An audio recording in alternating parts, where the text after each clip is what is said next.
presence and divine wisdom, that our deliberations and plans may be a true reflection of the divine and loving way for the prosperity and the growth of the community, and especially in our loving county of Kitui. Bless His Excellency the Governor, Dr. Julius Malome, His Excellency the Deputy Governor, here present with us, the county ministers, and all the stakeholders of this county. We pray that you may guide them all in the implementation of all the agendas of our county. Meet us all in our needs, and may your kingdom of peace and love reign among all of us. And we pray all this through Christ our Lord. In the name of the Father, and the Son, and the Holy Spirit. Asante sana mwakilishi wa Bishop Joseph Mongela kwa hayo maombi. Kwa wakati ambao umefika, tayari mgeni wetu wa heshima atakayetuongoza kwa kipindi hiki ashawasili. Karibu sana Excellency Deputy Governor. Kwa kipindi hiki sasa tunaingia katika introductions ambazo will be guided by the Chief Officer Finance and Chief Officer Economic Planning. Aliyefaa kutuelekeza kwa haya ni our Acting County Secretary, lakini kwa wakati huu nitampa nafasi Acting Chief Officer Economic Planning atuongoze pale, tujue wale ambao wako hapa katika kikao hiki na tutakuwa tunaendelea. Karibuni sana kwa shughuli ya siku ya leo.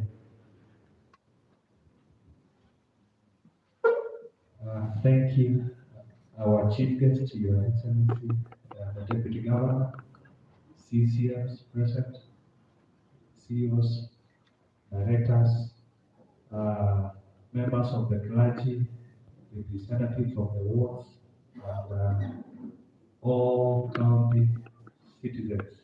Good morning. Yeah, my name is Paul Kimwele.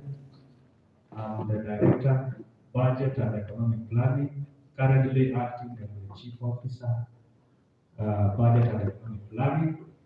And I want to start by welcoming all of us to this meeting, which we are going to deliberate on the County Fiscal Strategy Paper for Kitui County for the next financial year. I want to undertake the task that I've been given, recognize representatives from all sectors, starting with the members of the Kitui County government staff. So I want to recognize the presence of all our CCMs are here.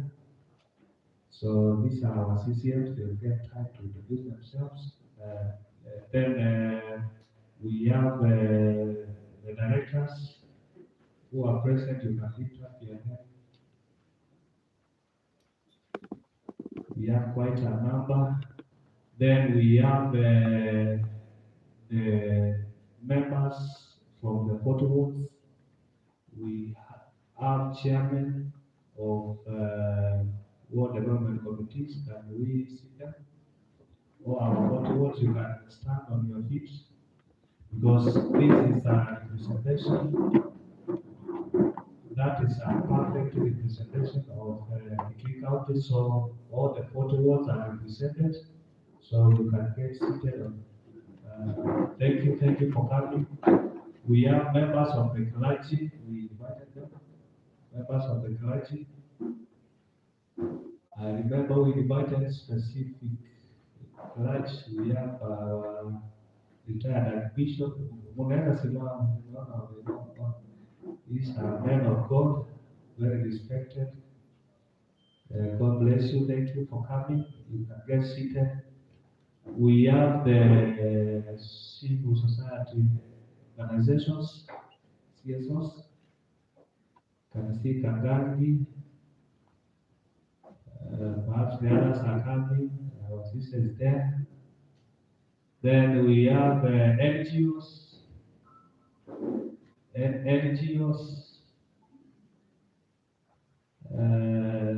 CBOs. Ukisikia nimetaja hiyo category unaweza kuunga mkono. Then our political leaders, MCS, members of county assembly present, so they are coming. Then MPs, we return back the program to the MC. Some county administrators are told they are here. That's why I say other because of time not. I thought they were part of the directors. Some county admins. So that is a representation. The Kitui Central Ward Administrator, Township. I can see Mr. Kapota. So those are some of our audience, Your Excellency, and I want now to take back the program to the music group. Thank you, Acting CEO. Your Excellency, I want to take this opportunity to, I want to invite Dr. Ali to invite you because according to our program, we are supposed to be getting from you. And therefore, I would take the pleasure to invite the Chief Officer of Finance to invite Dr. Ali, please.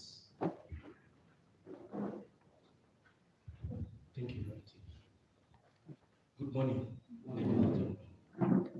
Your Excellency, good morning, and I'd like to take this opportunity to welcome you to give us your keynote address, noting that today we are discussing a very important document in next year's budget, which is 2023-2024, and it is a part of the medium-term expenditure framework budget process. So without making a lot of comments, because I can see from the program I also have a point of making the comments on behalf of the CC and finance. Let me take this opportunity to welcome Your Excellency, Deputy Governor. Karibu sana.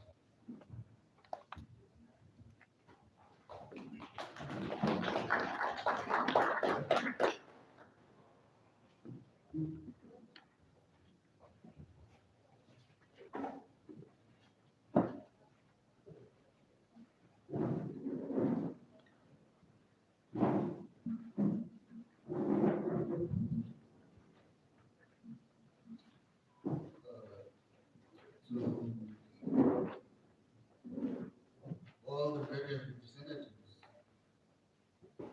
of the county government, the national government,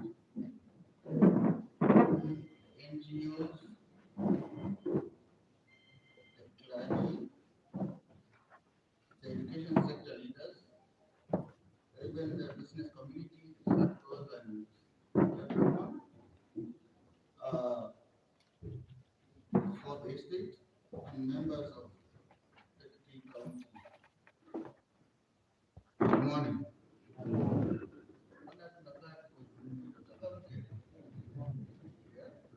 These are very important days for us. As you are aware, our Constitution of 2010 and the Public Financial Management Act gives and enables the public to participate in various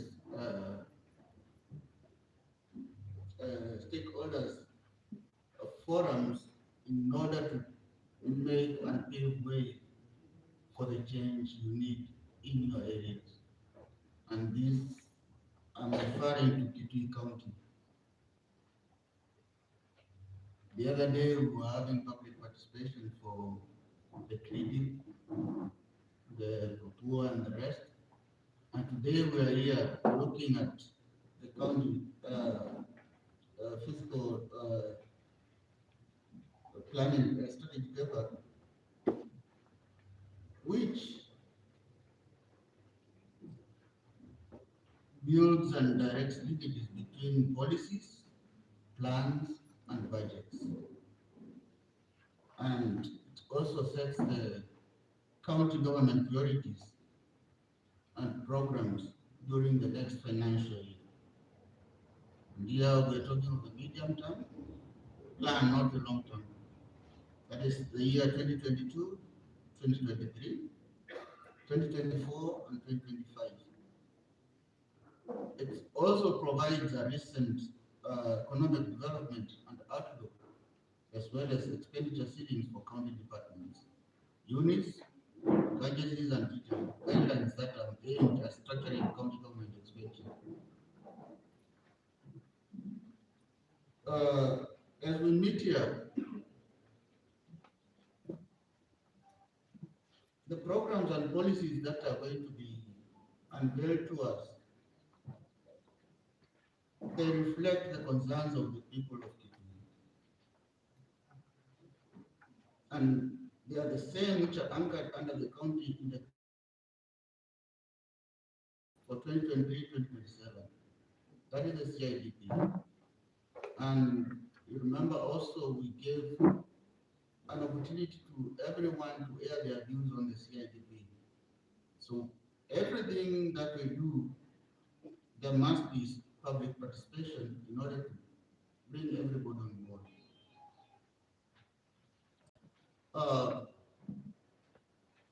As we do the CFSP public participation today, one, we have to look at the legal framework which is underpinning the development of CFSP. And we are already in the budgeting cycle for the year 2023-2024.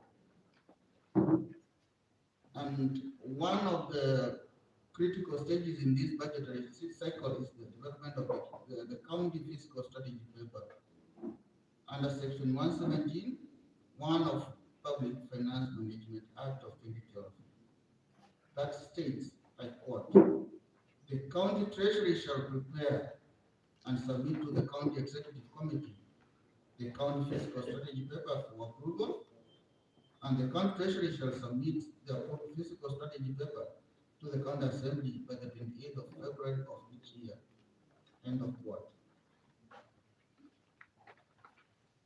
The Act, Section 117, 3 and 4 of the Public Finance Management Act of 2012 also specifies that the County Fiscal Strategy Paper shall contain the broad strategic priorities and policy goals that will guide the county government in preparing its budget for the coming financial year and over the medium term. It also contains the financial outlook with respect to the county government revenues, expenditure, and borrowing for the coming financial year and over the medium term. Number two, this is a preparation process guided by Section 117, 5 of the Public Finance Management Act of 2012.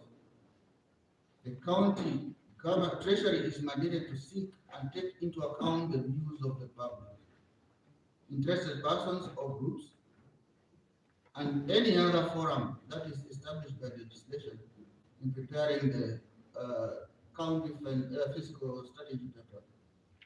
So, ladies and gentlemen, that is the main reason why we are gathered here, to collect the views from you. The county treasury has already received proposals from county ministries, spending entities, and compiled a draft report, which has been approved by the cabinet, paving way for the draft report to be subject to public participation. Number three, we are also looking at the economic medium-term outlook for the county. And ladies and gentlemen, As you are aware, the global economic outlook has become more uncertain. You are also aware of the ongoing Ukraine and Russian war conflict, the global inflation. There is also the legal effect of the COVID-19 pandemic and persistent supply chain disruptions. The global economic forum growth is expected to slow down to 3.2%.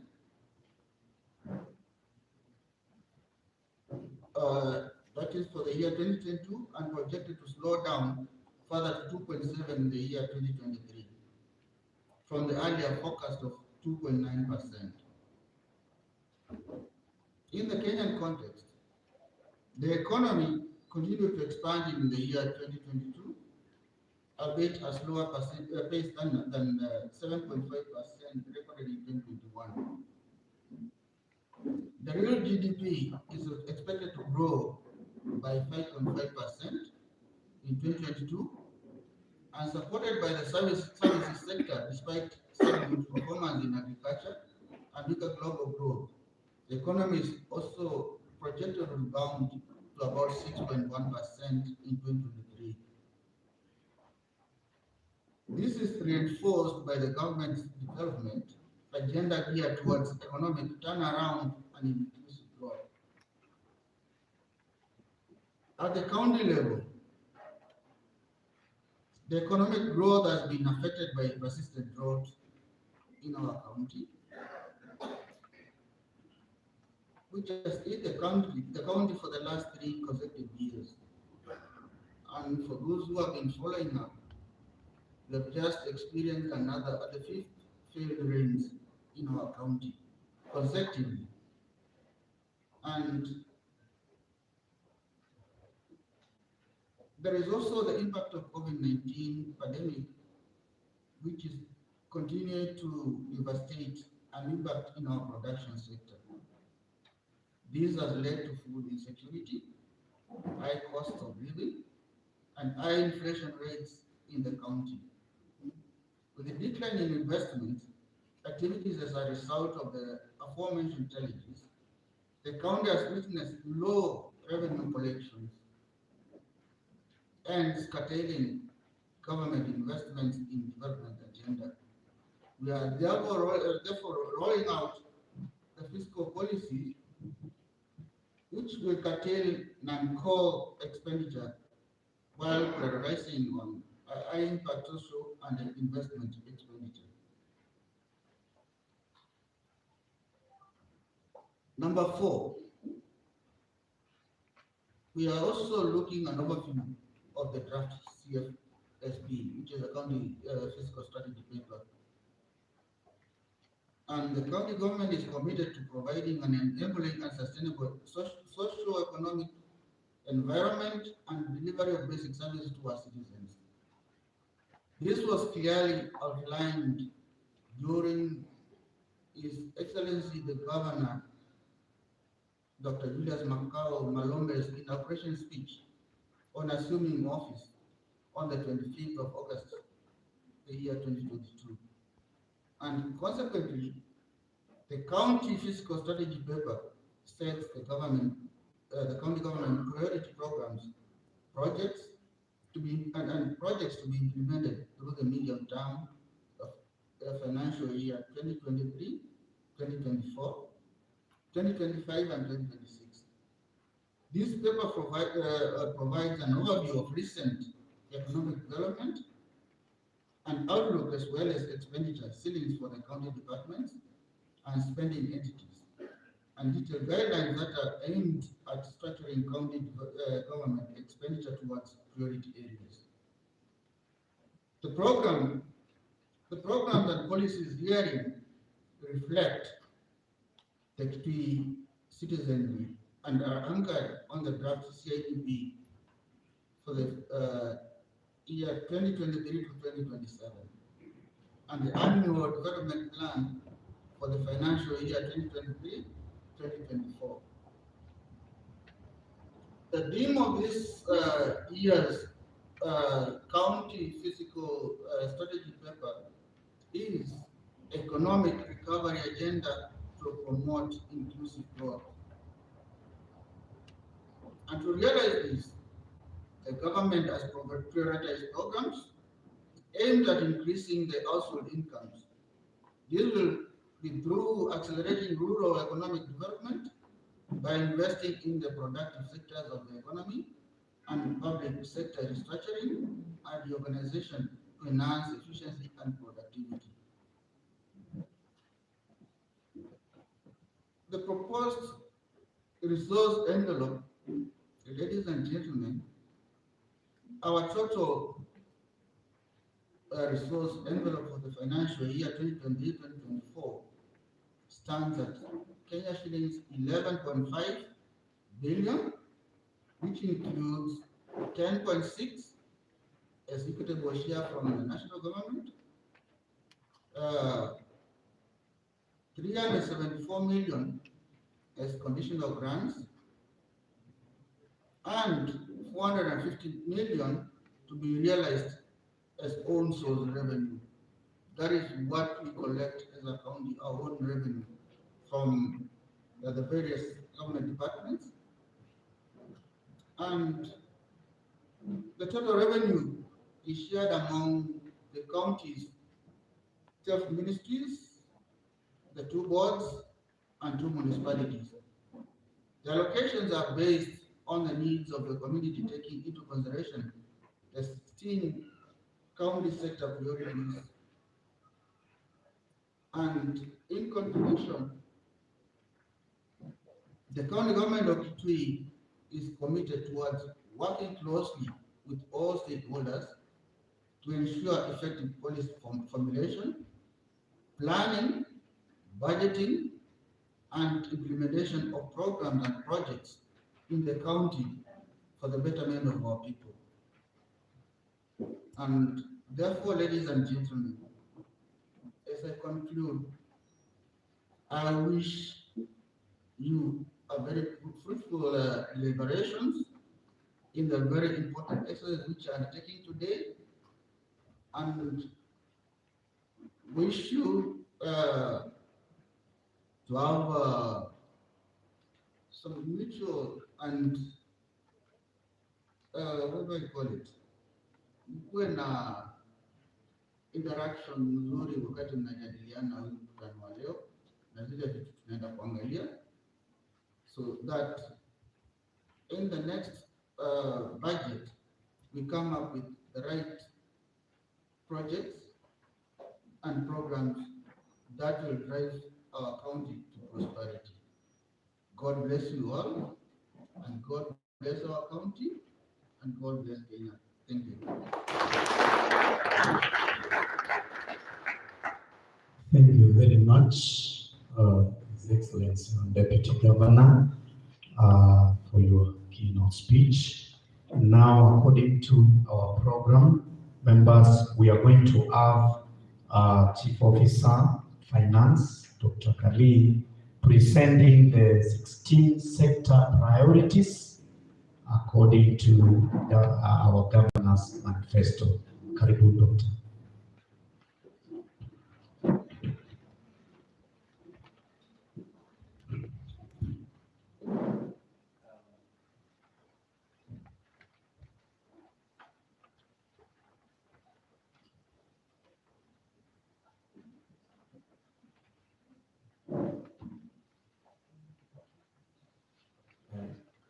Your Excellency, the Deputy Governor, members of County Executive members, Chief Officers, members of Executive who are here, and members of public. Good morning. My name is Dr. Justus Kalir, and I'm standing in here to represent County Executive Committee member for Finance, who is Mr. Katungi. He's attending a HIBEC meeting with His Excellency the Governor in Nairobi. HIBEC is a Intergovernmental Budget Economic Forum, which is part of the budget making process. I'm supposed to give to highlight of the 16 sector priority areas. But I would like to briefly take you through the budgeting process as it's been outlined by the meeting by the PFMA Act. And the budget making process starts on that 1st of August each year with issuance of the budget circular, which gives the dates of key events in the budget making process, including this public participation and the CFSP. It starts with the budget circular and is followed by issuance of annual development plan, which is given the past week of September. The annual development plan gives the project and the programs and also the economic outlook of what programs will be implemented in the next financial year. Then there is county budget outlook review paper, which looks at the previous year's budget and how it was implemented, what were the challenges, and what is the outlook. How do we intend to correct the challenges going forward? Then there is the County Fiscal Strategy Paper, which is a consultative process as the other documents, and it is issued. It is supposed to be given by 28th of February to the County Assembly, who should approve it within 2 weeks. And then from there, the County Fiscal Strategy Paper gives the departments now the way forward now to issue the itemized budget and the program-based budget, which is approved, which is submitted to the County Assembly by 30th of April, and it is approved and implementation starts on the 1st of July. You find that the medium-term expenditure framework, the budgeting process, is a 3-year rolling process, and at any one particular time in the financial year, the budget and planning process is going on. It starts with the macro-fiscal policies, and these macro-fiscal policies are the policies like the budget policy statement in the national government, which is the equivalent of our County Fiscal Strategy Paper. And as the DG was presenting, he highlighted on the economic outlook, both global, the national, and the county level. All these outlooks, all these economies, they are all interlinked. What is happening in Ukraine and Russia, it is affecting you as well as sitting, because he has mentioned that there is disruptions in supplies. We have cereals in Ukraine, but they cannot get here. So there is a demand that has been created, and when the demand is high and there is no supply, definitely the prices will go up, and this is the inflation rate is coming in, and inflation is affecting every one of us. Drugs, he has mentioned that we have 5-year failed rates, and the effect of this is increasing food prices. As you speak now, we have just experienced another failed rate. We are going to have another long year without fails. What is expected of that? The prices of food, the food prices will go up because we will be forced to start importing. And because of the challenges that we are facing, the Kenya shilling is weak, and when it is weak, it means we are vulnerable. We are going to import commodities at very high prices, and when they get here, definitely the price will go up. When the shilling weakens, we all suffer because the price of oil goes up, price of maize when we bought, everything that we bought goes up. So this is a very good exercise that we are doing, as it is outlined in the law. And I would like to urge you to participate, because the programs that you are going to set will define what the government will implement in the next financial year, and the social programs and the economic programs that we are going to propose to be implemented should uplift the living standards and ease the lives of the people of Kitui. So I urge you to participate fully, and we give our best to this exercise. Now, without much, let me just go through the speech by County Executive Committee member of Finance, and I just read verbatim, but when I get to the sectors, I just hear it, because I know most of us, or all of us, are aware of the 16 points that forming the governance manifesto, which is our basic document in the budget that we are making. So, ladies and gentlemen, good morning. It gives me great pleasure to join you this morning to discuss the County Fiscal Strategy Paper for 2023-2024. The development agenda for the county in the medium term is anchored on the governance manifesto. Through an elaborate and consultative process, the county identified 16 sector priorities, which are key: a level 3 hospital in all the 40 wards and a level 2 hospital in each village, which will be complemented with a robust referral system where each ward has a functional ambulance. Further, the health facilities will be well stocked with drugs. On education, will ensure that there is a modern ECD classroom in every public primary school and converting ECD teachers into permanent and pensionable. I think these have already started converting them. We will also collaborate with the national government to improve primary and secondary schools infrastructure, and to ensure youth polytechnics are responsive to the modern technology. The county intends to install Wi-Fi in every youth polytechnic. Urban development, installation and maintenance of street lights in urban centers, installation of solar security lights in each ward headquarters, small and upcoming trade centers. We will establish refuse collection and recycling centers, improve water and sanitation services in each sub-county headquarters and municipalities. Road construction, major program on tarmacking and grading prioritized county roads and the main streets in ward headquarters and key towns will be rolled out. The county identified the tarmacking of Kitui Town, Seven, Miambani, Kidine, Kivio, Kamandeo, Iko, Mwanzilo, Nzelo, Mungoni, Kalisa, Setumindi Town Road as a flagship project. Other roads proposed for improvement: Mudato, Konakaliti Road, Ukase, Sosoma, Ngamba, Kandolo Road, Kwakamuru, that is Galante, Kaningo, Kora, and John Adamson Bridge, Wawonza, Makini, Kanyonyo, Ranch, etc. This will complement the program of grading and putting Maram 50 kilometers per ward in each ward in each year. To effectively improve roads, the county will acquire and maintain road construction machineries for each sub-county. These are dozers, graders, excavators, shovels, rollers, and backhoes. Trade and investment. The operationalization and marketing of the county's 6 economic and investment zones. These will include organizing an investor conference and reinstate and organize annual agriculture and trade fair.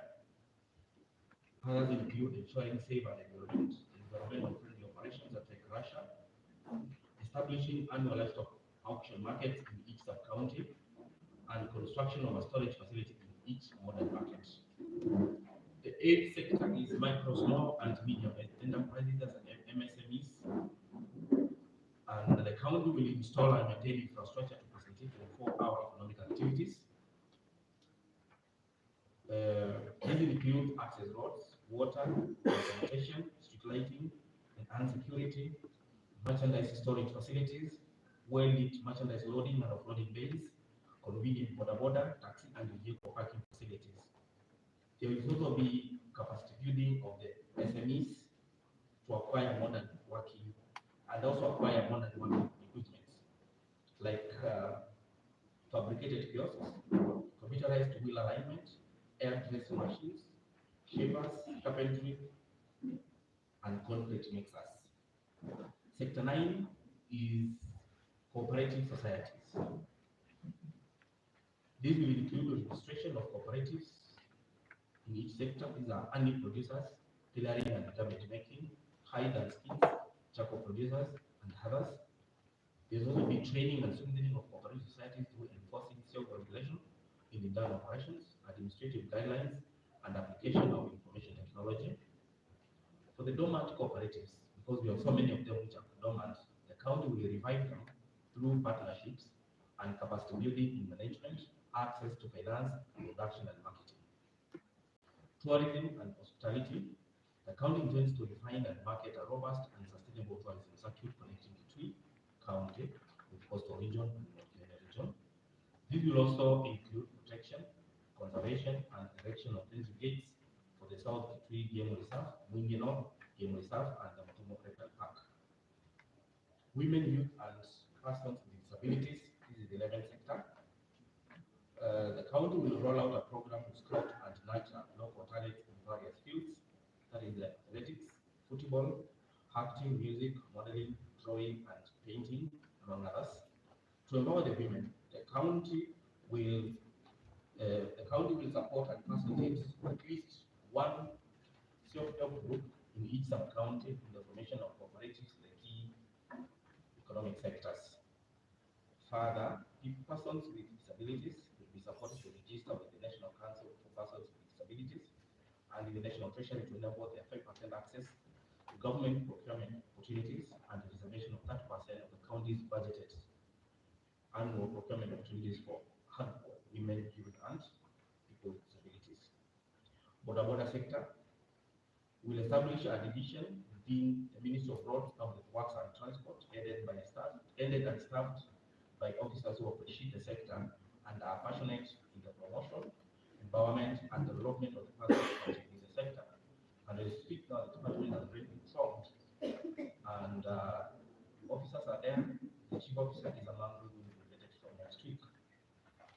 The county will also assist border operators access subsidized loan facilities to them acquire motorbikes and manageable payment terms. About the safety, there will be training on road safety, be provided with reflector jackets and helmets, and assist them in acquisition of riding licenses. And in every market center, there will be more spacious border sheds with cover floor will be constructed. Grading of all roads and construction of street isolation of culverts will also improve their movements. The county will also equip level 4 and 5 county hospitals with necessary equipment and treatment facilities in the event of accidents. Environment, the 13th sector. To mitigate the diverse impact of climate change, a comprehensive program will be rolled out, which will involve tree planting in county schools, river banks, and county forests, supporting planting at least 5 trees in each farmstead, training and sensitization on environmental conservation in collaboration with other stakeholders, and fully implement climate-related policies. These include sustainable charcoal management policy, sustainable sand harvesting management policy, and formulate and implement a sustainable mineral management policy. Energy. The county intends to enhance household electricity connection in collaboration with the Rural Electrification Authority, provide solar power off-grid social facilities, schools, hospitals, and polytechnics, provide community solar access in partnership with private sector and NGOs, and support community access to green energy, biogas, solar, and wind. This is also in partnership with the national government, private sector, NGOs, CBOs, and other faith-based organizations. Information and communication. The intervention under the sector includes installation of mobile telephone masts in underserved areas of county in collaboration with mobile service providers, installation of boosters and modern technologies for improved network coverage, and facilitate access to fiber optic infrastructure and use of digital technology in government offices and private sector entities within Kitui, Mwingi, Wabonza, and other key county urban centers. And the last one is the security. To enhance security in urban and rural areas, the county will embark on installation of security and street lighting in the county towns, market centers, and public facilities. Collaboration mechanism will be developed with the national government in security enhancement within the local location, villages, divisions, wards, sub-counties, and in border areas flown along the county borders, which shall include operationalization of the county policing authority in partnership with the national government.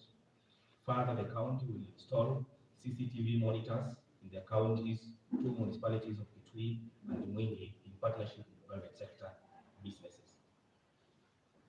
Thank you very much. God bless you all.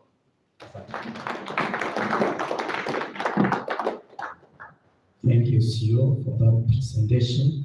I'm guided now. We're going to go to the next level where we are going to have the CECs present on each department. Because we have members who are seated very far, and in the interest of time, so that we save time, we are not going to be projecting.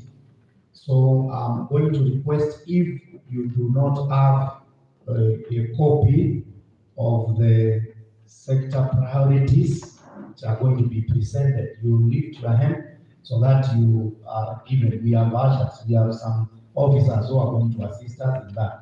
If you do not have this copy, allow me to use this one. If you do not have this, because the CCs are going to be taking us through each sector using this copy.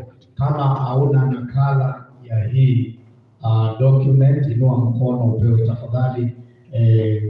Wale waliokuwa wanatusaidia kusambaza hizo nakala, angalia hiyo mikono mahali ipo, wapewe, ili tutakapoanza iwe ni rahisi kila mtu kufuata nakala yake na kufuata yale ambayo yatakuwa yanawasilishwa.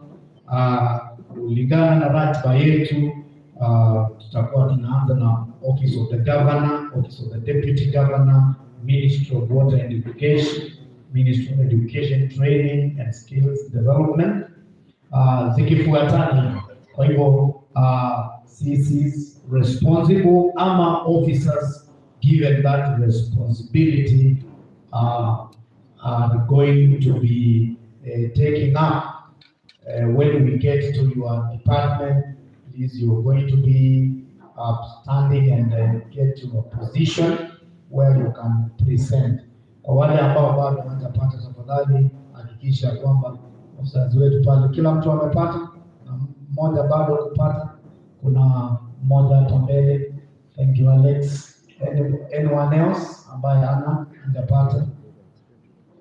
Asante. So we are now going to move to the presentations from each department, and I'm going to be requesting the person that is going to make a presentation on the Office of the Governor priorities to take over and take us through the priorities.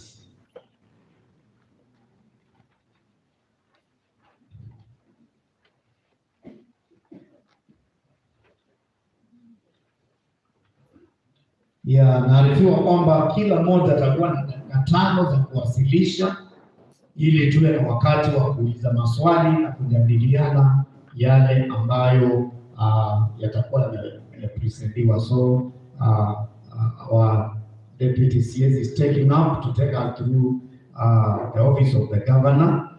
So karibu Bwana CS.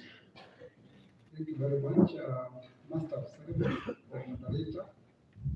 Your Excellency, the Deputy Governor, CC members present, directors from county government present, deputy directors, assistant directors,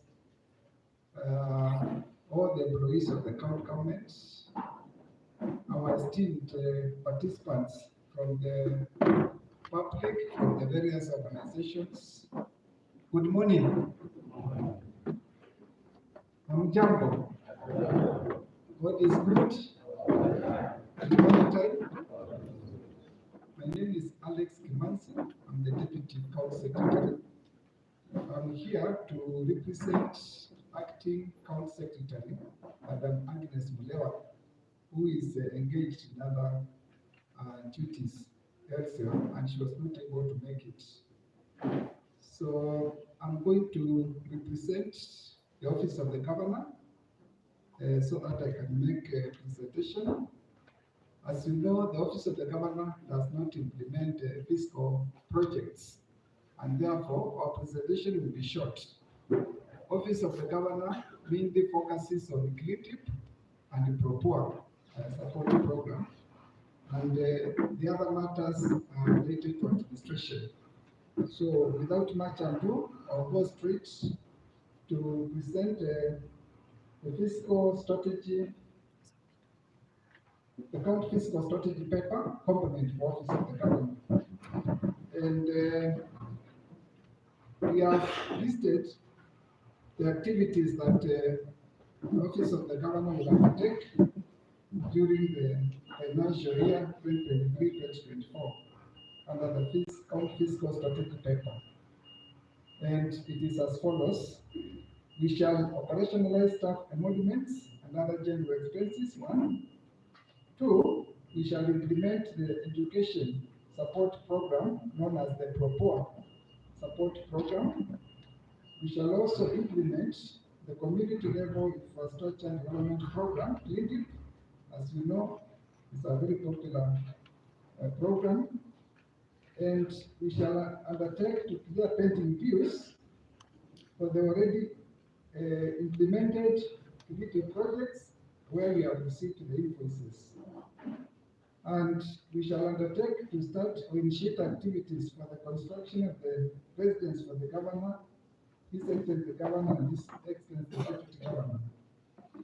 We shall also be refurbishing or partitioning buildings to be able to accommodate senior staff, especially as you know, we are going to have new County Executive Committee members coming, we are going to have new chief officers coming, so we want to be prepared for them. And it will also be continuous even in the future during that financial year. Then establishment of records management, digitization, hardware and software, and construction of county records center. The other activity is establishment of a fully fledged county attorney office. And then the other one is payment of pending legal fees and court decretal amounts in our relationship with external lawyers, external attorneys. Then we shall enhance capacity of customer relations section through capacity building, systematic feedback mechanism, and follow-up and research-based customer satisfaction in service delivery.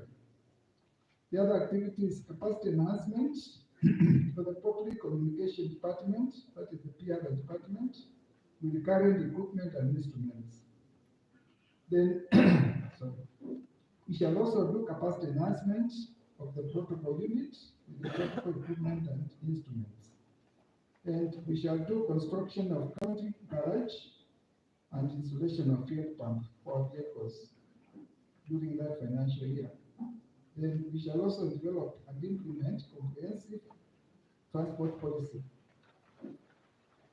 And we shall also engage in activities for humanitarian support services informed by needs and research.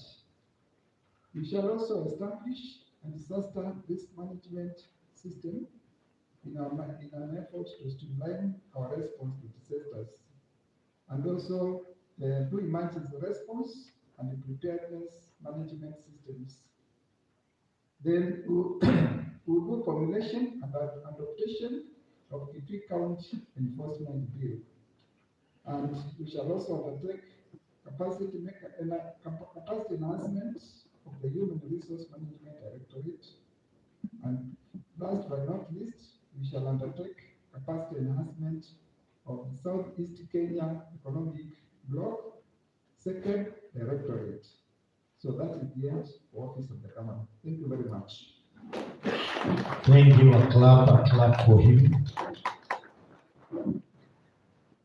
The next is Office of the Deputy Governor.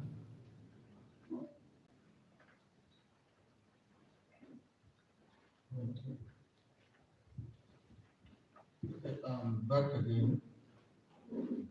This time round, as you are aware, when Excellency the Governor was forming a government allocated to departments in my office. That is the Department of Tourism, Game Reserves, and the Department for Performance Contracting, Disaster and Emergency Services. Some of the issues I've seen have been highlighted under the governor's office, but we shall look at how we transfer them towards the office of the deputy governor. And these are our key priority areas during the financial year. We shall be operationalizing staff enrollments and other general expenses. We should also do capacity building through technical assistance programs for our staff. And we shall establish a fully fledged Department of Performance Contracting, Disaster and Emergency Services. We shall also undertake humanitarian support services informed by the needs and research. We shall also establish an emergency response preparedness management system and also establish emergency operations centers. We should also establish the performance management systems for that department. When it comes to tourism, as you are aware, Kitui County has the potential for tourism development. We have game reserves in Kitui South and Mwingi, and these have not been utilized. As we speak, 41% of Savo East is in Kitui County, and yet we are earning no revenue from that. And in view of the foregoing, we shall, in the Ministry of Tourism, develop various, let me call tourism attraction sites and programs. One, we are blessed with a natural phenomena called Eco Valley in Migoni, and we shall develop Eco Valley as a tourist attraction site by doing the bazaar viewpoint, and also Yansu Rock Treatment Center. We already have the Kalundu Eco Park, and in phase 2 of it, we are going to develop it by bringing in a swimming pool, an orphanage, a zip line, some shops, we call them tuck shops, nature trails, and do some landscaping so that the area can be accommodating. Those who have visited the animal orphanage in Nairobi at KWS headquarters, you have seen how people come to view the animals there. So instead of sending our kids to all the way to Nairobi, we can incorporate that one there, and we have the animals here in our park. But the change of animals will be limited. We cannot go for those aggressive ones. We shall also join Catholic faithful system at Museve Shrine. That is doing some facilities like toilets, some place for refreshments, and such a things. As you also aware, we have the Mutomo Reptile Park, which has already been constructed but has not been operationalized. And we'll be operationalizing the Mutomo Reptile Park. This We'll go further in taming most of those. Kitui, we have so many snake bites and what have you. But we want to operationalize this park, the marine park at Mutomo, so that we can have the snakes move into that place. And we also look at ways on how we can harvest the venom so that we can do our own venom from here. You know very well it's too expensive to buy that venom. And the county is spending a lot of money on that. So we'll be looking at ways on how we can harvest the venom and do our own venom from here in Kitui, not very far. We shall also be doing some tourism investment forums and hospitality workshops. We shall also be carrying out tourism promotion and marketing events. And Kitui is blessed with various hills. Talk of Mutitu, you have Endau, you have Mumoni, and all these are blessed with the various species of birds. So we'll also be doing some bird watching activities. There is a place called Tulima,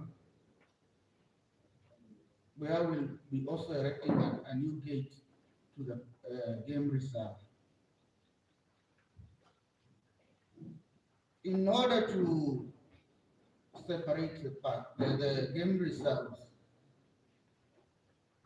especially the South Kitui Game Reserve, we shall be doing the 143 kilometers cut line and access roads to enable the game drives and also to improve the security surveillance in the area.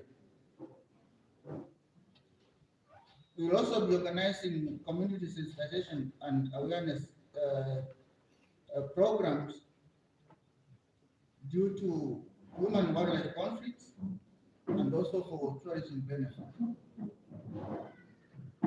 Ladies and gentlemen, I've just informed you that we are experiencing the 5th failed rains, and as we speak, Savo and Aboseli game parks received very minimal rainfalls, and the animals have moved from those areas. They are moving towards the area of Kitui which received some rains. That is the area between Tana River and Kitui, towards the area of Katimba, all the way to Mingi North Reserve. And there is no water inside those areas. So there is going to be a lot of human-wildlife conflict, and we have to look for ways of mitigating that. So we will be doing awareness to our members of public to show them ways of how they can live with the animals where necessary. By living with the animals, I'm talking of creating some conservancies within those areas, public conservancies. If you go to Masai Mara, right now they are having 22 community conservancies. And the first financial year Narok County did that, they received 3 billion in terms of revenue. So we can also replicate it here in Kefri and earn something from the wildlife. We shall also be drilling boreholes at the Kaningo Kitui County Ranges. to establish a security base also in Masungwa, and there is a renovation of George Adamson public site, picnic site, and opening of Ikime campsite, and renovation of the Masungwa gate. We shall also be drilling 2 water points at Kanyonyo, and we'll also be grading and opening up access and feeder roads for the game drives and security patrols.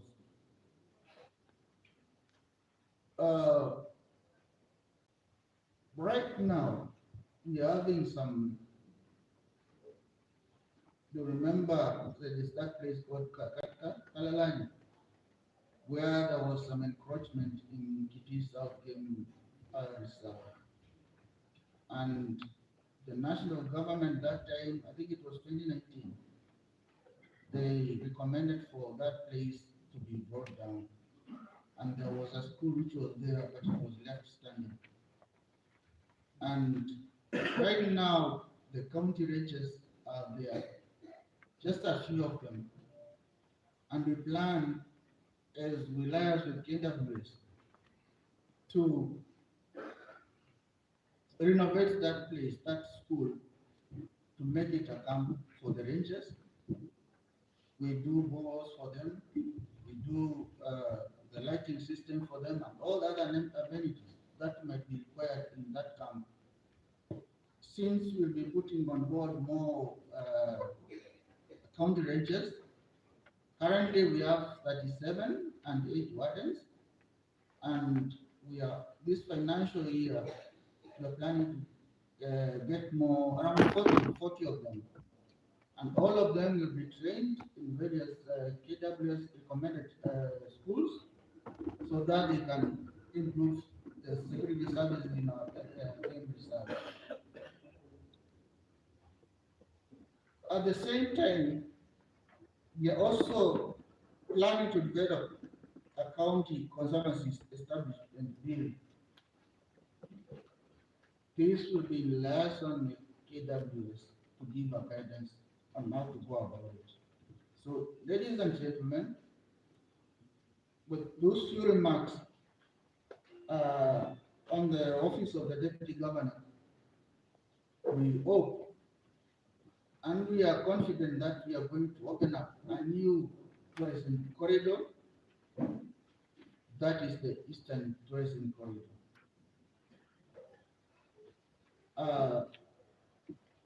You might not be aware, none of you may not be aware that most tourists, when they come from Mombasa, they go to Amboseli, Savo, they go to Masai Mara, Nairobi, they go all the way to Samburu.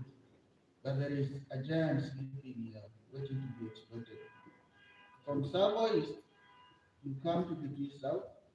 There is a tourist, an animal corridor all the way connecting to Mingi North Game Reserve, the Kora Game Park, Meru, the Shaba, and also the Samburu. So we have a potential, a sleeping giant, which we want to awaken so that we can earn revenue from it. Thank you. Asante for that presentation. Makofi tena. We are going to have Ministry of Water and Irrigation doing their presentation.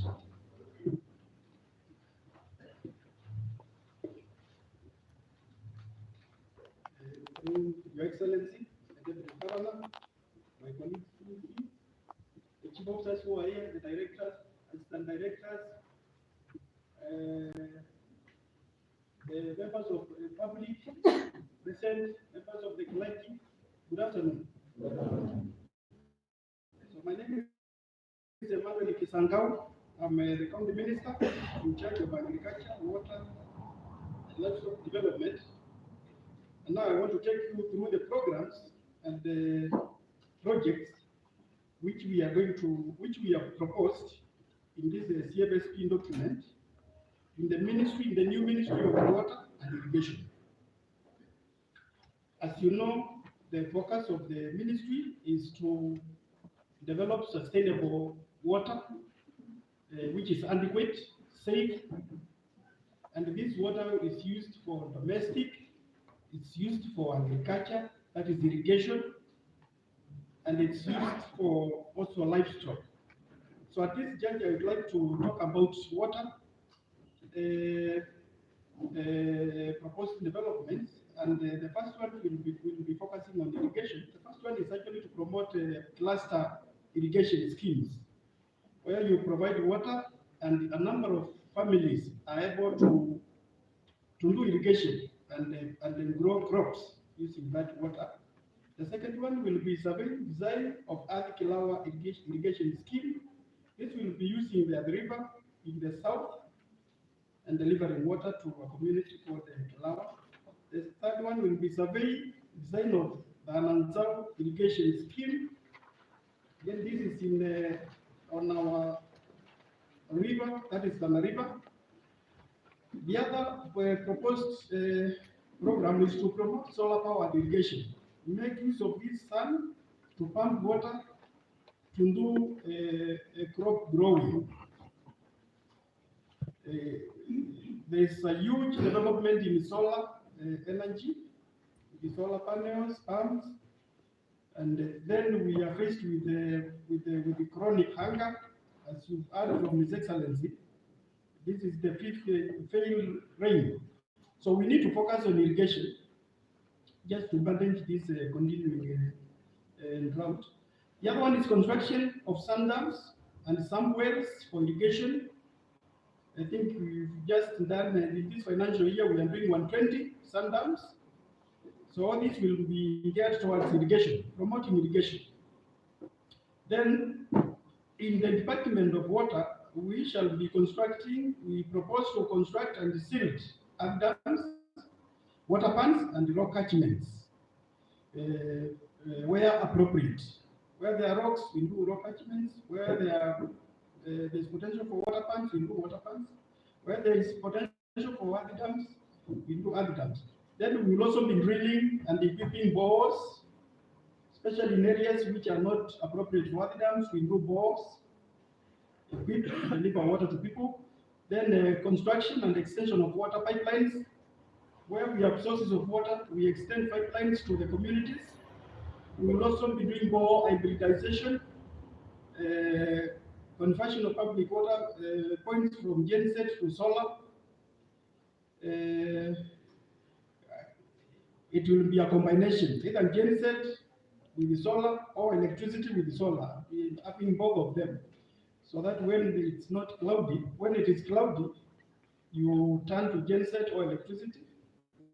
When there's sun, you use a solar pumping.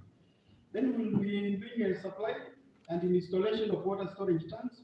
The areas where they are poorly served, and sometimes we get a lot of water running. So if we can have huge water tanks, they can safely keep water there, which will be used during times of water shortage. Then we will continue to subsidize water service providers.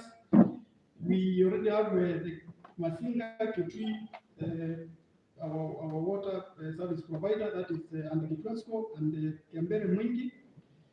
And the tariff that those companies charge the population is too low. So as a county, we have to give to subsidize, to support, because the tariff that communities pay is not enough to pump water and deliver, manage it. So it has to be subsidized, and we usually pay for electricity for those companies. And you know, recently we have had a very fruitful discussion about solarization of those water supplies at Masinga, supported by the national government, at Masinga and also Kembere. If that works, the amount of subsidy required from the county government will go down, or can even stop completely, because we are using solar and electricity. Then we will also do more pipeline repairs and rehabilitation. You know, some bores are broken, so we will also bring them up again.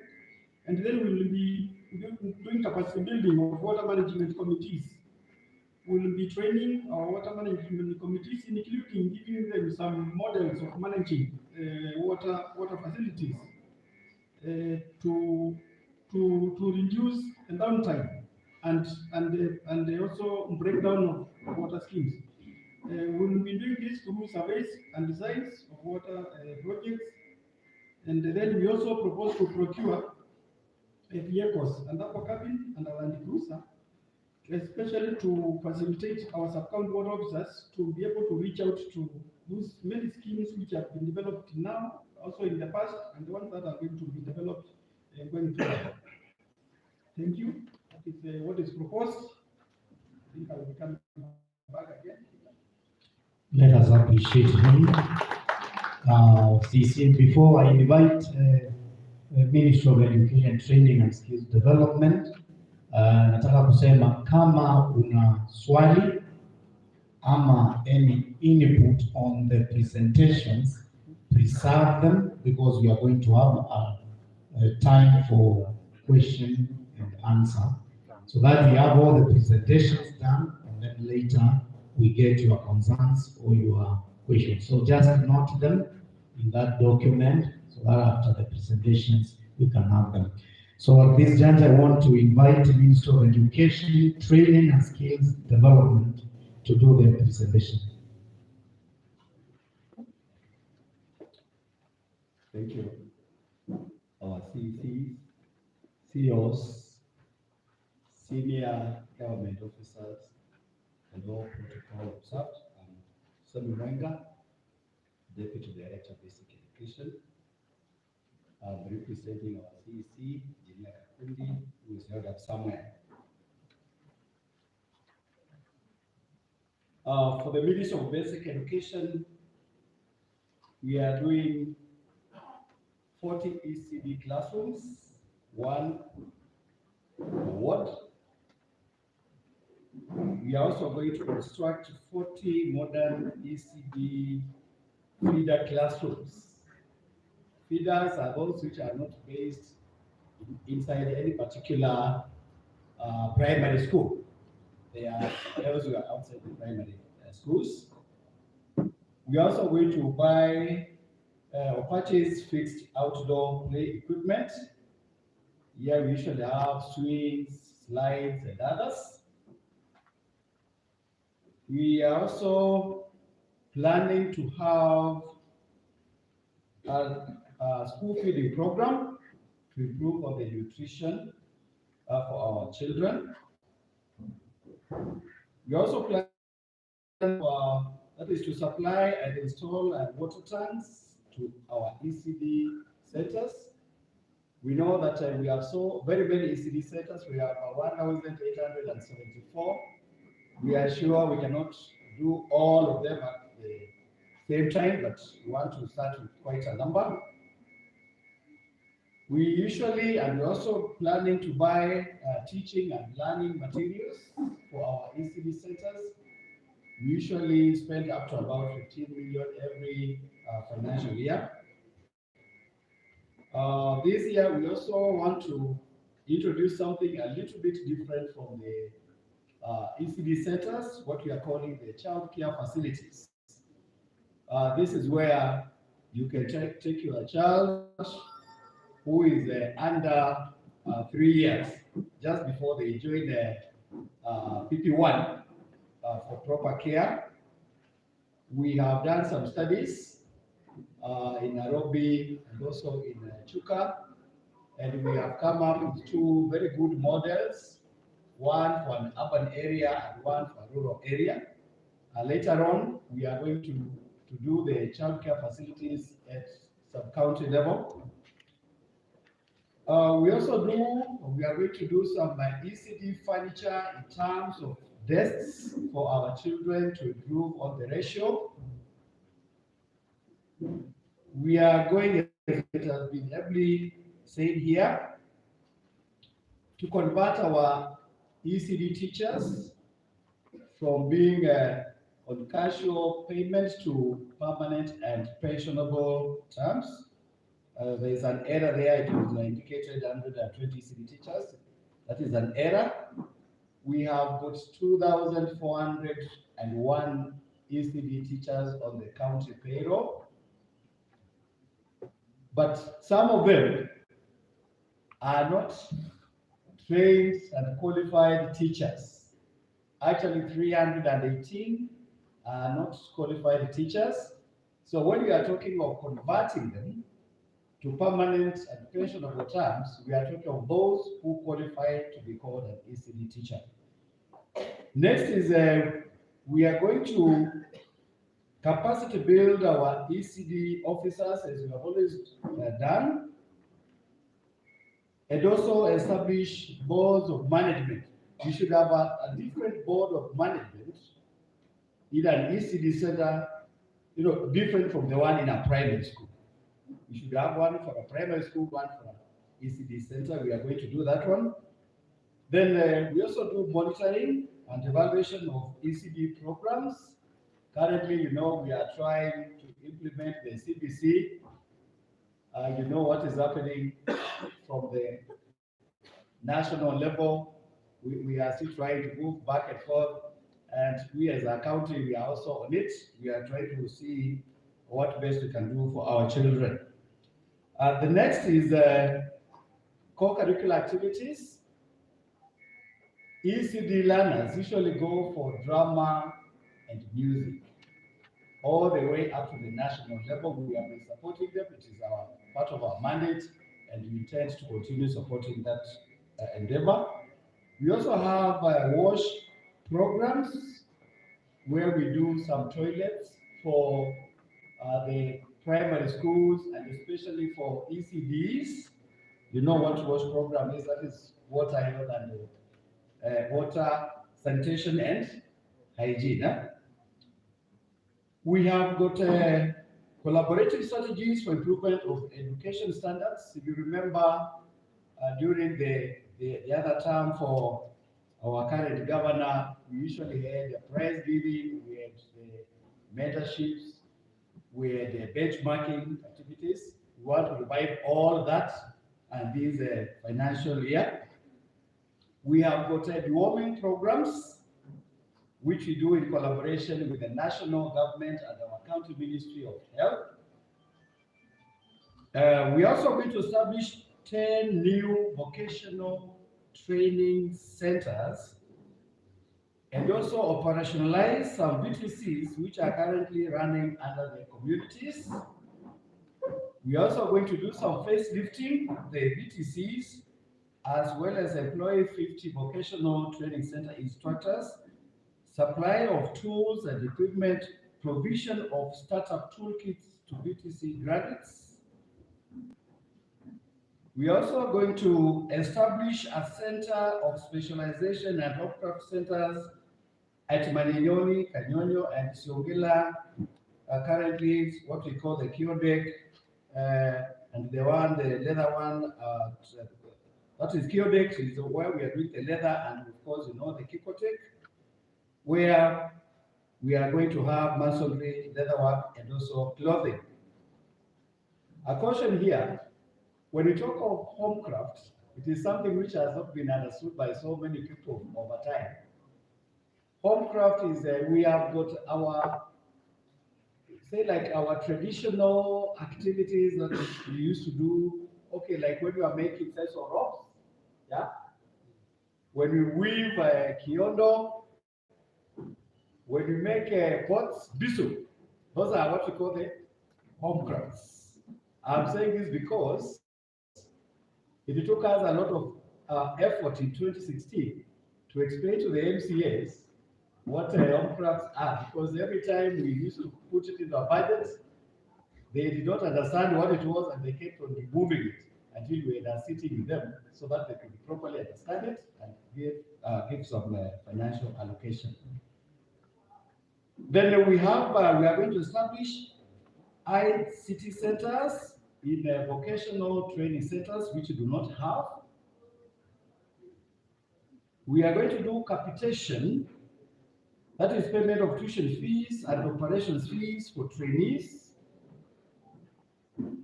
I hope you are aware that we used to get some money from the national government. Now it is no longer coming. So it is the county government which has to do the capitation. Then training of border riders. I think we are going to do this one in conjunction with the other ministries. Construction of boards or constitution of boards of management for VTCs and induction of the boards. Payment of fees for traitors for eligible trainees. Cash for work, that is kazi kwa vijana and our youth program. Youth infrastructural investments and savings program. This one has been there and we also want to bring it back. Then training youth on border riding and licensing. Construction and equipping of an all-inclusive youth empowerment or talent development center. Conduct youth leadership transition and mentorship training workshops for youth out of school in all the 40 wards. Organize youth exchange programs within and outside the county. Organize one county forum on youth, peace, national integration to sensitize youth on positive values, patriotism, and peaceful coexistence. Then conduct campaigns on responsible sexual behavior, contraceptives, teenage pregnancy, early marriages, abortion, HIV and AIDS, prevention among the youth in all the wards. Youth participation in agricultural production and environmental management through environmental awareness. Youth participation in agricultural production and environmental management through mass cleanups in major towns. And lastly, we do youth participation in agricultural production and environmental management through environmental protection. Thank you very much. Thank you, and we appreciate you. Before we move on to the next ministry, I'm informed that we are closing the registration. If you have not yet registered, please quietly go to the registration desk and do that, because by the time the next presenter is going to be through, those doing the registration are not going to be on that table. So I request, kama utajisajilisha tafadhali, nenda mjisajilishe kwa meza yetu ya usajili. The next ministry to present is Ministry of Roads, Public Works and Transport.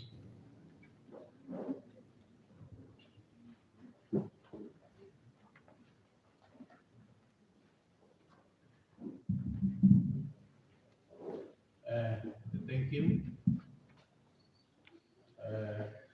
My colleagues, CCs, CEOs, senior government officials present, members of public, good afternoon. My name is Chano Maithia Watutu. I'm the CECM, Infrastructure, Transport, Housing and Urban Development, Kitui County. I'm presenting number 5, that is Ministry of Roads, Public Works and Transport, that is page 7. But before I get there, maybe I have 2 comments to make.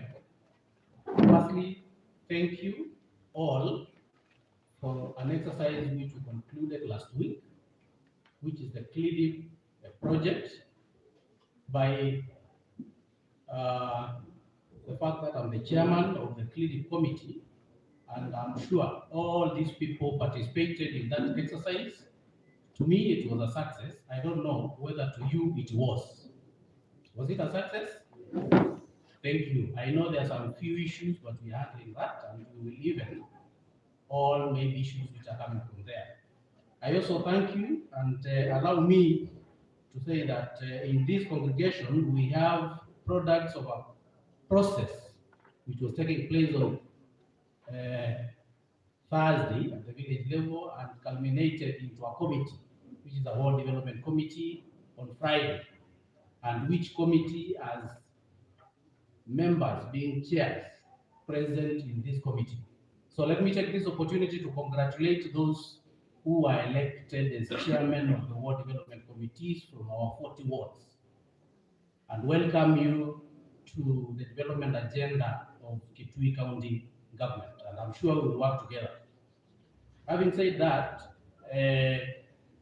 let me also say that in the current structure of the government, my ministry has also 2 entities which are represented, and from the program view, I request an amendment that I will make the presentation for the ministry, and then there will be presentations for the municipalities, the Kitui municipality and the Mwingi municipality. And since the managers are here, I will make the presentation for the ministry. Then I will invite the manager for Kitui municipality to make his presentation, and then manager Mwingi municipality to make his presentation. So that finalize on that bit. I think that is enough. Thank you. Having agreed upon that, let me go to the Ministry of Roads, Public Works and Transport. Number 1, before you go there, you will find that this is mostly an enabling ministry where it provides on issues of connectivity to enable access to markets, to villages, and to all other parts of Kitui County. Number 1, our proposal is to construction and maintenance of roads, box culverts, slabs, and drifts.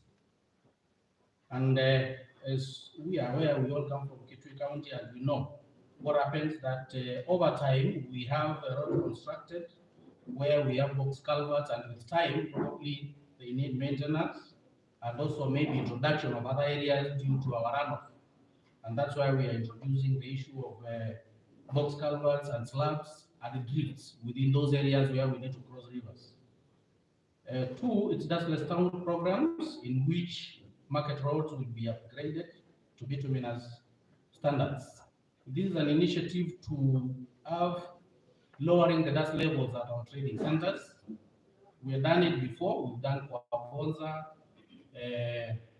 Cuso, I think in Zombe, and some other areas. Our proposal was mostly on the ward headquarters, that we have a kilometer of tarmac within that area, so that at least we reduce the dust and also the other issues which come with dust in our operations.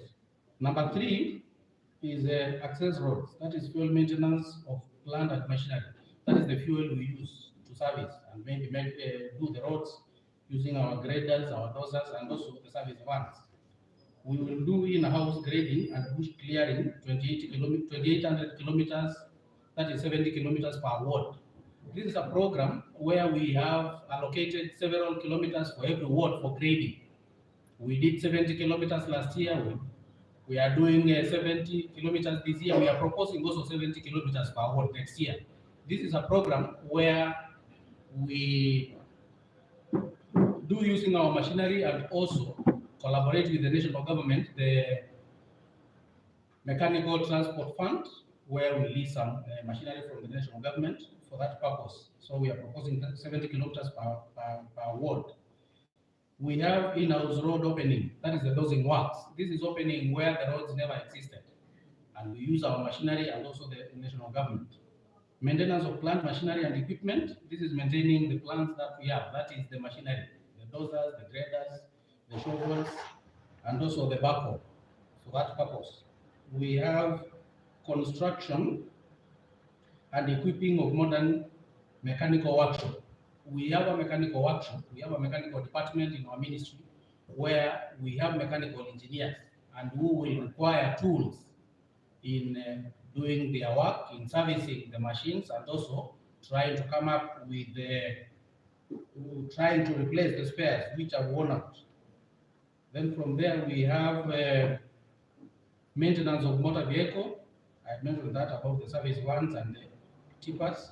Maintenance of plant machinery and equipment, that is the same. Construction and equipping of modern mechanical workshop, I've alluded to that. Purchase of heavy plant machinery. You realize that we don't have a low loader, that big lorry which carries those machines. And in most of the cases, we are forced to move our graders probably it will be driven all the way from Seikuru to Adi to attend to an emergency or maybe to attend to a road there. But mechanically, that grader is not made for that particular purpose. It should be transferred. On those 2 points, I think we have our sub-county offices. We have an office at Mwingi West, that is Migwani, which has been done but it's not complete. Likewise for the one to Kabati, the one to Kiusiani, the one at Mutomo for Kitui South, it has been done, but electrification is needed. For Mwingi, we have an office, and the Mwingi North we need for innovation, and that's what we factored in those 2 points, so that at least we can have complete offices with all the amenities and electrification for our officers on those sub-counties at least to offer services. Then lastly, we have proposed other civil and infrastructural works at public works headquarters. So this headquarters is here. We have our public works office. Of course, we have one which may need a bigger budget. It's not captured here, the one next to the Kenya Power plant down there. But what we are saying is where our public works offices are housed, we need to do some civil works to spruce it up so that they can have a better working environment. And having said that, thank you very much for listening. And I take this juncture to invite the manager of municipality, Kitui, so that we'll make his presentation. And from there, the manager of Mwingi municipality comes in to make his presentation. And as a ministry, we conclude there. Thank you so much, and God bless you.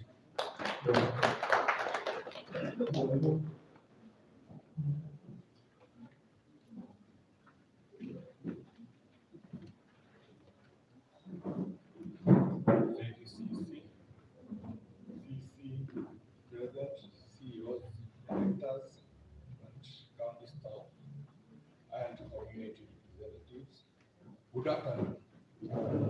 Thank you for having me. Thank you for the opportunity. I'll be very brief and straight to the point. As Kitui municipality, we have planned projects which are in line with our manifesto, our governance manifesto. One, we want to do 200 modern stores within the municipality. These modern stores is to create a conducive environment for traders, those who are doing on the pavement and on the road sides, so that we can have a decent working environment for them and a good look for our town, so that we can also generate revenue even from these stores and get money for the next financial year to do more stores and make our town better. Also do construction of border sheds. We've heard from Minister of Education that will be training and also giving licenses to our borders. We'll be doing 10 of them, and these borders will be designated as per picking and dropping point, so that we can have an organized movement of border within town, and also enable our people to know where they can get borders to their destinations, so that we can have borders not placed all over within the town. Also, we are planning to have a perimeter wall at our market, which is the biggest market in the municipality, that's Kalundu. Other ministries have done a lot for us, that's including trade, they've done shades. As we want to do this for 2 major reasons. One, for security of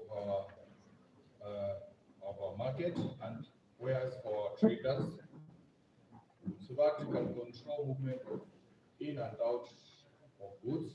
Secondly, to enhance revenue collection within the market, so that we can have exit and entry, so that once you pay, you can use the exit and use the receipt.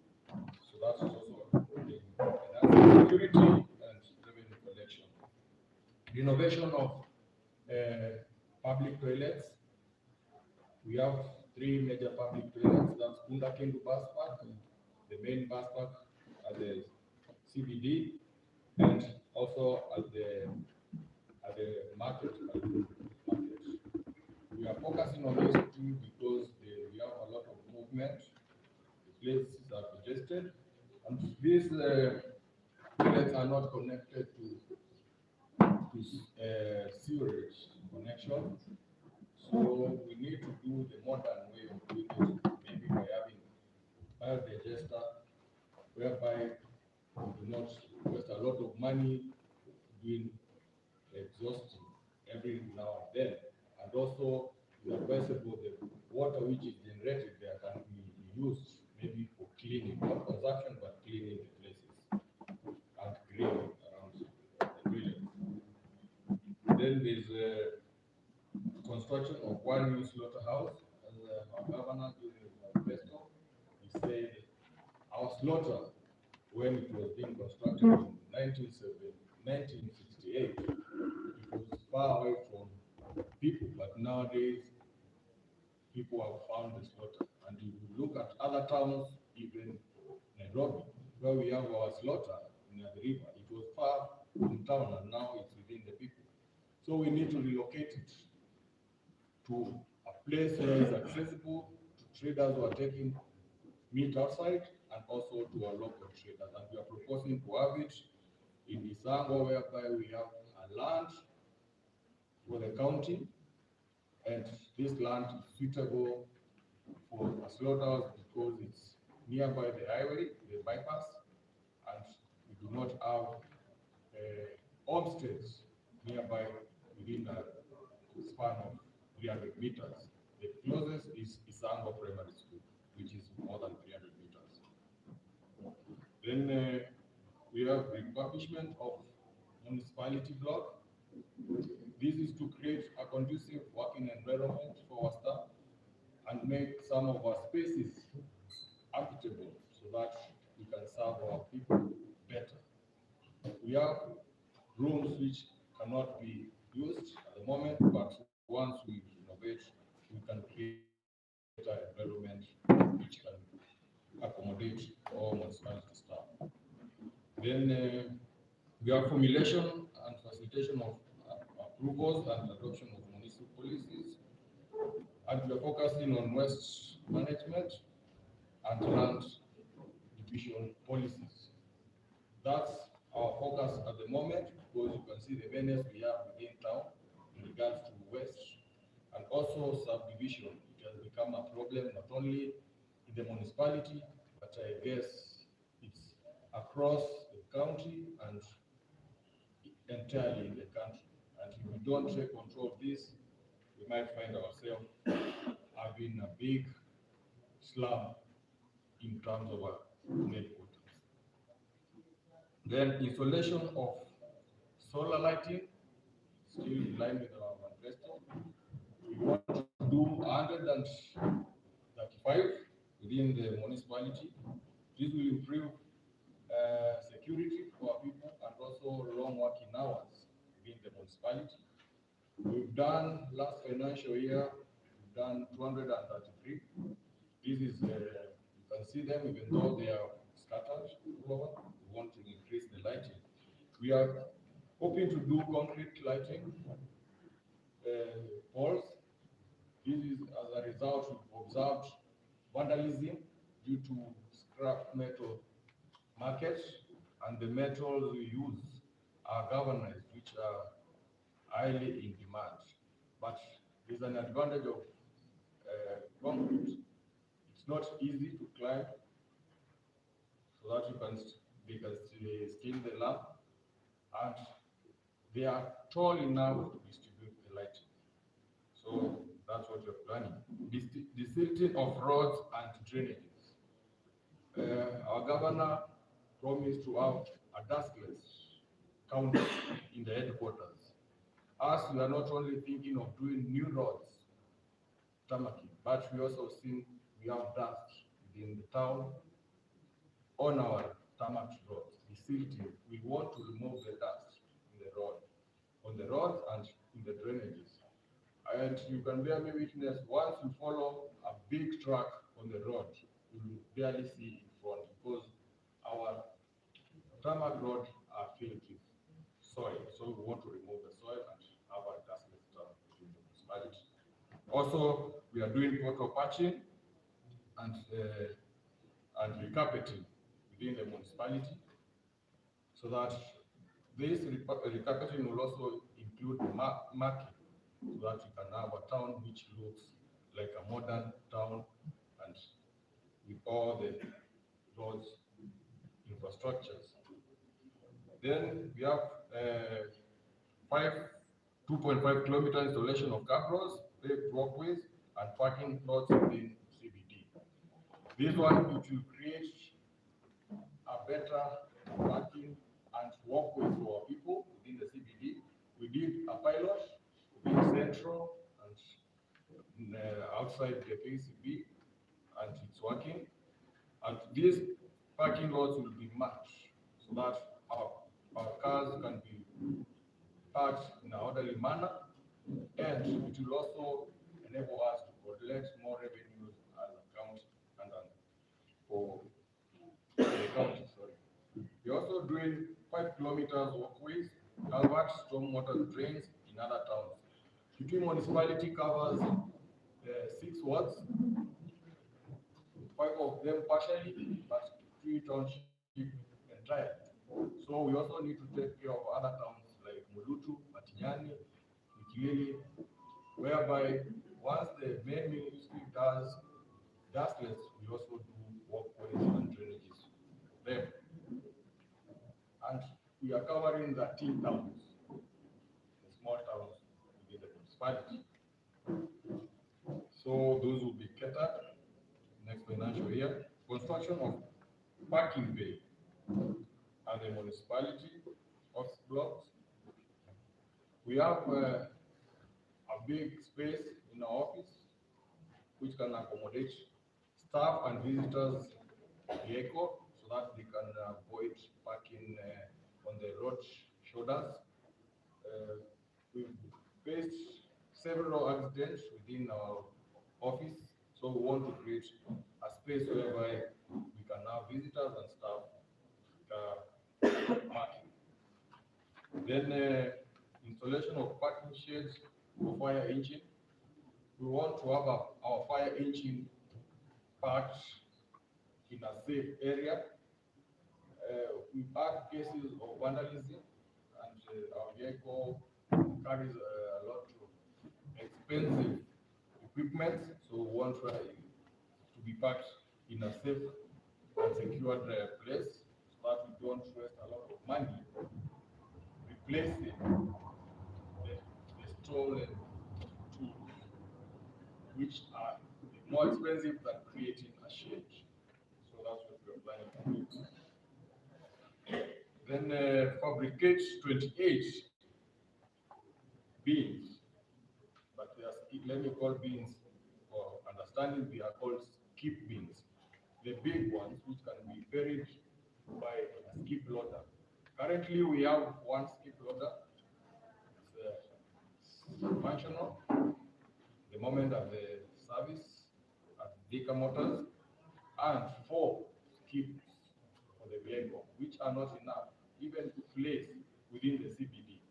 So we are planning to have 6 skips within the CBD designated areas, and within our 4 estates, that's the Mosquito, Odeni, sites, so that our people do not dump everywhere, but they have a designated dumping site, and they will be picked daily by our skip loader.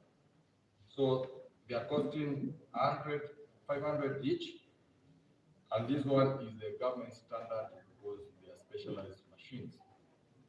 So also maintenance of Kalungu dam site. This is excavation and relocation of waste from Kalungu dam site to Kanyonyo. We want to relocate that waste to Kanyonyo.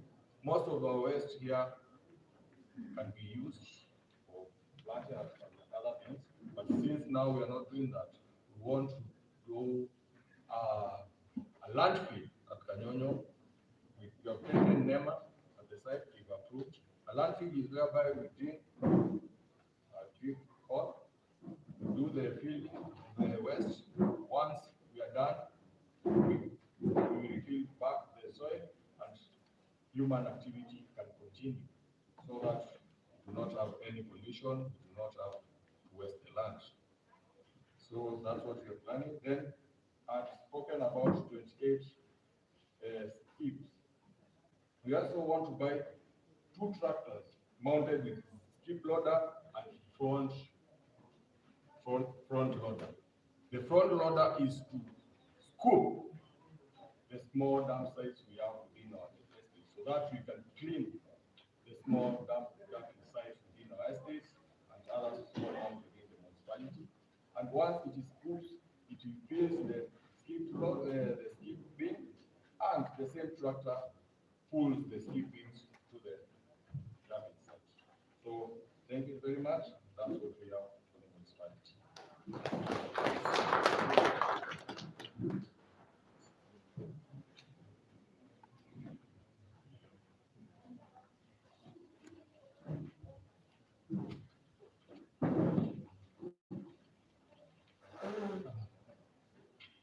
CCs, members present, chief officers, directors, deputy directors, and county administrators, the chairman of the ward development committees, NGOs present, clergy, and members of public. Good afternoon. My name is Alex Mutemi, the municipal manager in Mingi municipality, the new kid in the block. I'm going to present the priorities we have given in the development for the year 2023, 2024, and the other activities for Mingi municipality. And something to note on this, you may realize that Kitui and Mingi are municipalities, but you may realize the items listed by Kitui municipalities are long compared to the 13 items listed under Mingi. That is just because of the budget constraints or the allocation which we get, which is less than 1% of the county gross kitty. So that is the major reason. So I'm going to start with the priorities which we have given. Number 1 is the general operations, training, and capacity building of our staff, and that incorporates the personal emoluments of the staff, the casual workers, wages, the trainings for the staff, and other capacity building. So that is what we intend to have in 2023-2024. We have also a town public forum as required by the law, and as a municipality, we are going to be having a quarterly public forum to chart the way forward and to get feedback from the community and their views on the management of the municipality and the emerging issues in the municipality. We have office equipment and ICT infrastructure, which involves the items we use in the office, like the laptops, the printers, and the other tools which we normally use in the office.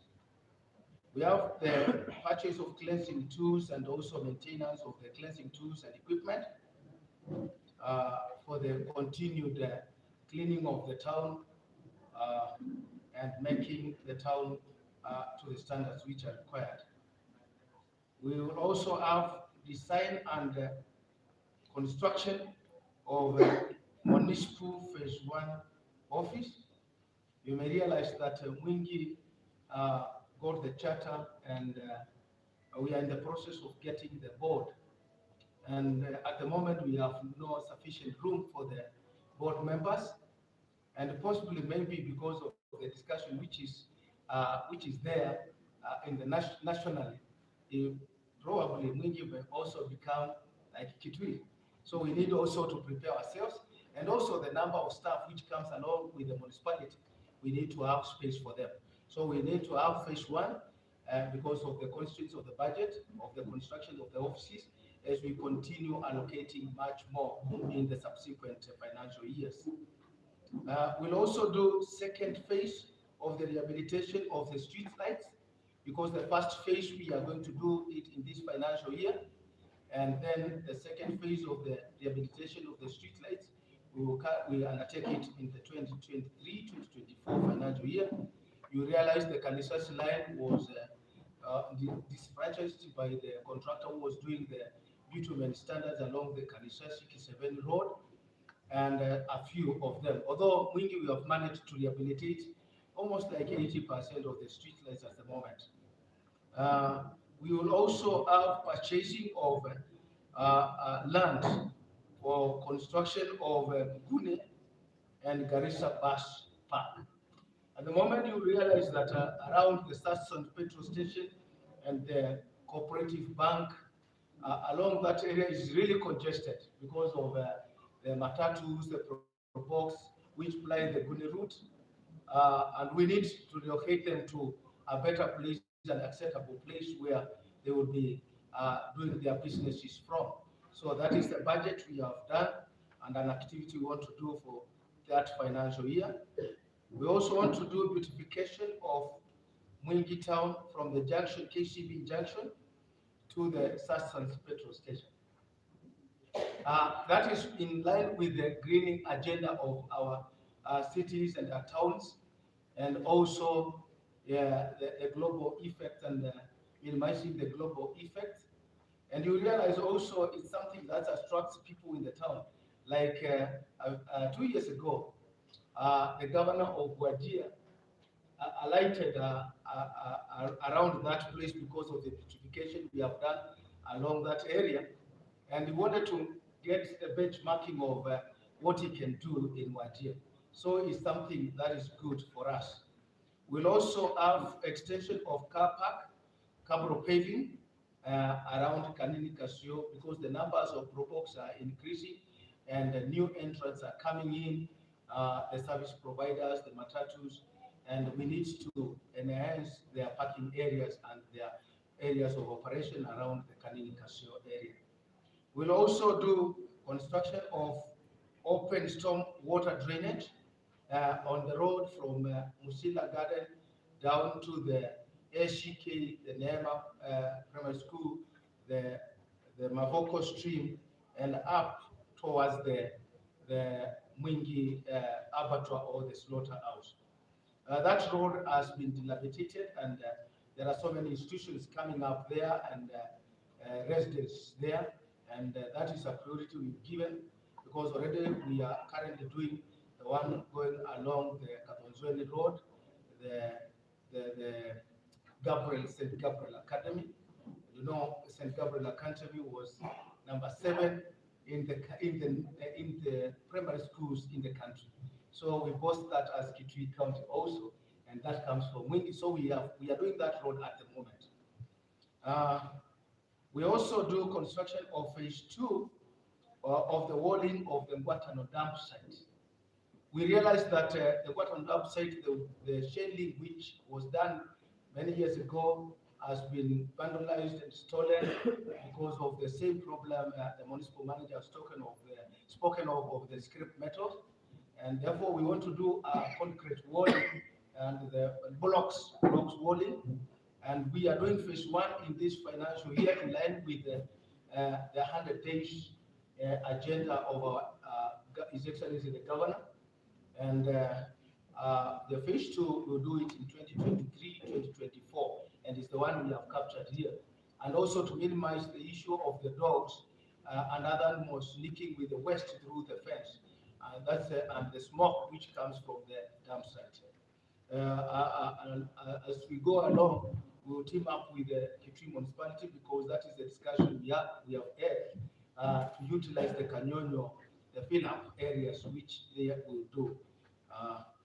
So we also, number 13 is construction and installation of slaughterhouse gate. That's gate number 2, because we want to have entry and exit of our abattoir, and we want to do a slab there and make the area dustless, because we are focusing on the animals coming from the Tana River and Garissa, and eventually as we continue getting the budget, we will have to plan to do the coolers in that area, because we are receiving so many inquiries on how to utilize the Mwingi abattoir much better than at the moment. Thank you so much. That's the presentation from the municipality. Thank you. I know we've really sat, but we are somewhere. We are going to move to the presentation by the Ministry of Health and Sanitation. The CCM is here.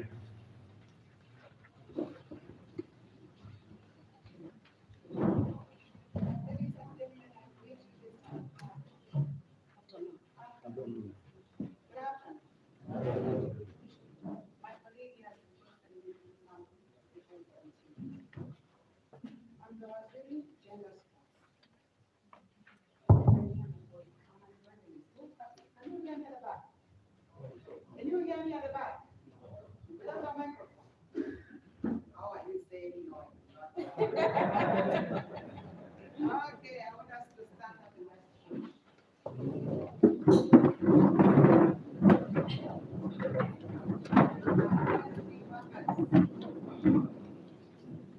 So, unaniona?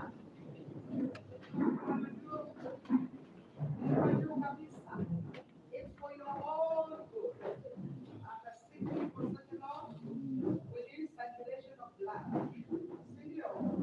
Now, stretch, standing on your toes, go up, mikono ikiwa juu kabisa, fika mwisho wako kabisa, and then you come down. Again, up, juu kabisa, haya, down. Ready for us? And we are going to our right. Now my right is your left. You know, we go, yeah, our following. We go down, down, down, down, down, kabisa. Kuna mtu amevaa suti au mtu anasimama, twende. Kabisa, okay, and then on the other side we go. Kabisa chini. Chome mafuta ya kumau.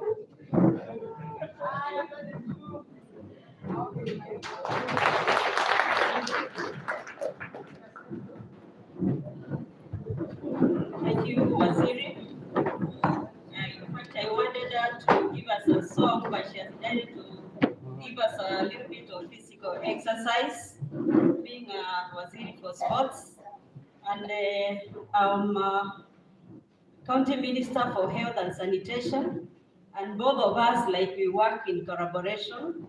If we did not do this, we would have had suffered some burnouts, or what we call mental block.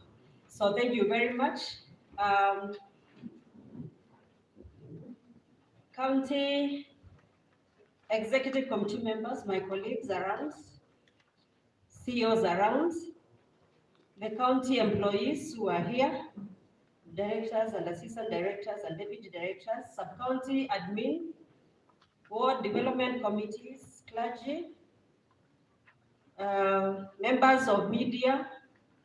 I had seen honorable members of county assembly who are present, and all protocols are observed. Good afternoon. Good afternoon. Yes, I am Dr. Winnie Kitetu, CC for Health and Sanitation, and I'm going to take you through what we are requesting for the Ministry of Health in the year 2023-2024.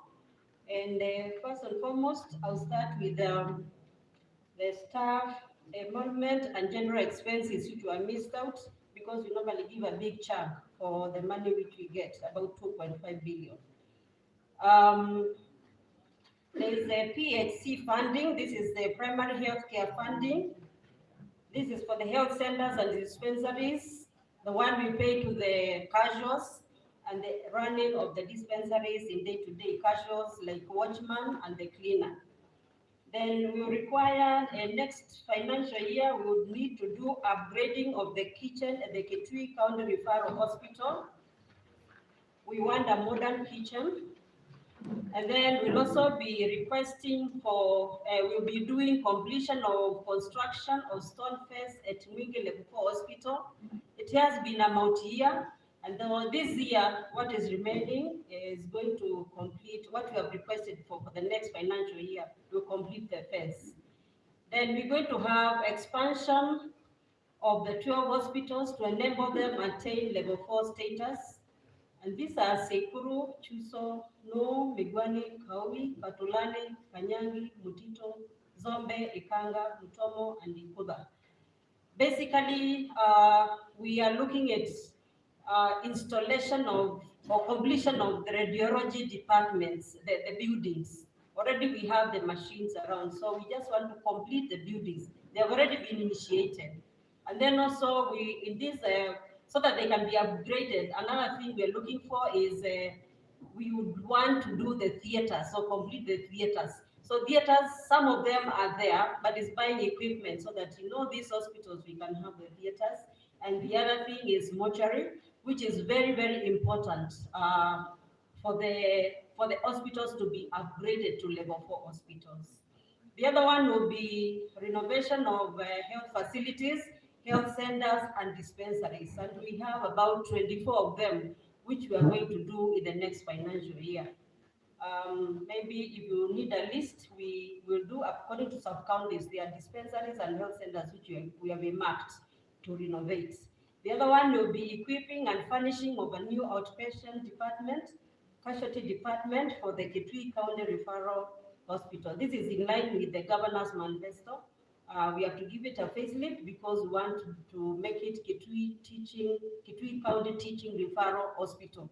And so we have to do a lot of facelift in this hospital. The other one will be completion of construction of a medical store in Kitui County Referral Hospital and Mwingi Level 4 Hospital. This is the idea is to be able to offer buffer stocks of drugs because we are still implementing the universal health coverage. Then the construction of Zambakitonga Memorial Hospital. We have already done the groundwork of the drawing. We have already earmarked where we want the hospital to be at Mutitu Level 4. And then, so by next financial year, we hope now the construction will now kick so that we can, we have a 2-level, the Memorial Hospital in Zambakitonga. The other one will be construction of modern health records and information department at Kitui County Referral Hospital, and equipping of the offices with desktops for data entry. As you're aware, in the Ministry of Health, data is very important, so we want also to have a modern health records. Then purchase of following laboratory equipment for the 14 level 4 hospitals. This is a blood bank, freezer, blood bank refrigerator, 10 blood donor coaches, a plasma extractor, plasma thawing bath, plasma agitator with incubator, refrigerated centrifuge, tube sealer, 1,000 Ziploc bags, 100 cool boxes, equipment laboratory units in 12 hospitals with automated biochemistry analyzer, automated hematology analyzer, analytical balance, electrolyte analyzer, laboratory incubator, a microscope. So the facilities which are going to benefit from this will be Sekuro, Chuso, Mu, Migwani, Kawi, Patulani, Kanyangi, Mutito, Zombe, Ikanga, Mutomo, and Ikuda, so that we also stop referrals from Kenyatta if we get all these laboratory machines. Then completion and equipping of mortuaries in Kitui County Referral Hospital and Mwingi Level 4 hospitals. Construction and equipping of psychiatric units in Kitui County Referral Hospitals. This is a new construction, and by next year we'll want to start it. As you know, mental health now is on the rise. Operationalization of cancer center at Kitui County Referral Hospital. Purchase of medical equipment for rehabilitation departments in Kitui County Referral Hospital and Mwingi Level 4 Hospital. Then there is completion of installation of integrated health management information system in the hospitals, so that we can be accountable and also enhancing our supervision and avoid theft and also collection of revenue. This is what we have said next financial year would want to have the information system in place. Equipping surgical and amenity ward at Mwingi Level 4 Hospital. Completion of construction of 7 classrooms and the ablution block at Mwingi Medical Training College. We we've already started this, so we just want to complete the classes for the medical training students because they also help us during attachment. They work within the wards. They work in our KCRH, they work in Mwingi. So this time we want to support Mwingi Medical Training College. Then biomedical engineering working tools, which we want to procure in the next financial year. Completion of stored maternity and pediatric ward at Kitui County Referral Hospital. This is the building which you always see when you're around Kunda Kindu, which are stored. So we want to jumpstart it in the next financial year so that now we can have these units open.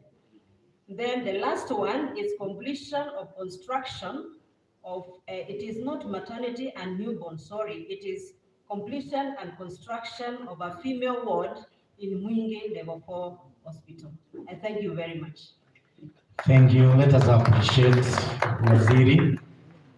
Now we move on to Ministry of Trade, Industry, MSMEs, Innovation and Cooperatives.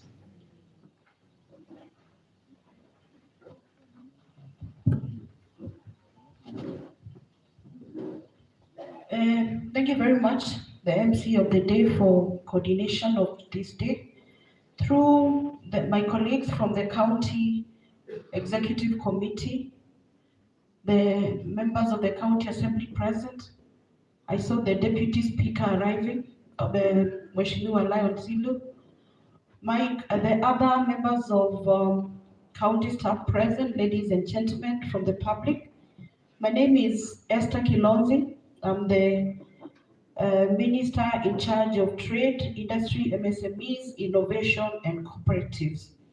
I just want to give us a brief overview of our ministry before I invite my Chief Officer to take us through our presentation from the ministry. The Ministry of Trade has got three main ministries, departments. The first one is the department that deals with trade and market development. This is the ministry that does a lot of market shades, a lot of public toilets, a lot of mulika mwizis and boda shades, basically to provide a conducive environment for people of Kitui to trade. And then also we have cooperative development. If you look at one of the priority sectors for His Excellency the Governor is that he wants us to develop our cooperative movement. So you're going to be seeing a lot of that in our presentation. And then also the development of the county economic investment zones, that is in our ministry. And then we have the ministry that deals with branding and marketing. So this is going to be forming the bigger part of our presentation. I'd like to call upon my Acting Chief Officer, CPA Fernandez Bindumuli, to take us through our presentation. Karibu sio.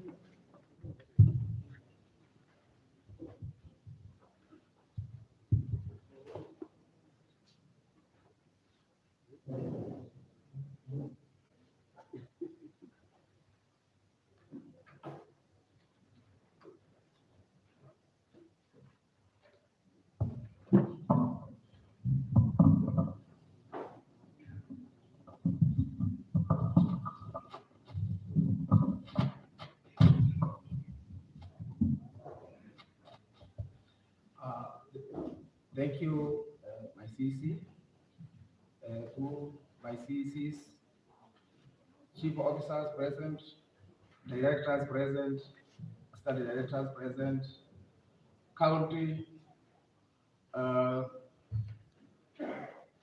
sub-county administrators present, members of the county assembly present, members of the fourth estate present, and the public present.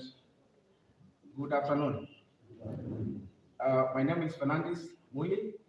I'm the director in charge of industries and also acting chief officer in the Ministry of Trade. I'll be taking you through the sector priorities for our next financial year.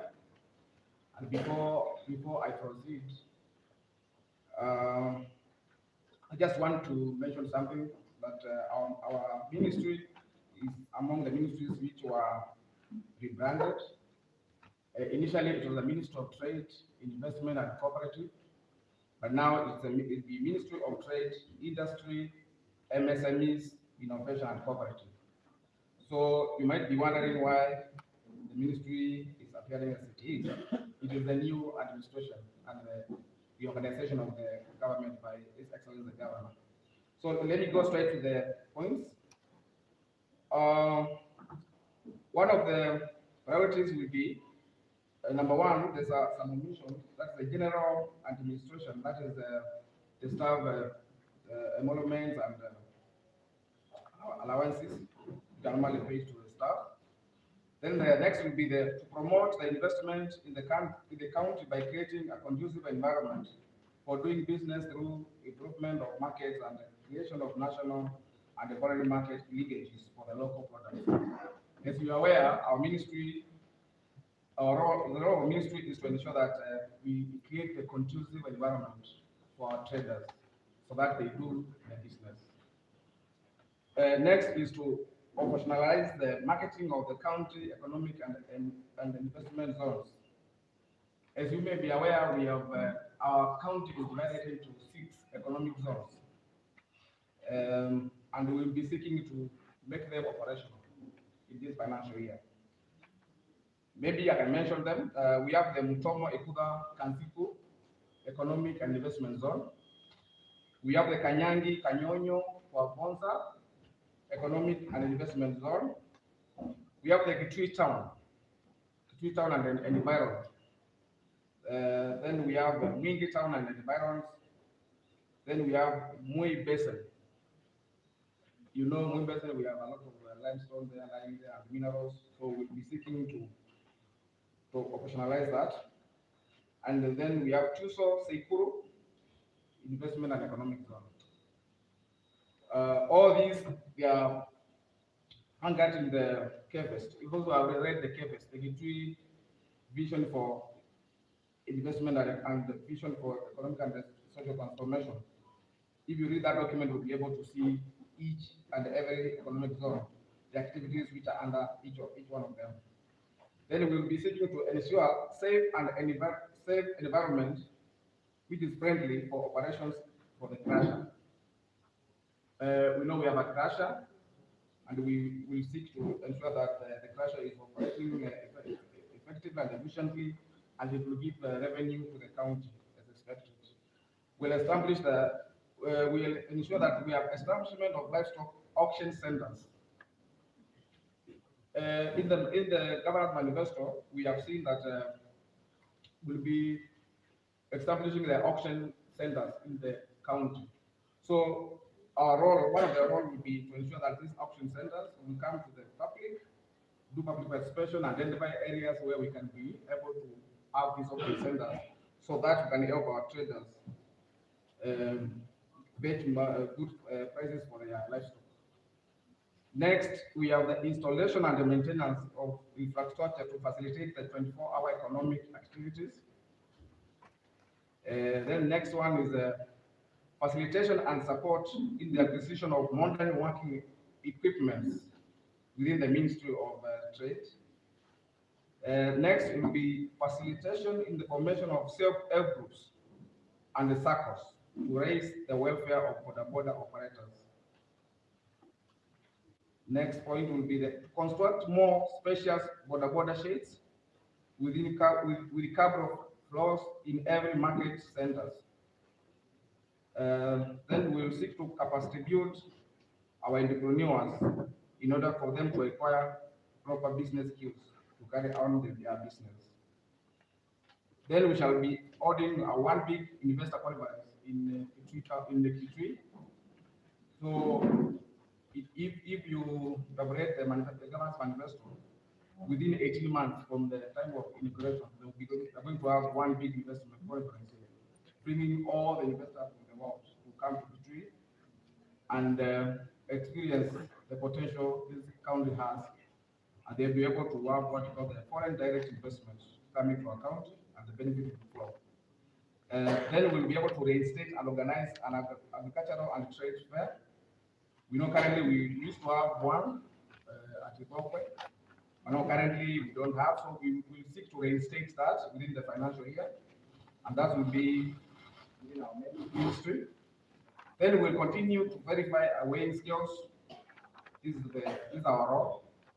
in order to ensure that we have the fair trade practices within our traders. So this will be able to enhance that activity. We'll continue to finance our traders through and self-help groups. We still have the Kitui County Empowerment Fund, which came to force in 2018. So we'll continue. It's a continuous fund. So we'll continue with the activities so that we ensure that our self-help groups are empowered and they get access the credit, the money at a lower interest rate. Then we'll seek to promote registration of new cooperative societies across the county. That is through the Department of Cooperative and Group Empowerment Initiatives. We'll continue to capacity build our cooperatives through continuous training so that they get the best and modern ways of running business, the financial management, and so on. So we'll continue to supervise our society elections. As you know, these circles are run in very chaotic ways, so we'll seek to continue supporting them and ensure that we enforce the law as it is. Next is we attend cooperative societies general meetings. That is also a part of our role, and we continue to do it in our next financial year. And we will be able to continue to attend cooperative societies management committee meetings so that they can continuously improve their corporate governance within the members and the committees. We'll continue to do cooperative society governance workshops so that they'll be able to ensure that the boards they carry their role objectively and they give the added value to the circles. We'll continue to inspect the cooperative societies. That is also our role. We'll conduct cooperative audits. This is also our role in the ministry, and we'll continuously be able to implement this role. We'll conduct. We'll seek to brand all county office premises at the county and the ward levels. Currently, when you move around, you don't know whether these are. So we seek to brand all the offices, and we have already started with it. And we'll be seeking to move to the sub-counties and the ward levels. Next is that we will brand all the county properties, that is the vehicle and the IT equipment across the county. We will be able to brand all our county staff IDs, business cards, etc., etc., etc. We'll be able to branded standard banners for all the ministries, highlighting the ministry vision, and objectives, duties, and responsibilities, strategically placed at each ministry's main page. Then next, we will brand all the ongoing county projects with the standard county brand color and the architectures. Next, we will be able to brand all the county tourist attraction sites, products, natural resource sites. Next, we'll be able to brand all the county attractive sites, products, natural resources, and the sites. Then next, we'll be able to develop and devise on the creation of uniform standards for all the branded county materials, both internal and external use. Both for external and internal use. Then next, we'll be brand all the Kitui County borders with other counties to eliminate confusion, eliminate future disputes, as well as assist in security as we tap our county resources. Next is we will participate in all the ministries' activities that require branding, and whenever required, offer all the county ministries on advice of branding of their various branding materials, venues, and activities. Next, we'll generate and procure various generic branding materials, e.g., pull-up banners, teardrops, etc., for each specific county ministries. Next, we'll procure branded giveaway products for executive use, e.g., the calendars, diaries, writing pads, and the etc. Next, in conjunction with the roads authorities, we shall install county-branded light boxes to be used to generate advertising revenue. And this revenue will flow to the county and will go to the resource envelope. Next, we shall ensure we have market surveys research to establish demand or opportunities for the Kitui products. Then next, we shall have field sales and marketing trips to promote our products, which are produced within the county. Then in collaboration with the various sales outlets, e.g. supermarkets, we shall participate on various marketing forums, exhibition and fairs and conferences. Then next is we shall participate actively in various sales and marketing forums, e.g. exhibitions, both locally and internationally. Then we shall provide information pamphlets to highlight the various programs being undertaken and the success stories. Then next, we shall promote through advertisements in various media where necessary, so that the people coming to visit Kitui tourists, they know where we are, what we do, our location, our tourist attraction centers, and etc. We shall have documentaries to market county products, attractions, e.g. mining and game parks, so that we have clear information and highlight the available investment activities within our county, among them the investment and economic zones. Then we shall create partnerships with various international entities to create awareness about the investment opportunities in our county. And the last and not the least, we shall use our social media platform as a marketing tool to market Kitui County locally and internationally. Thank you very much. And that are the priorities for the Ministry of Trade. Thank you.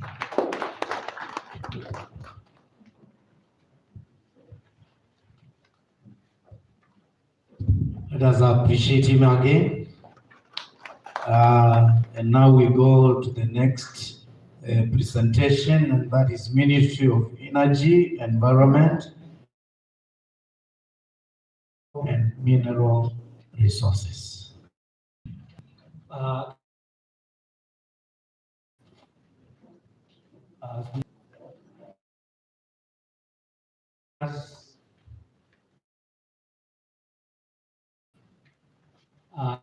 Thank you. I'm Jambo.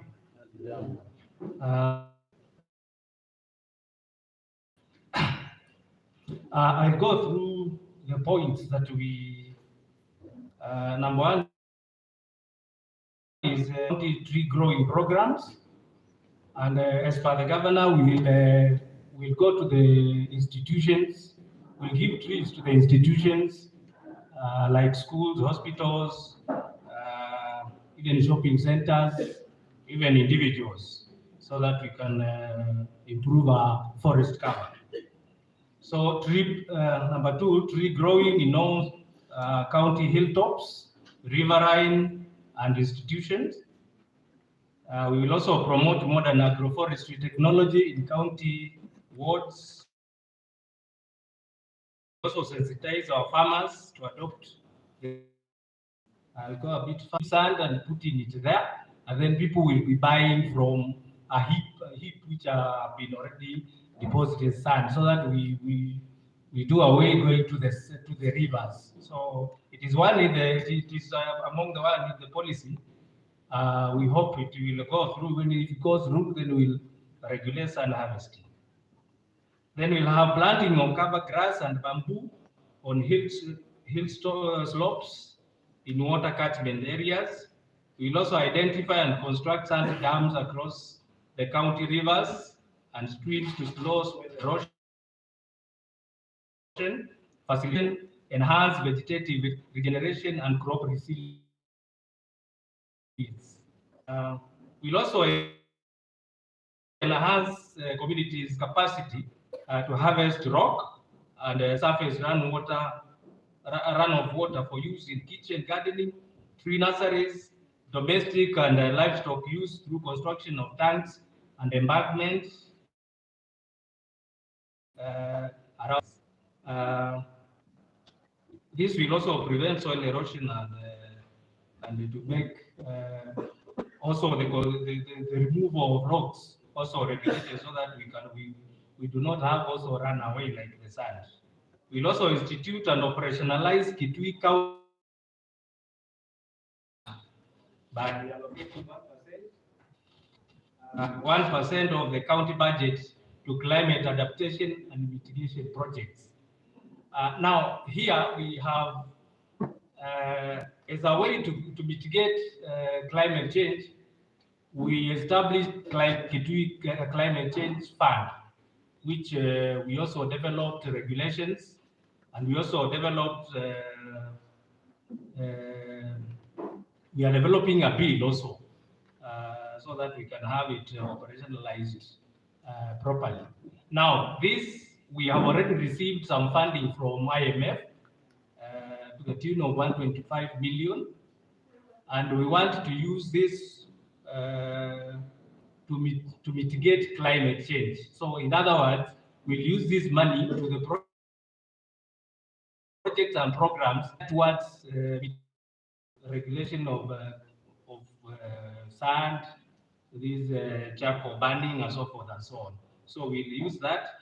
We operationalize this financial year, this coming year financial year, because we have already put a mechanism to operationalize it. We have already opened a bank account, actually a bank in Central Bank, which has this money. So we'll operationalize it and have those projects done.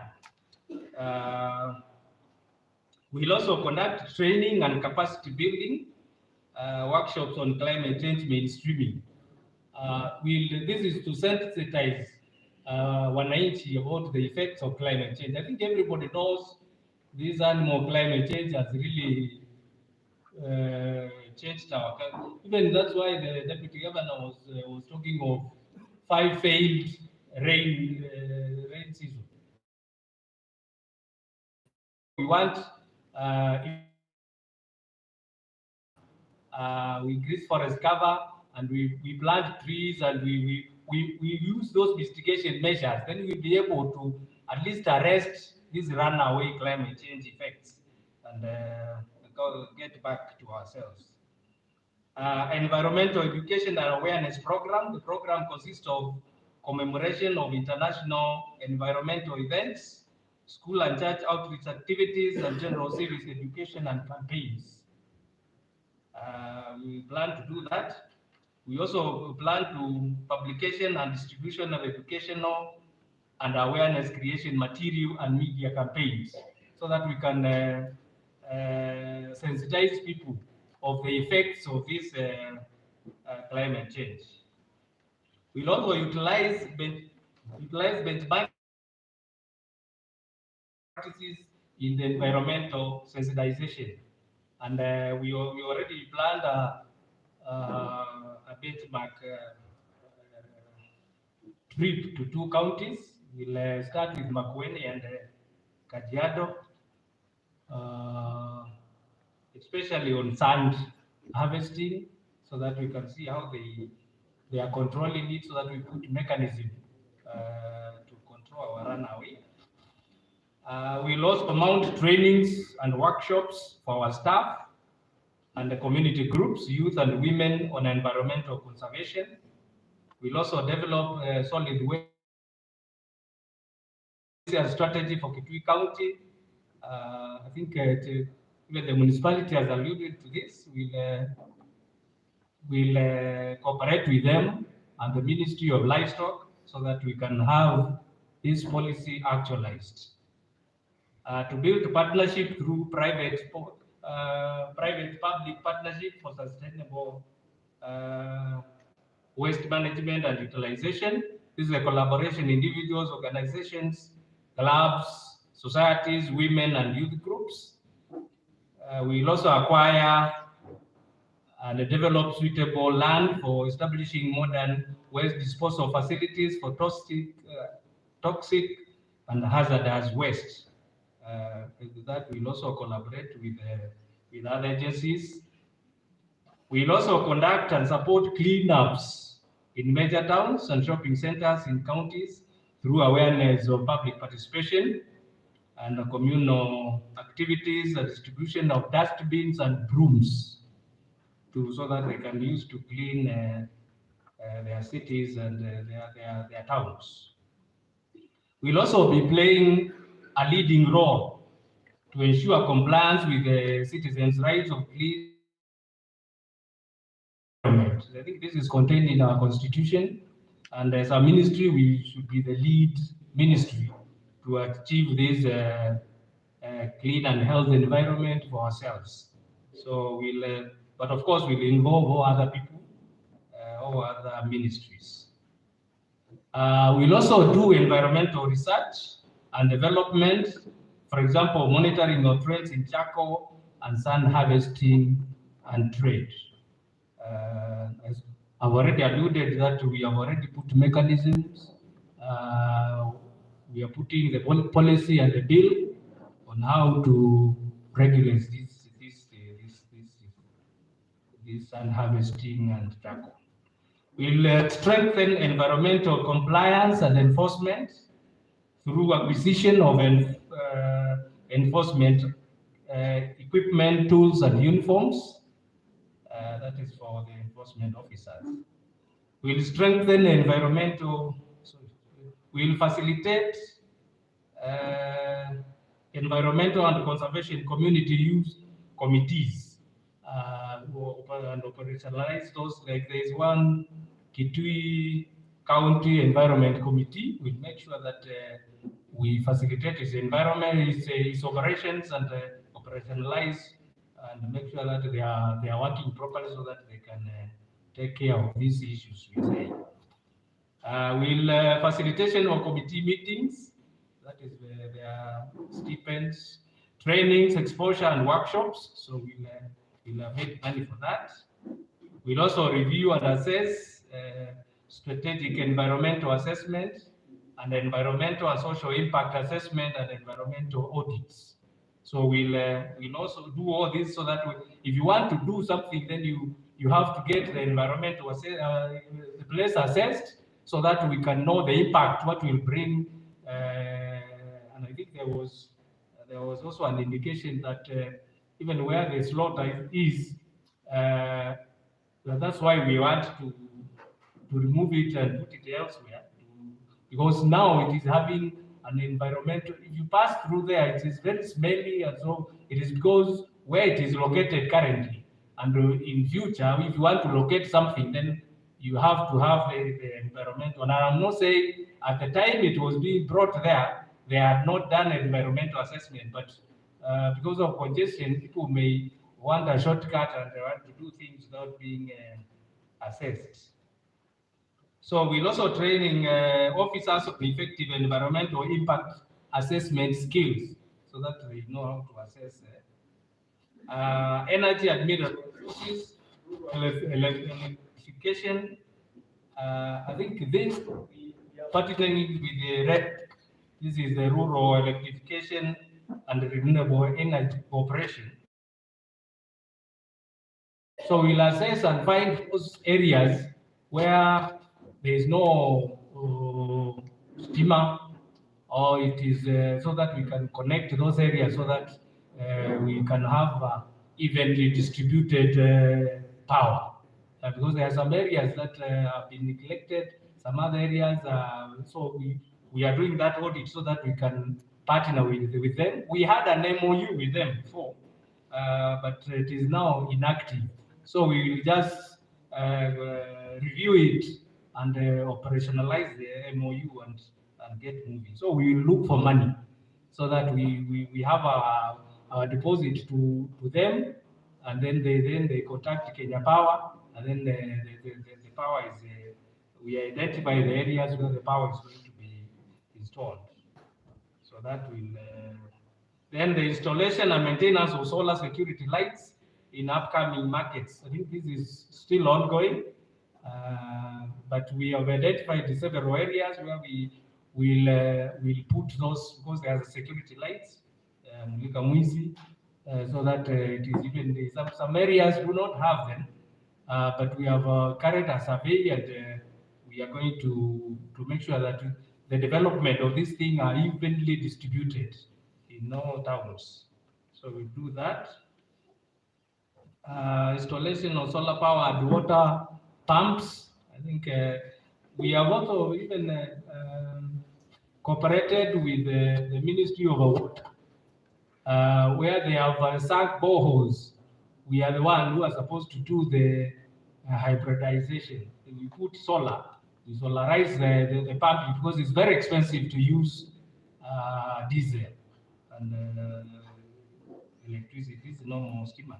So we have we are the lead person because we are the in charge of energy. So we cooperate with the Ministry of Water to make sure that all those boreholes that are being run by other powers, which are very expensive, solarized. Promotion and training of communities on installation of clean cook stoves, establishment of sub-county, 8 sub-county energy centers. These ones will be based on the sub-county headquarters. Now, these stoves are the ones that do not have, there are some, like if you use charcoal, there's a lot of, what do you call it, smoke. But there are some stoves that we have partners with some partners that do not have smoke, and they use energy properly, sparingly. So we'll roll out those stoves. We'll put some money. We have put some money in there so that we can have some for demonstrations and some for maybe institutions, and then people will be sensitized to the use of them so that they can buy their own. So those stoves.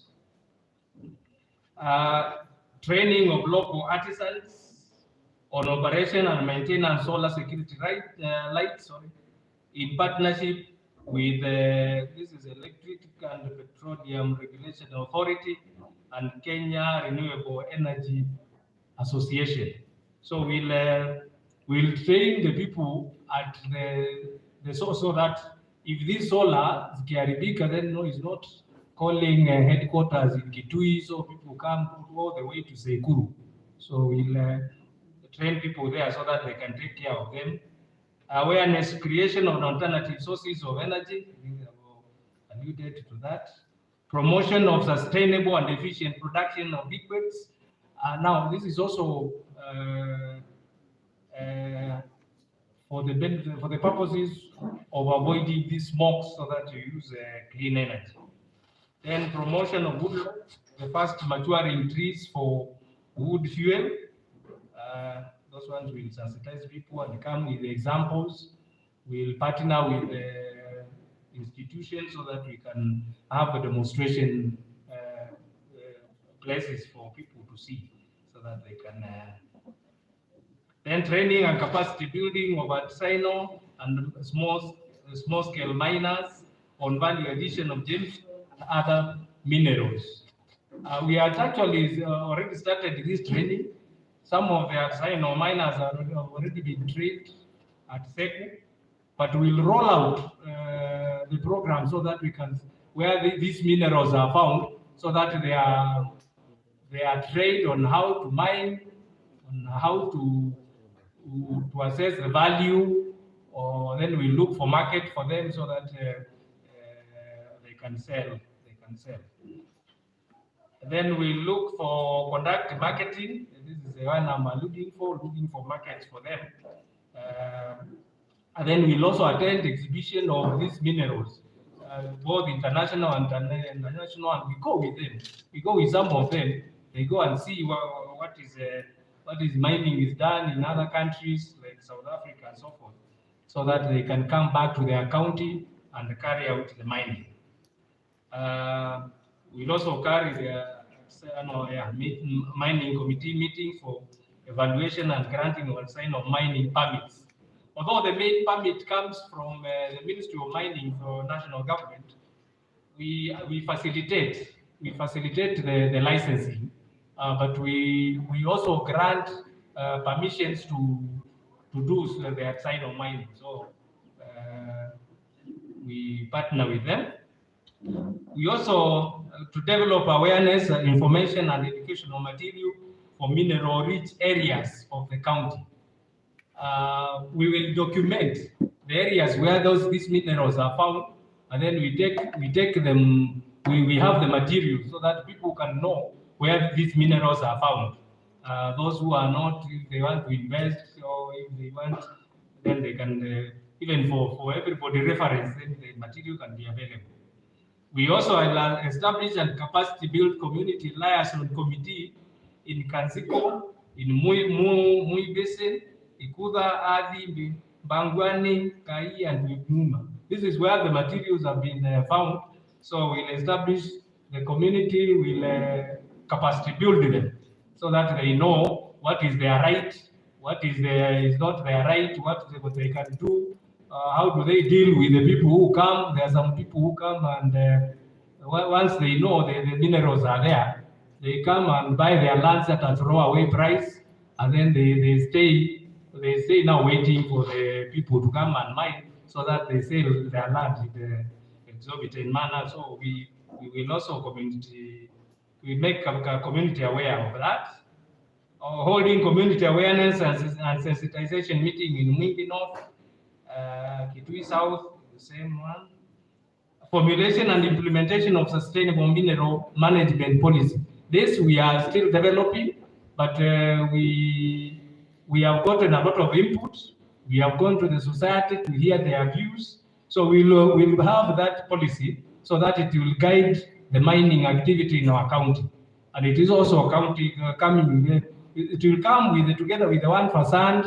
It will come together with the one for charcoal, because I think these are the issues that are really polluting our area. We don't have a sustainable way of managing these resources, and it is our responsibility to make sure that the resources are for the benefit of everybody and they are done in a sustainable way. So this is one is coming up. We have already have some drafts of this, and we will be rolling out this one. Geological assessment of mineral resources in Guni, Komeni, Nuwas in Kitui County. And finally, will be the construction and equipping of mineral testing lab and the gemology center in Kivu Mwingi Central. We had already actually put this money for this lab so that even we have some machines to test these gemstones and so forth, and their value and so forth and so on. But we have yet to construct them. We will put the money in this coming budget so that we actualize that lab. I think I'll stop there. Thank you. Thank you. Let us appreciate the CC environment. I know that was a really long one. Bado tunafuata. Are we together? Yeah, we are almost there. We have few more departments to go. At this juncture, let me invite CC, Ministry of Culture, Gender, Youth, ICT, Sports, and Social Services.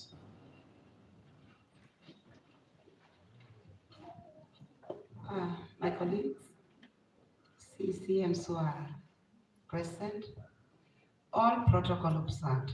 Good afternoon. Ladies and gentlemen, good afternoon. Yes, my name is Helena. We have two Helenas. We have Helena Ken and Helena Kideka. And people keep on questioning, who is this? Helena Ken is the one who will stand here and sing, sitarudi kuwa vile. Ngeukia mwenzako muulize, unajua jina langu? Msalimie na muulize, do you know my name, by the way? And you'll be a real cow. Make sure you say actually. Amekwambia anajua jina lako? I'm trying to awaken those who are asleep, and that we may come back and we go through.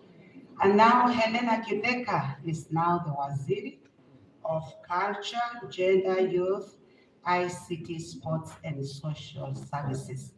And now she's the one standing here. You will allow me, thank you, clap if you are clapping, darling. Okay. Mambo sawa sawa. Yesu.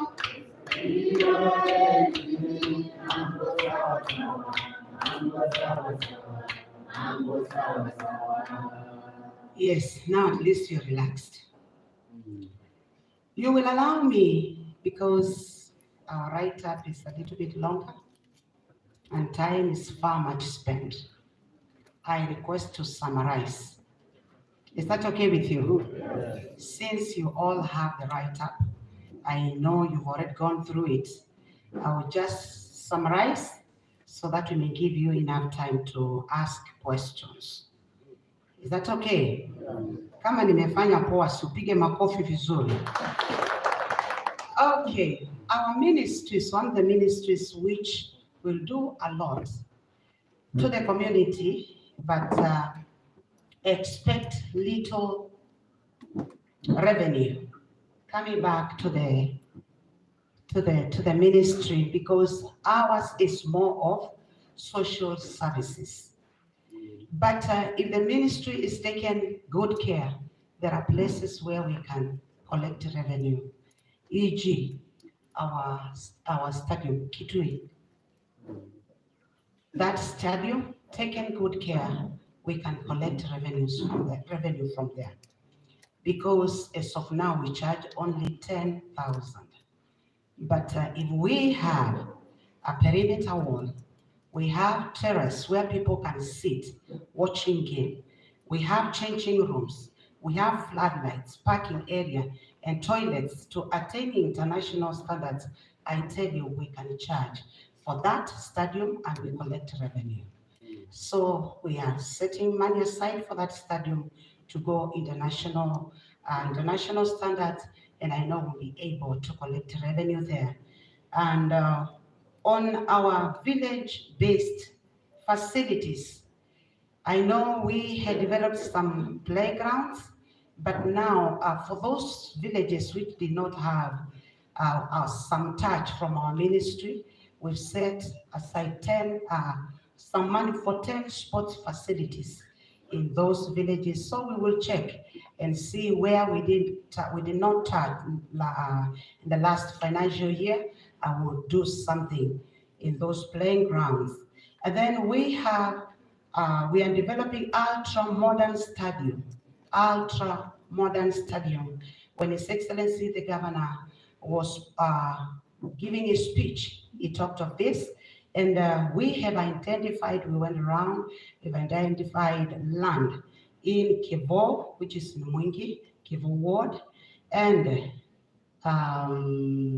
another one in Chowani, in Ikuda, where we are now buying land to develop stadiums, 2 stadiums, one in Kitui South and then in Mwingi. It will be ultra stadium, awesome, which will make, and one thing Governor has done is we are not going to do it at the center. We will move far from the center to make the town to continue growing. So we've identified the land, we are purchasing it, and in this next financial year, you will see the stadiums coming up. Then we know, and everyone knows this, for the time we have separated, we failed to participate in KISA, failed to participate in KIKOSA, in volleyball federations, rugby. We separated our county from other counties. This time around, we are coming back. All these activities will set money aside for the participation, for our people to interact with other counties as we go out for sports.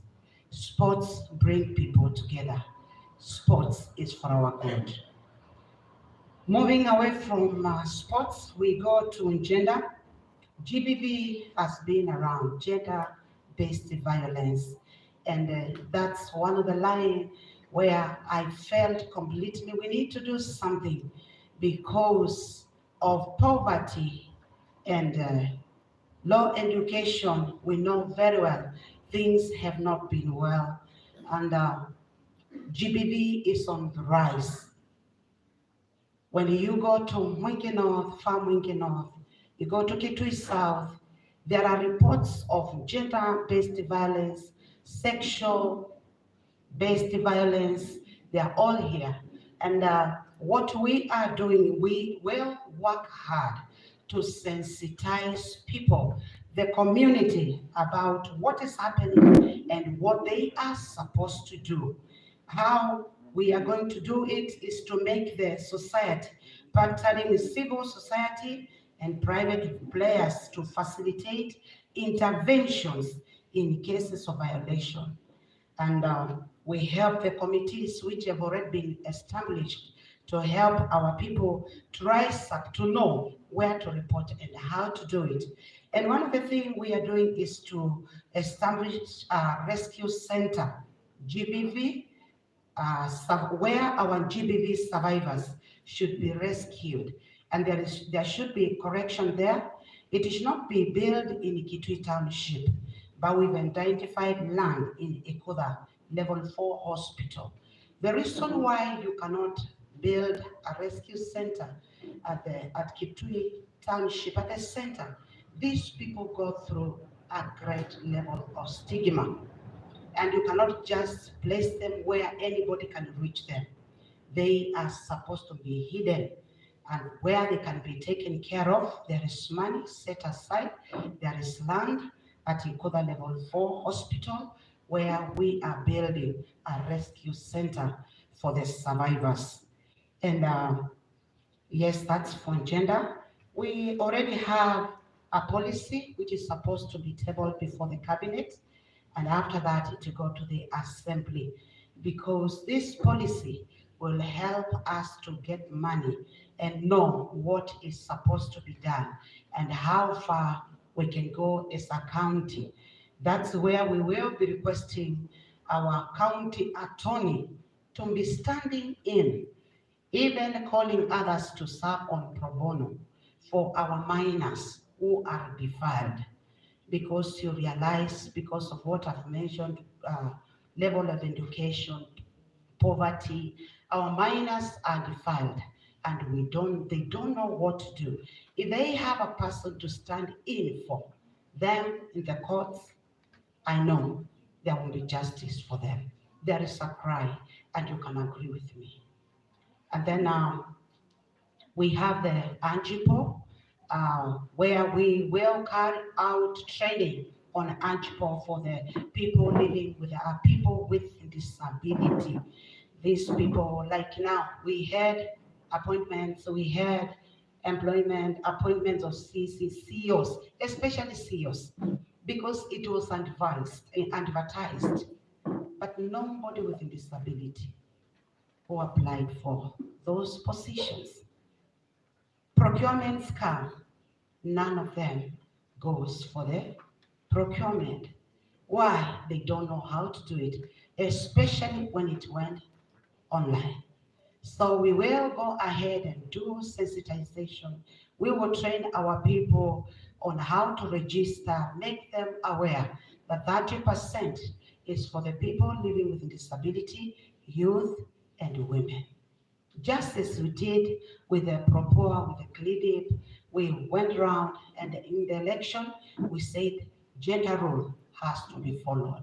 Even with this, we want our people to be aware of their rights.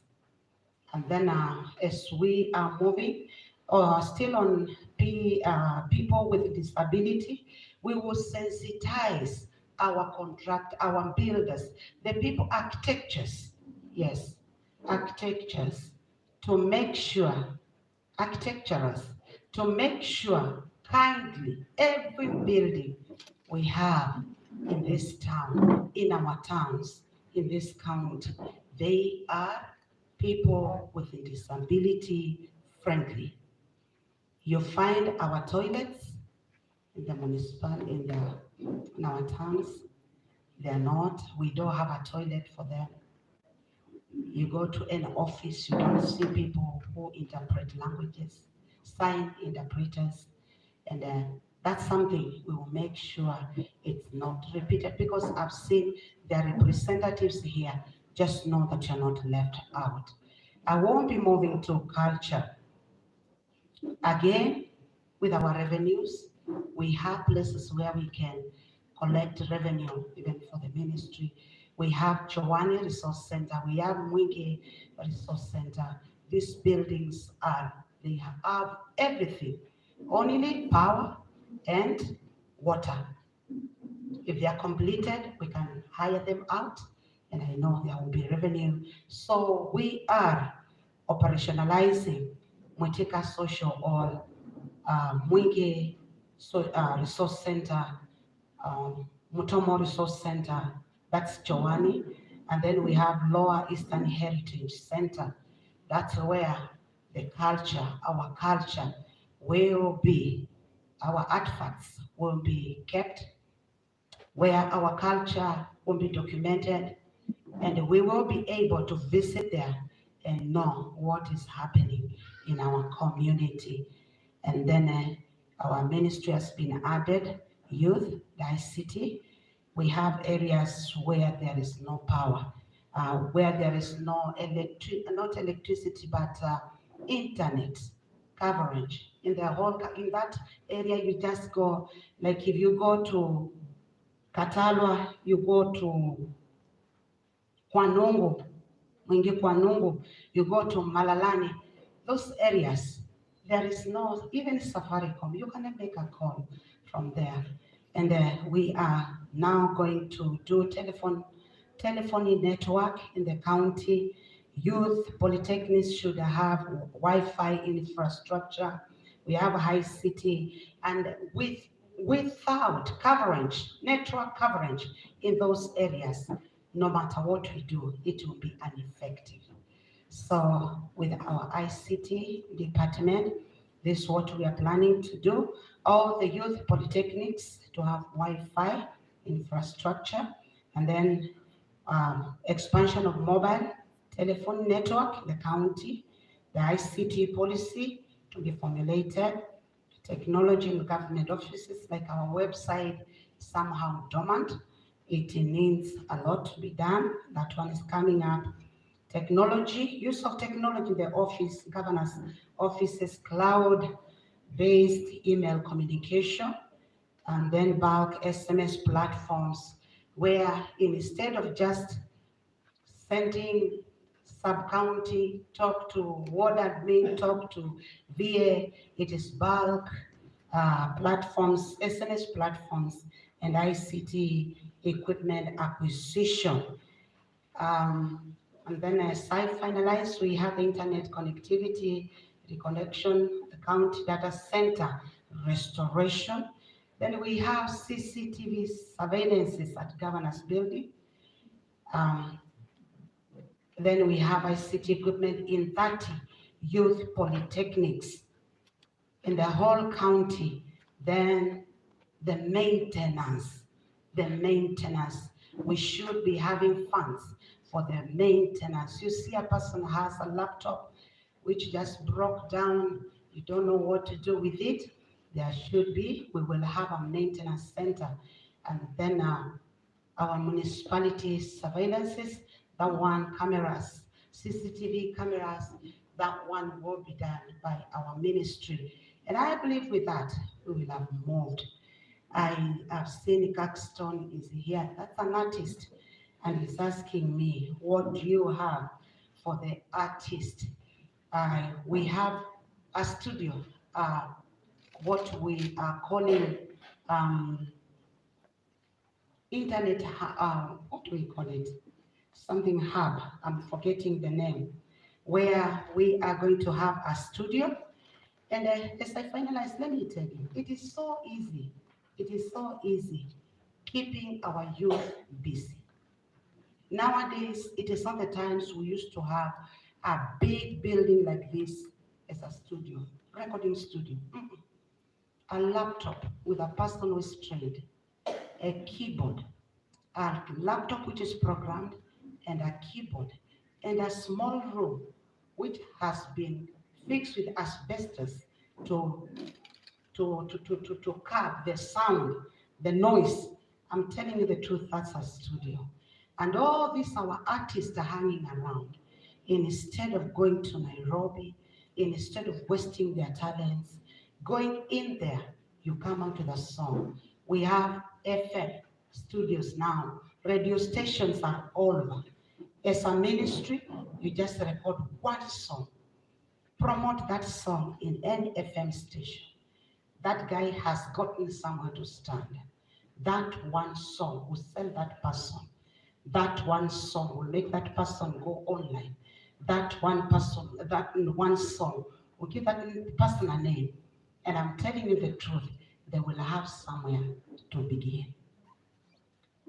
How did you know Evelena?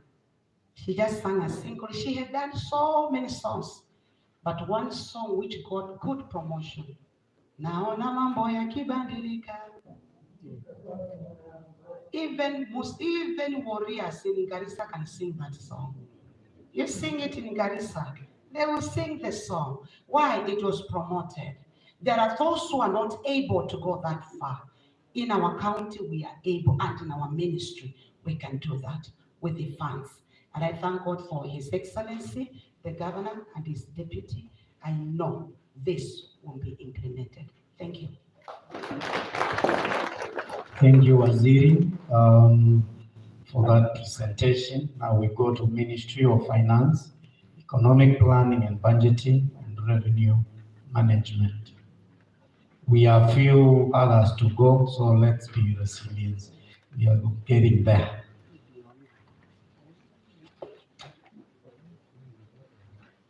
Good afternoon once again. I would like to make a presentation on the Ministry of Finance, Economic Planning, Budgeting and Revenue Management for the 2023-2024 County Fiscal Strategy Paper.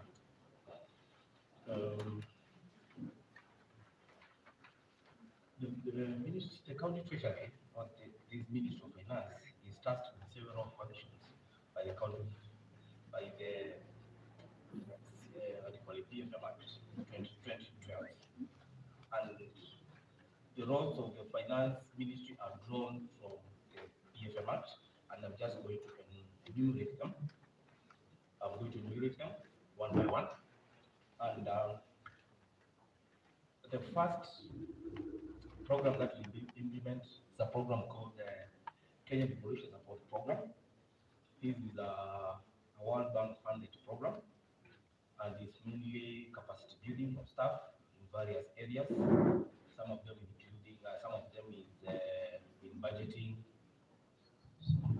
in budgeting, revenue management, revenue collection. That will be funded under KDSP. The budget will oversee county budget preparation, implementation, coordination, and control. On a quarterly basis, we give out several reports. One of them is the budget implementation report, which shows how the budget is being implemented. And also we have financial statements, which shows we have a budget of this one, of this month, but this is how we have the money in that particular quarter. So those are monitoring tools on how the budget is being implemented, and that's what the Department of Economic Planning will be doing, and also finance. Will be development of updated county statistical database, county well-being survey in form of booklet giving information per ministry. This is a database on the key indicators that we'll be reporting on the well-being of the people of Kitui. How well are we doing? And this is a report that is done on an annual basis.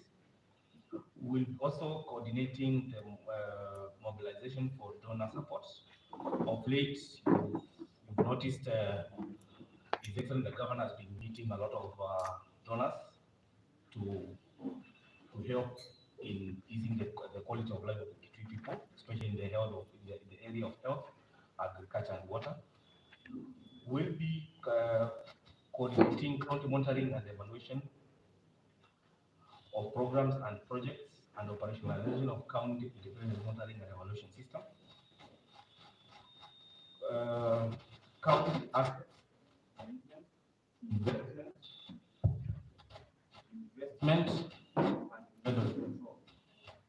one of the main factors county treasuries is laid in payment is the assets of the county, and the county treasury that gives out the asset register. Every item that the county has that has bought, so that will be one of the operations that we'll be doing. Automation of county revenue operations. We are partially automated. There are some other aspects that have not been automated, and we are looking forward to going through full automation of the revenue.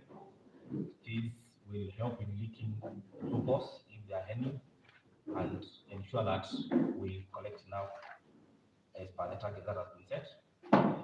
We have county revenue reforms, formulation and implementation of revenue management policy. The draft is ready. I think it's a matter of approval. We'll be buying 4 revenue vehicles and 1 vehicle for inspection purposes. There will be improvement of sales collection points, maintenance of existing sales points, installation of additional sales points at Kitui Town and Lingi, digitization of Kavonsa and Kanyonyo sales check point. I think that is clear. Purchase of staff uniforms for revenue staff, boots and raincoats and identification badges. Business data mapping. This is to establish a database of how many businesses do we have in the county, what category we have, how many small enterprises do we have, how many medium enterprises do we have, how many large of them do we have. And from the business data mapping, we should be able, it will guide us as a county to have realistic targets when setting our revenue, because we know how many businesses we have and how much each one of them is paying. So we'll be able to have a very good target on the revenue to be collected and ensure the enforcement of collection to achieve the targets. Risk framework policy, including installation of auditing software, establish asset register, establish a register. We already have one, but it's a matter of continuous updating. Every year we buy assets, so it's a matter of being updated. Auditing software, I think it's in the process of being installed. Yeah. Thank you. I think that's all for coordination. Thank you, CEO. I now call upon Acting Chief Officer Economic Planning to take us through the County Public Service Board and the next one. He knows his assignment. Thank you. Yeah, thank you, Your Excellency, the Deputy Governor, and all protocols observed. I want to take the members through 2 departments. First being the County Public Service Board, and then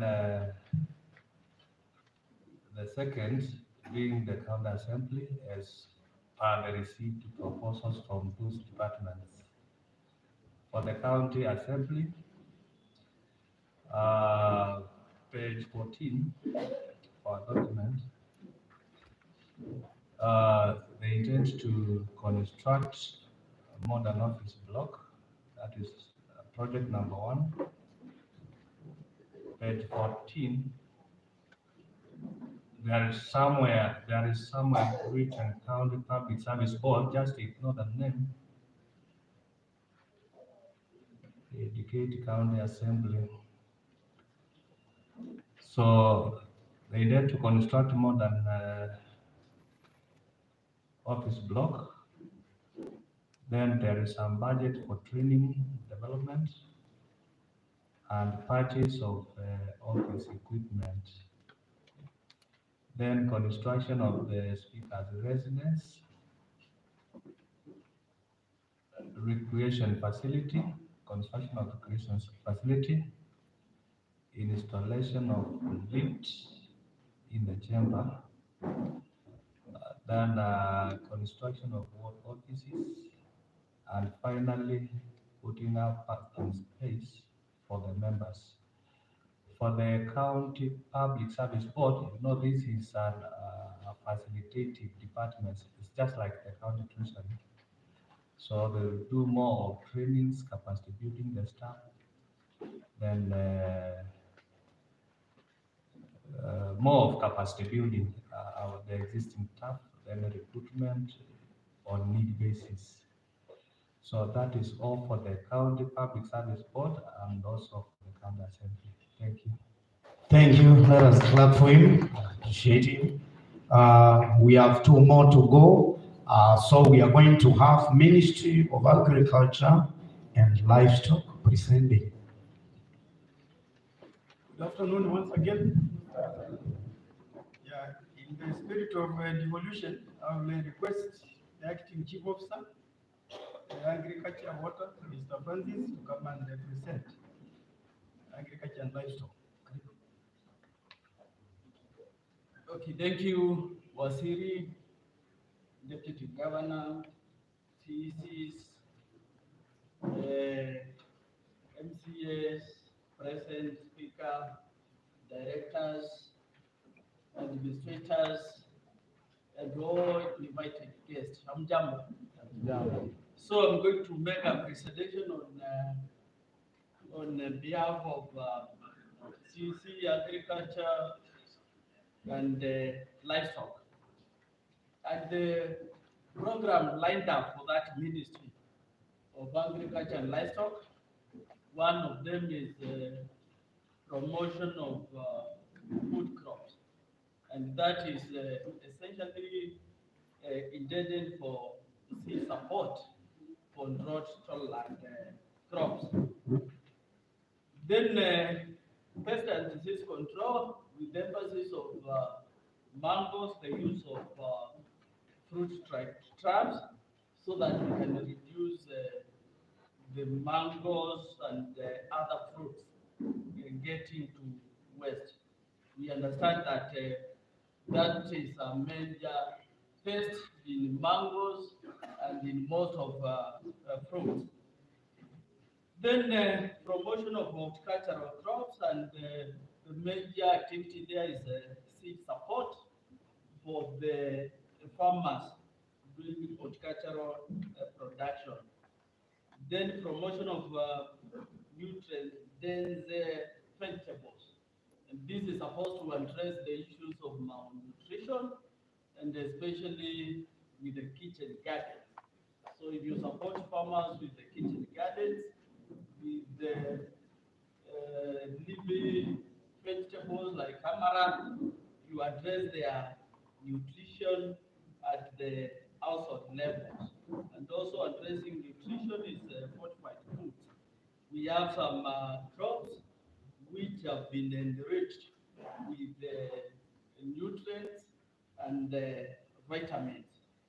So an example is some sorghums which has been enriched with nutrients. Then we have post-harvest losses. Those ones will be addressed through training and supporting farmers with equipment which can assist in post-harvest management like threshing. Then still, although it has gone down, we have some farmers who are doing cotton, although in small scale, and the areas around Zangadi, we support those farmers with pesticides so that they can increase their production of cotton. National Value Chain Development Program, that's our World Bank funded program. So it will be within our budget, and it will be supporting 4 value chains. That is mango value chain, ag value chain, tomatoes, and local poultry. Then we have emergency local response program, also a World Bank funded program. It's within 2 sub-counties which were affected by the locusts. That is the first invasion of the locusts. I know almost every area in the county was affected by the locust. But this program was designed for the first wave of locust in fashion. So it's only in Mwingi North and in Mwingi Central, addressing some 9 wards. Then training of youth in agribusiness, if the youth interested in aspects of agribusiness, training, then soil and water conservation.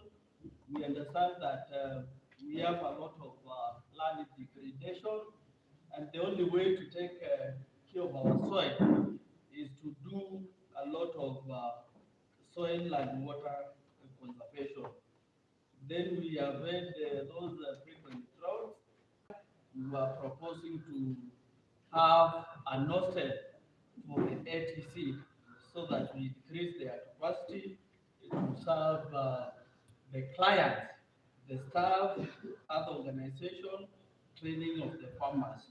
We also needed to have their nursery equipped with the seedlings for horticulture and for fruits and vegetables.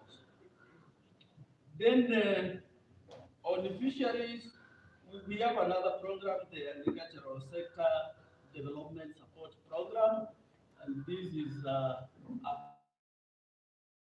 program funded by SINDA, and the major activity is training of the farmers in the 3 value chain, and that is in sorghum, grading grams, and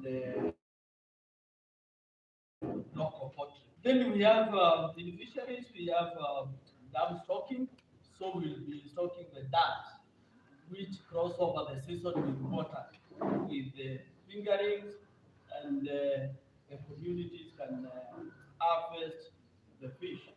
We have done in several dams, and those who have benefited, they harvest the fish from those dams. Then we have poultry breeding program, where you assist the farmers with improved poultry, improved kienyeji. You assist them with the technical knowledge so that they can take care of their poultry. Then dedicator improvement program, and that one is done through the artificial insemination, and also ensuring that farmers are supported with seed for the pasture so that they can feed their livestock.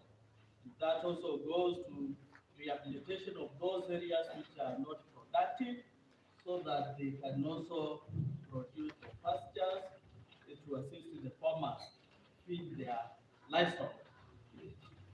Then promote the beekeeping, and this will be done through support with the hives, the bauxite hives, which can give honey and high quantities, more than our traditional bee hives.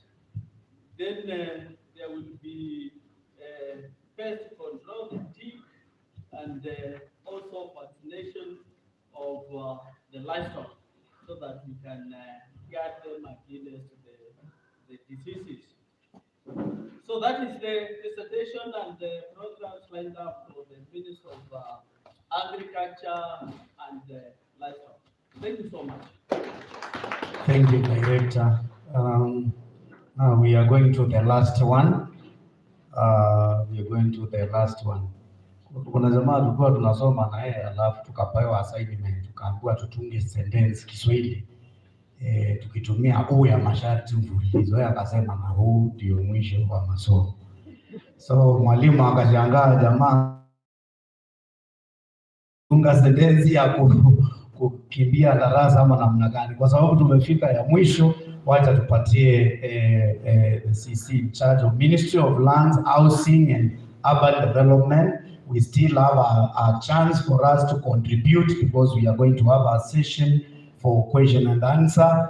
Kwa hivyo kabla hatujatunga hiyo ya huyo jamaa, we have some work to do kwa sababu tulikuja kufanya. So I want to invite that ministry to do a presentation, the last one, and then we are going to go now to the session for question and answer for us to get an input from all of us, representative from that department.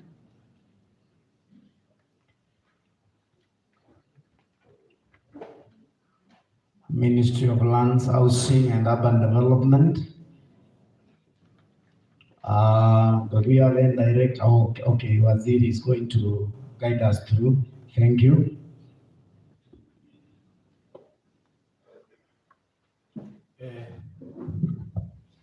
Thank you.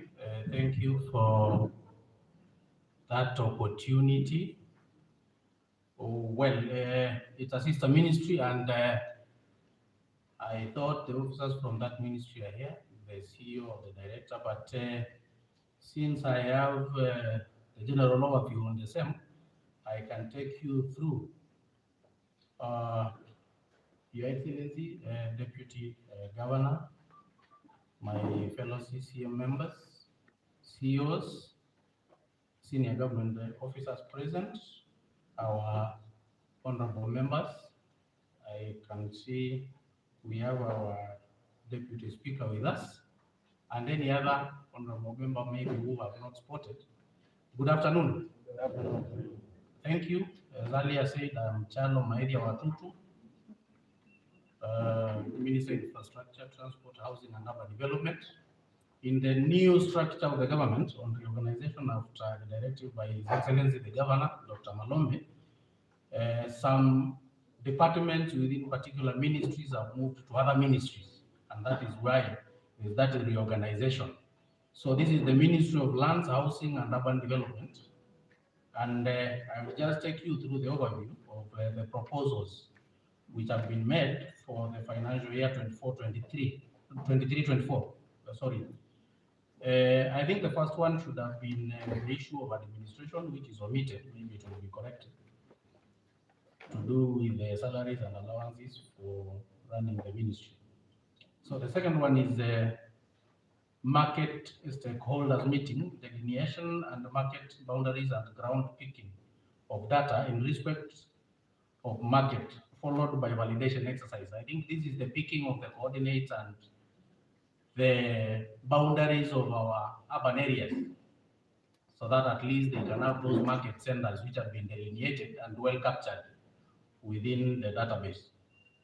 Notice of intention to plan, reconnaissance, survey, base map preparation for our areas, data collection and analysis.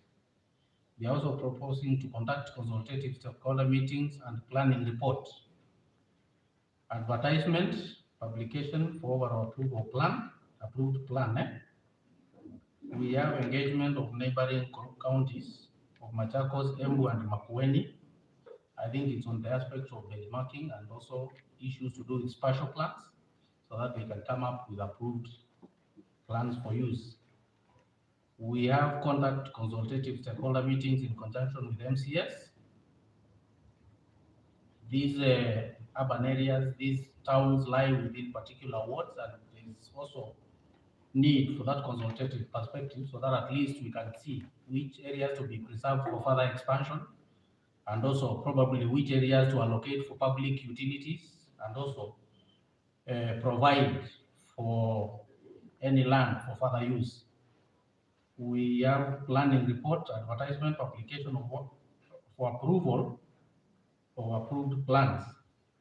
We have public participation in conjunction with county assembly. Then we have policy, stroke bill production, presentation to the county assembly for approval. So there's a bill, I think is on issue to do with maybe adjudication of the areas which have not been adjudicated upon, like Mwakini and the rest, probably which will be brought to assembly for deliberation, and once passed it will be implemented. We have preliminary training and capacity building of staff. Then there will be procurement of system. I think the GIS system which needs to be used. We have on-job training and support for effective administration of the system. Digitization of plans and other spatial records. We have georeferencing of tourism sites, health facilities, ECD centers, etc. I think they need to carry out that exercise on georeferencing so that we can have these coordinates input into the Google Maps so that once you are wherever you are, you can be able to locate. That georeferencing process is what has not been done and which needs to be facilitated so that at least they can pick that and have the same captured. Then we have collection of more data and storage into the existing geodatabase. We have data collection, preparation of a base map, advertisement survey works and approval. In liaison with the county assembly, educate the public on the role of the Ministry of Lands in land management in the county. You realize that it's not as clear because we have the National Ministry of Lands and Physical Planning, which does the registration, issues title deeds or title documents to our lands. And then there's need so that at least the public can realize the function of the county government and the ministry in the land management activities. We have procurement of safes at cabinet, that is powerful. File scanners for digitization of the files, operationalization of the registry. Then we have a formulation of a policy on alternative building technology within the county. Then to prepare a data register for the county houses for book purposes. You realize that there are houses which were in possession of the national government, either the national government or maybe the agencies, the National Housing Corporation. And in the transition period, within or the operationalization of the transitional authority, there are some government houses which were not transferred or which has not been documented within the county documentary. So these are the houses which needs to be captured within this framework. I think in Kitui Town we've captured only 3. We have a California estate here, although I understand there are some issues to do with the national housing. Previously with the municipality of Kitui, where maybe I think there was a loan or something which is being worked on, so that now they can revert back and maybe communicate on that. We have some houses in Mwingi. I think also we do have some houses in Kuso and Mutomo, now which needs to be documented and probably anchored well. That will also go with prepare draft supplementary valuation roll to capture changes due to increased value, new subdivisions and new plots. You realize that the county government is not in a position to realize full potential on rates collection, and you cannot enforce the rates or the new rate collection if there's no valuation roll in place. Of course, we had a valuation roll which has not been validated and which needs to be validated and gazetted by the consultant, which now gives the county government that power to collect revenue on the aspect of rates. And this is where they need to finalize and or even prepare a supplementary valuation roll, which will enable the county access that for book purposes. And it will also inform subdivisions and the new plots. You realize that there is a lot of growth, new towns which are coming in due to the aspect of devolution, and now they need to be regulated. And within that will be only possible when we have that valuation role. Then we will have to value all the county loose and fixed, that is land and buildings, assets, for insurance and bookkeeping purposes. Value buildings, land, plant and machinery, and computer accessories. Also establishment of Mutomo and the Kuso Town administrations. You realize that there are different stages of establishment. just going back as we were getting presentations from Kitui Municipality and Mwingi Municipality, in our document, Mwingi Municipality is indicated as Mwingi Town Administration. It is in the process of formation, and the charter was approved by the assembly, and it was ascended to by former governor, and the same was communicated to the Council of Governors. And late last year, we had a meeting, I was present, and we agreed at the Council of Governors and had Mwingi Municipality input into the World Bank program running for 2023. So it is in the process. The only bit which is remaining is the formation of the board, where some names have been forwarded to the assembly, but unfortunately the assembly came to closure, having not discussed that. And after the names have been passed, there will be gazettement of the charter, so that now we can capture Mwingi Municipality as an entity. But as it stands now, it is still a town administration as per our books, and that is the position. Coming to the town administration now, Mutomo Town Administration has been established. I think we visited there some times back. We have an acting town administrator. We are formulating the picking and delineation on the same. We have an ad hoc committee in place which is working on that, so that after validation of the report of the ad hoc committee, we will come to confer Mutomo as a full town administration. Then from there, an advert will be made for the town administrator to take effect to that. For Chuso, we've done the delineation. We went down there. We had the picking of the coordinates. It's from Rai all the way to the other side on your way to Sikuru. So there's a team which is working on that report so that they can bring the report. Then we nominate an ad hoc committee to work on that. So those are the issues which are being undertaken, and that's why now it's indicated establishment of Mutomo and Chuso town administration. So that is the bit which is remaining. Then from there, we'll go to prepare data register for the urban areas in the county for making for ranking purposes. You will realize under the Urban Areas and Cities Act, WACA, which regulates on aspects of urban development, the regulations are in the making. I think there are some clusters where now we are doing contributions as county governments. What we expect on the regulations which had been proposed, and from there now it will guide us. But for purposes of Kitui County, we were thinking we can have our ranking of the urban areas, so that we know we promoted Kitui and Mwingi to be municipalities. What next? We will go to towns. Now we promoted Mutomo and the Puso to be town administrations. Which area is next to be a town administration? Even if it's not now, but for purposes of consumption of our growth in future. And that is what is being articulated here, so that at least we can see. I think the thinking there was if at some point we can have our sub-county administration headquarters as town admins. Of course, they are spending units. The municipal status, we have the benefits of the World Bank injection of revenues, which can be helping in developing our county. And that was the thinking behind that.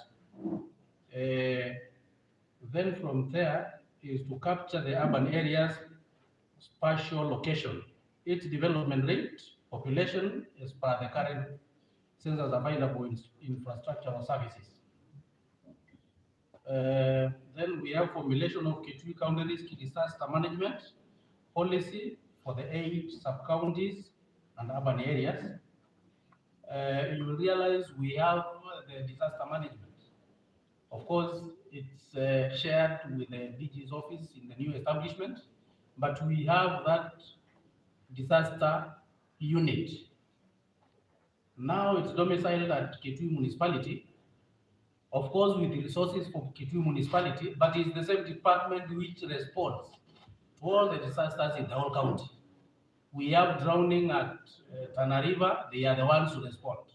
We have issues to do with crocodile at Hadi River, they are the ones to respond. We have issues to do with fire, we have issues to do with everything. That is the unit which responds. And going forward on this, the thinking is we can devolve it and have one for Kitui, then the other one for Mwingi municipality, so that they can handle those both sides. But in the future, the aspect is to have those units within the sub-counties for efficient and effective response to disaster issues. Then last, there's the construction of 2 number dam sites. I think that will be in collaboration with the municipalities about the Kanyonyo dam site, about the Mwingi dam site, so that we can finalize on that. And having presented that, I say thank you. Thank you, Waziri. Can we have a good clap for all the presenters? They have done a good job. Thank you very much. I'm guided that we are now entering into the session for question and answer. I know the presentations have been long. If we can have few questions, if you're in a position to write it down and forward it, it will be good that not only for the sake of answering on the floor, but also for follow-up. That will save us on time of many of us who may want to give their opinion or their input or their suggestions. So we can agree, I'm just suggesting one, kama una swali ambalo unaweza kuliandika ama kulinakili na iletwe hapa mbele, it will be good. Number 2, if you have when it is written down, it is not just going to be a matter of responding to it, but also a follow-up. You can have a record on following it up. Ninajua tumeketi sana na tumekaa sana, but we still need your input. So I want to give this opportunity to Acting Chief Officer Kimwele to lead us in that session. Karibu sana. Yeah, thank you. So we will go systematically as the MC has said. Can I see how many have questions? We can pick a few if you agree with us. And then the rest, everybody has a chance to ask a question.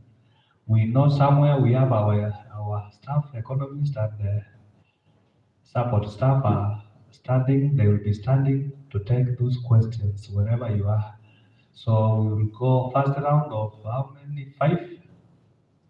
Number 1, number 2, number 3, number 4, number 5. So let us follow that order. So Keter, kindly help us have the mic, the participants.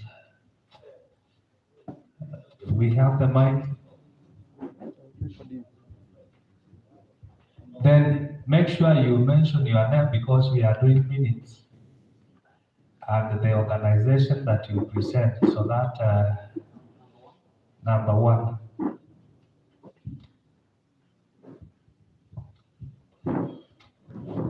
Good afternoon, ladies and gentlemen.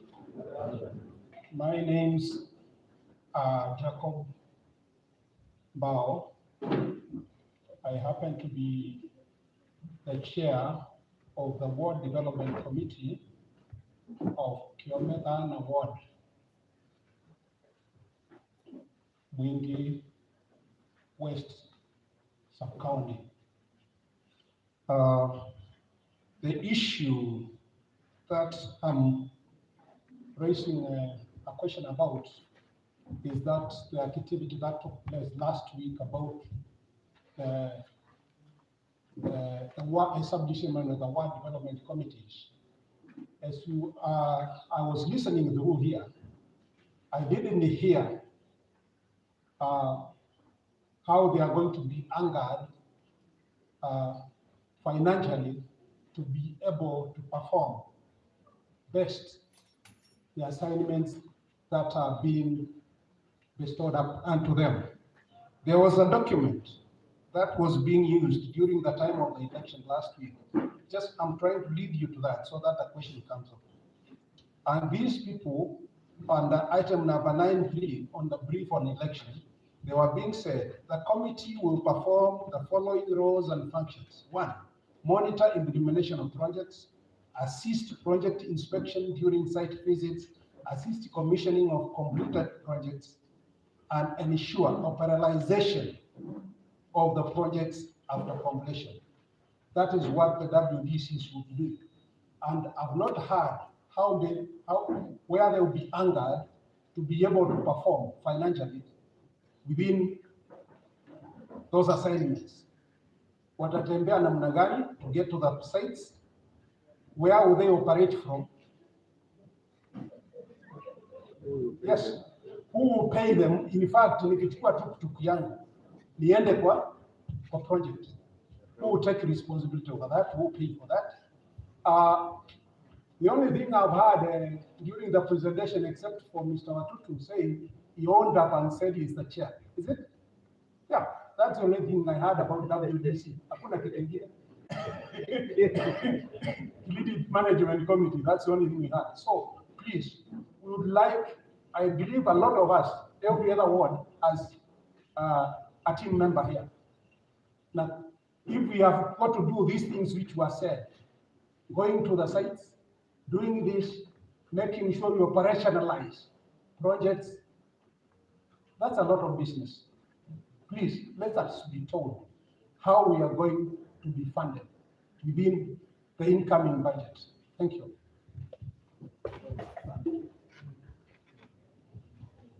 Number 2.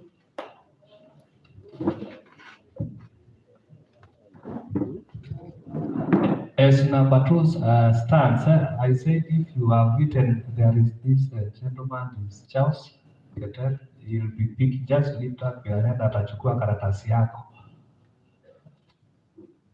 Thank you. My name is Susan Mende Katusia from Zambani. I'm representing the community group.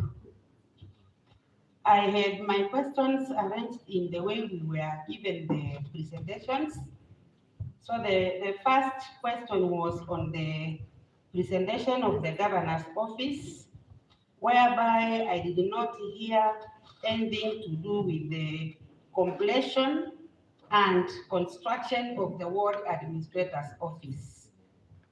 That was the question for that. Then the next one was on the education, the Ministry of Education.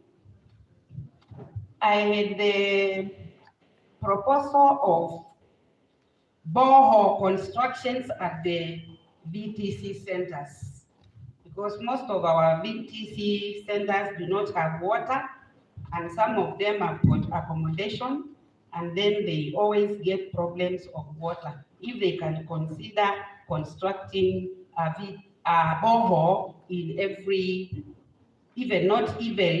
not every, but whereby they are together, they can be served from that borehole.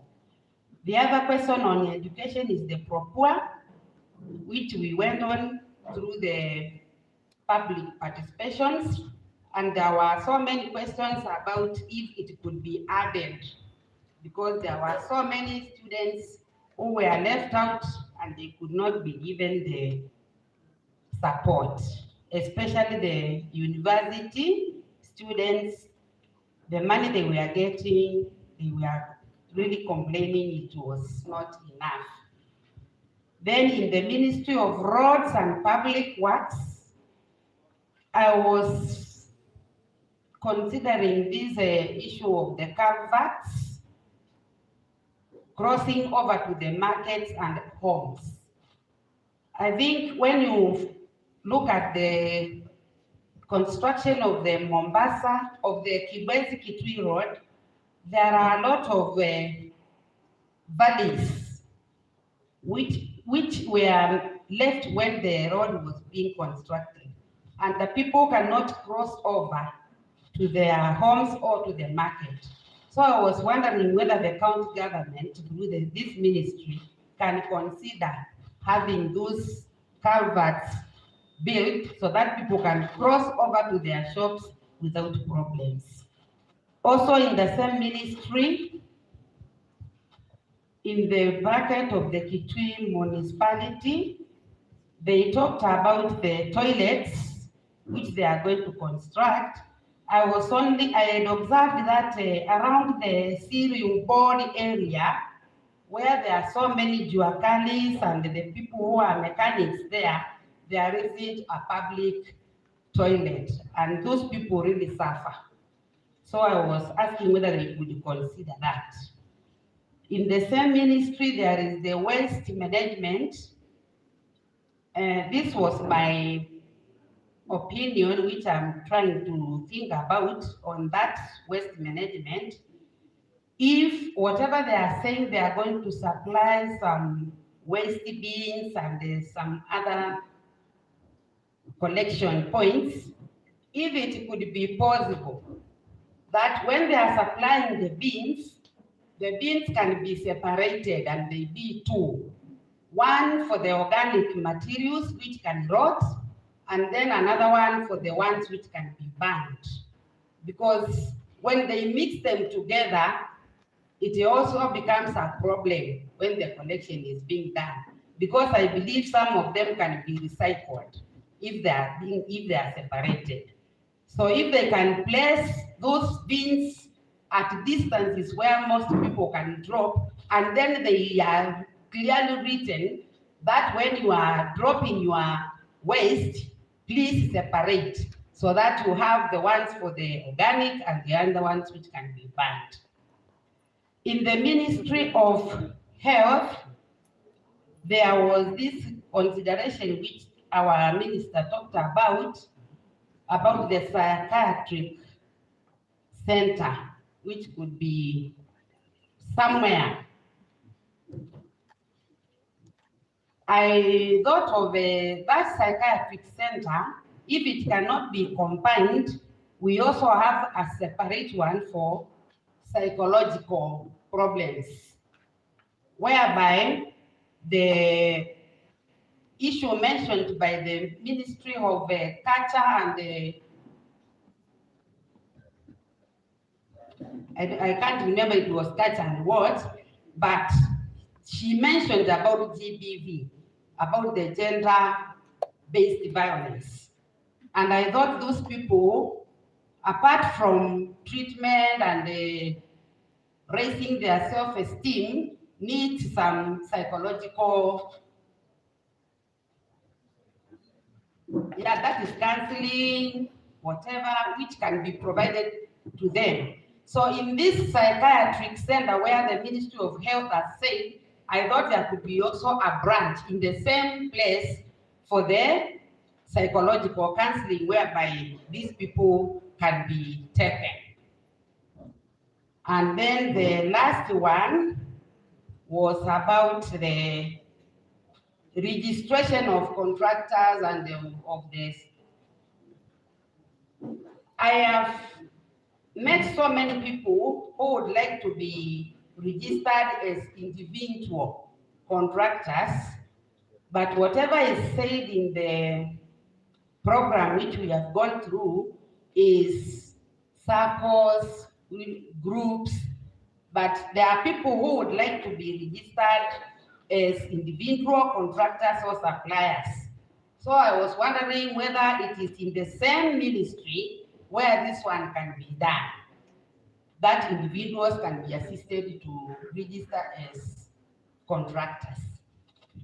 And in the same psychological issue, I was thinking of in the Ministry of Culture, whether we can also have the support for the aged, because I have seen the support for the children homes, and I was also thinking of asking whether you can consider having a home for the aged, where they can also be get, because there are some aged people who have nobody to take care of them, and they also need that support, which is anchored in the children's homes. Thank you for listening to me. Yeah, thank you. I think ameulizia watu 10 who had requested for 5 because we cut all the sectors. So if your question for those 5 has been asked, don't repeat.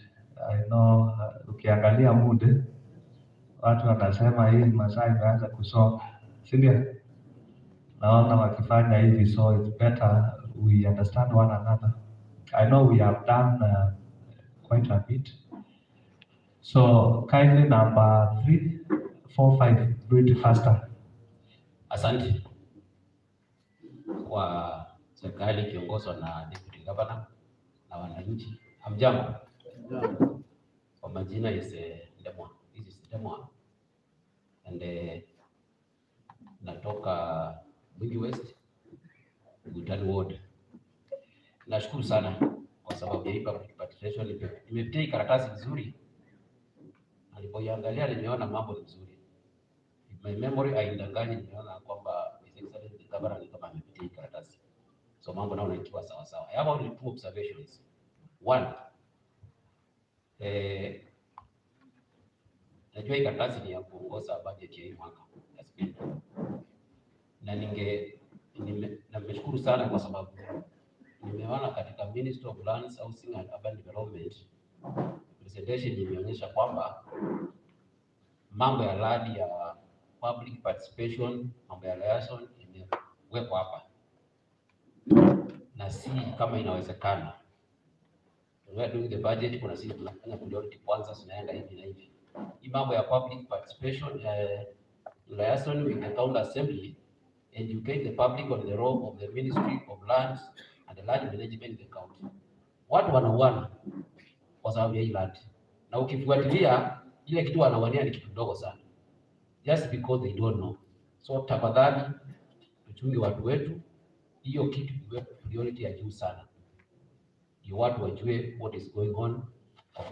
Utapata mtu anatembea hapa, anaenda Nairobi, anaenda Machakos, anaenda Mwingi, anaenda Kitui, yani kitu kidogo sana, kwa sana information. So hiyo ndio ilikuwa input yangu upande wa lands. Ile kitu kingine ningetaka kuguzia ni kwa Madam Elena. The other day we had this culture, mambo ya kupokoti hapa, na watu wengi walikuwa wanapiga mchezo hapa out purpose. And it was so embarrassing. Tuko na, I think it is a resource center. I have happened to be in this county doing mambo ya serikali in the past. Na hizo vitu zilikuwa zimewekwa kwa sababu ya kuunganisha watu. Hii mambo ya kutembeana kutoka hapa Kefri tunaenda kule kunaitwa nini? Hoteli. Parkside, mambo mingi kurandaranda. Tafadhali Elena, kama inawezekana your ministry, hii kitu ikaribishwe ya resource center, ikaribishwe karibu na office of the governor in this financial year. Because kama hiyo wakati nilikuwa na watu hapa, watu walikuwa wanarandaranda hivi hata wajua wanafanya nini. But kama alikuwa anaona tukiambiwa lipa kidogo ndio ufanye nini. So it is something which can raise a lot of money for the county, and it can be inaleta picha nzuri. So najua hiyo, unajua ministry ya culture na nini na nini.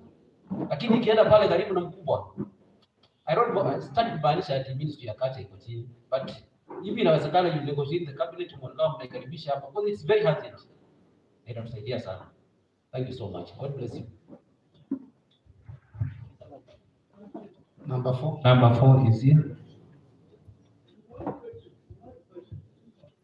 Yeah, so I think members wanataka maswali,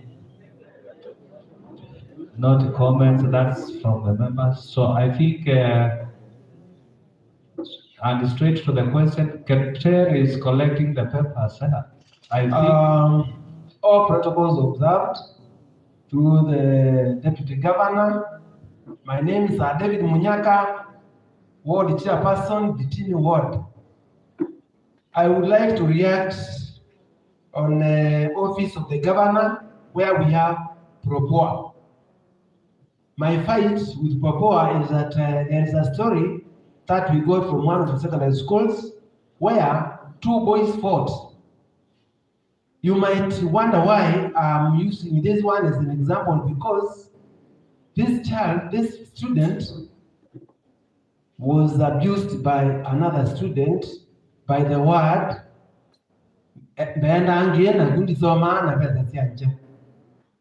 and because of that, these two boys fought. My request, and that of those who mind about children and their psychology, if this word Propua can be researched on, I think we can get a better word, a softer word, which does not have stigma, a word like less fortunate. Thank you very much. Yeah, that is noted. That is noted. Those are 5.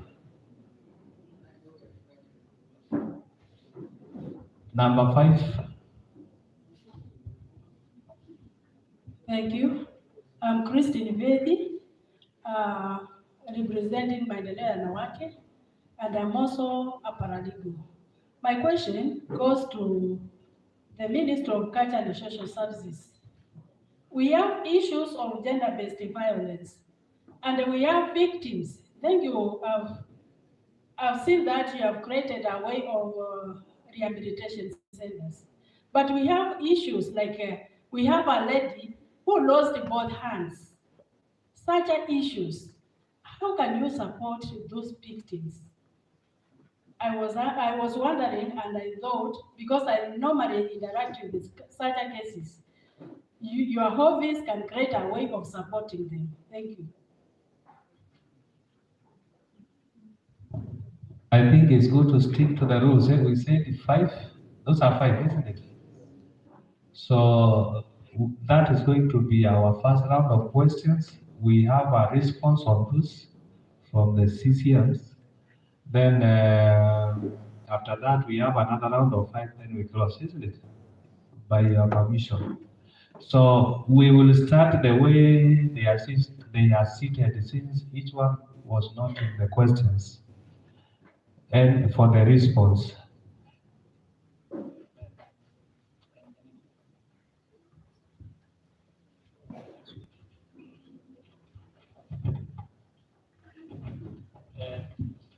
Thank you for the opportunity. I'll go first by the concern or a question by my good friend Jacob on these issues of ward development committees. Firstly, I will say that the process was on basis of democracy. And that's why it wasn't a selection process, it was an election process.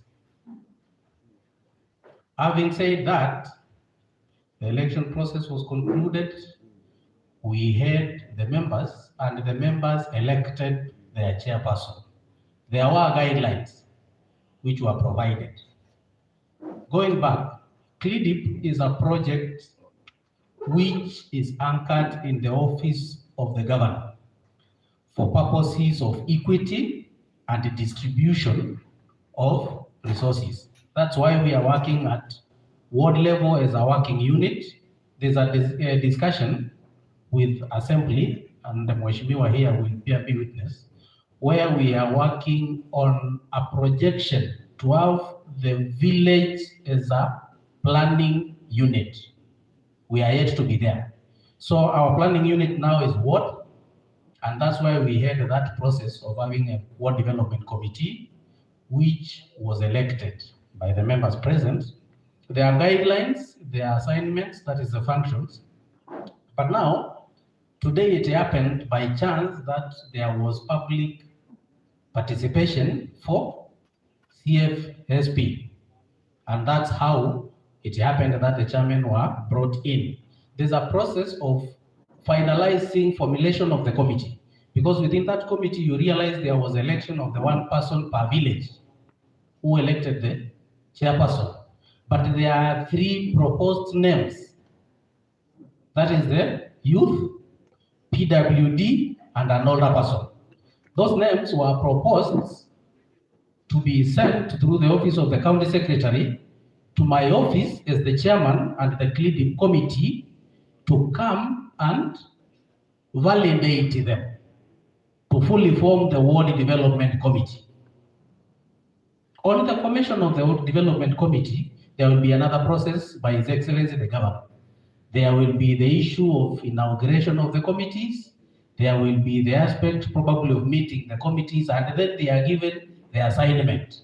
That is where now we will do the in-house communication. We will say these are the functions, these are the operations, these are the number of times when you should be meeting, these are the aspects of reward. Let me not say remuneration so that we don't invite the salaries and remuneration commission in. Sawa. So that now we go on that line. So Jacob, just hold on with it and thinking. We are thinking there, but now that will be done on a separate session other than this for public participation, and that will be addressed. Having said that, I will go to issues. Well, I'm being given additional ones which I've not thought about. Anyway, I'll get to that. The second issue, I think there were some issues raised by Katusia on the issues of stalled projects. I think we have data on stalled projects dating way back 2013. And as a cleaning committee, we've deliberated on them, and the report has been given to Governor. And Governor will give guidelines on the same, because our approach is we have those projects completed because they are serving our people, and the aspect of initiating new projects when we have stalled projects which are not serving and we've sunk public money there, it should be only good practice we finalize, then we move to the next. So that will be addressed. There was the issue of culverts to do with Kitui Kebwezi Road. One, you will appreciate that Kitui Kebwezi Road is a road which is not within the mandate of the county. That's a Kenya Road, Kenya National Highways. The mandate is beyond us. But there are those aspects of maybe the diversion of the drain, and probably we will look as a ministry and we may want to get proposals so that we can see where to attend, so that we can facilitate our people on accessing markets, their homes, and the other areas. Because we know probably they've done their project. I know they've not completed. There's aspects of management, and there are committees they are forming. The other day, I was having a meeting with them. That is the regional director for Eastern, on the parts which are remaining.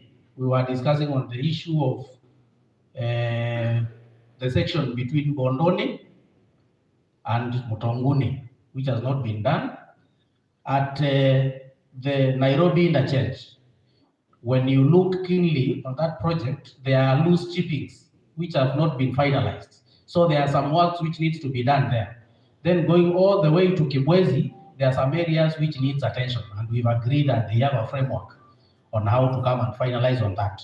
There are also some interchanges which needs to be attended to. From Kitui School, on your way on that road which goes to Idiani, there's an interchange which needs to be undertaken, but there are issues to do with the compensation on those people who had their homes around there, which has never been settled, and we are on that, and we are trying to address. For municipality, I think Job will come in and address to that with Alex.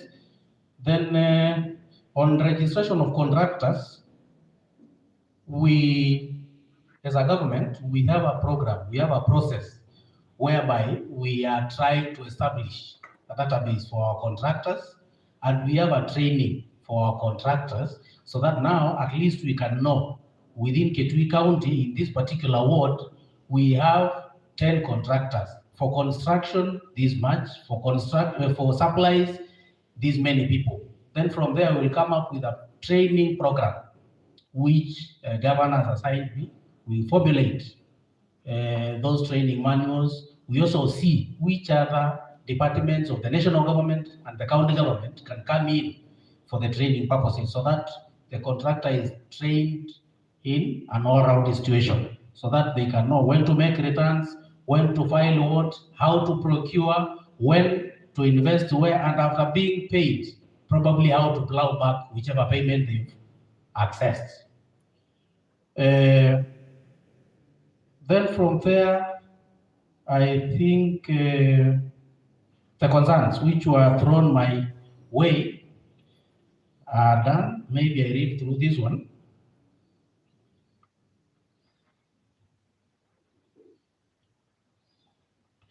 I think this is for the Ministry of Lands.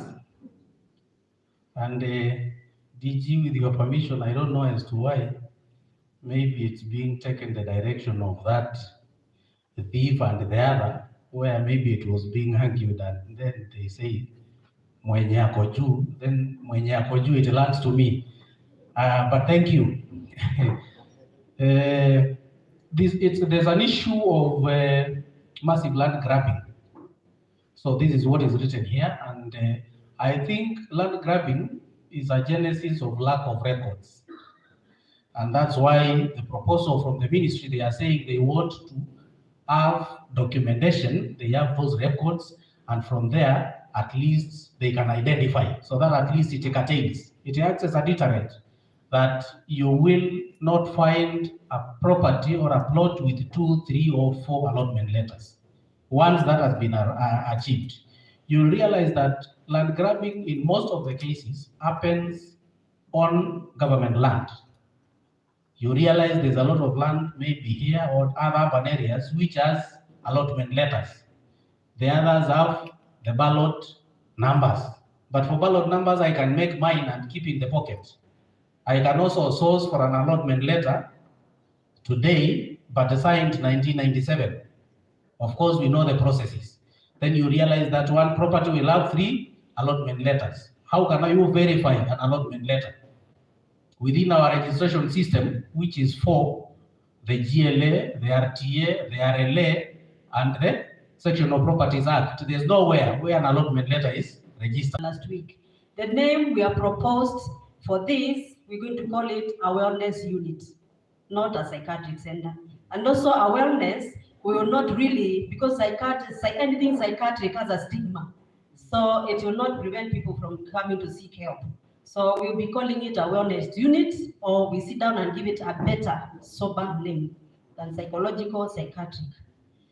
Then I have another question here from Kitui. Is asked about why can't we have fridges to the dispensaries and the health centers who are near the bushes where snakes are rampant, especially the areas of Nu, Sekuru, and Kitui South. This is a very good question, because these sisters and brothers are suffering over there. You realize that my budget now is 4 billion for the Ministry of Health. That's what I'm requesting for. If members of County Assembly will not consider the ceiling, and I'm glad that the Speaker, the Deputy Speaker is here, you not consider the ceiling, and they give us all these, we shall be able to equip. Now, we have requested for, what we have budgeted for drugs and non-pharmaceuticals is 415 million, which at least will enable us to have enough anti-snake venoms. And then also we have various things on equipment where we can use fridges or solar to have store these non-snake and snake venoms. The anti-snake venoms is true, they require refrigerations. So what we have done is all the 14 level 4 hospitals, the ones in every sub-county, we have issued the anti-snake venoms there. So in event somebody comes across these very dangerous whatever, you rushed to there to get your anti-snake venom. Again, remember, for you to get anti-snake venom, it is just not one cycle. Like if it is a black mamba, you may require 3 vials or 4 vials. If it is a puff fadder, which you normally take 45 minutes, you may require about 20 titrated, 20 vials. Each VAL is 7,000 shillings. So it is a request and it's a good idea. Members of County Assembly, if only you consider we have reached 4 billion and give us that money, we shall help the people of Kitui. Thank you. Yeah, thank you. We go to agenda. Thank you, Steve. I'll begin with the support to the aged. That's a very good question and a concern. Because honestly, you'll agree with me, where we are heading to now, it's like the Western countries, where children are moving from the rural area, leaving the parents down there, and the elderly are suffering alone. You see a mother who bore 12 children, they've all moved to the city, and she's left alone there. And that's something which was skipped during the typing of my work or my presentation. Because even when the governor was going around during the times of campaign, those who are with him, you remember, he kept on mentioning the elderly, the elderly. So we are coming up with a home for the elderly. So it's something which had just been skipped. And then we go to the Ministry of Gender, of Culture. Someone has mentioned the concern which was there during the music festival. We have Manyenyoni Resource Center. I don't know, my brother, if you can remind me your name? Ndemwa. I don't know if you've ever been to Manyenyoni, the resource center which was, the work was terminated. That place is supposed to host over 5,000 people. There are offices, there is theater, halls, everything will be accommodated in that place and things will be better. So that one is taken care of. As the contract takes off, I know things will be better. You'll not see what you saw. Everybody felt it, but the hiccups, tutaanza na mambo itabadilika. And then we go to the support for the victims. Madam, if you go to page 13, it's only that my write-up was a lot, so I summarized. There is a bullet, I cannot, because it's not numbered, but I can count 1, 2, 3, 4, 5, 6. Number 6, we will procure and supply materials for support for groups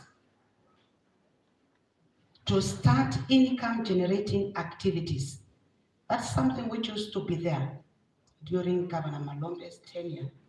And people were given tents, they were given chairs, they were given catering utensils, and so things like soap making materials. That one is coming back. In our budget, it's there. But I know you're talking of an individual. Yes. If we allow ourselves to go individual, it will not be possible. And that's why we work with groups. So the person is supposed to join a group. They come, we help them register, and then begin helping them. If we go individual, it will not be possible. I hope I've answered you. Because it's wrong to give you a promise which is not achievable. Thank you.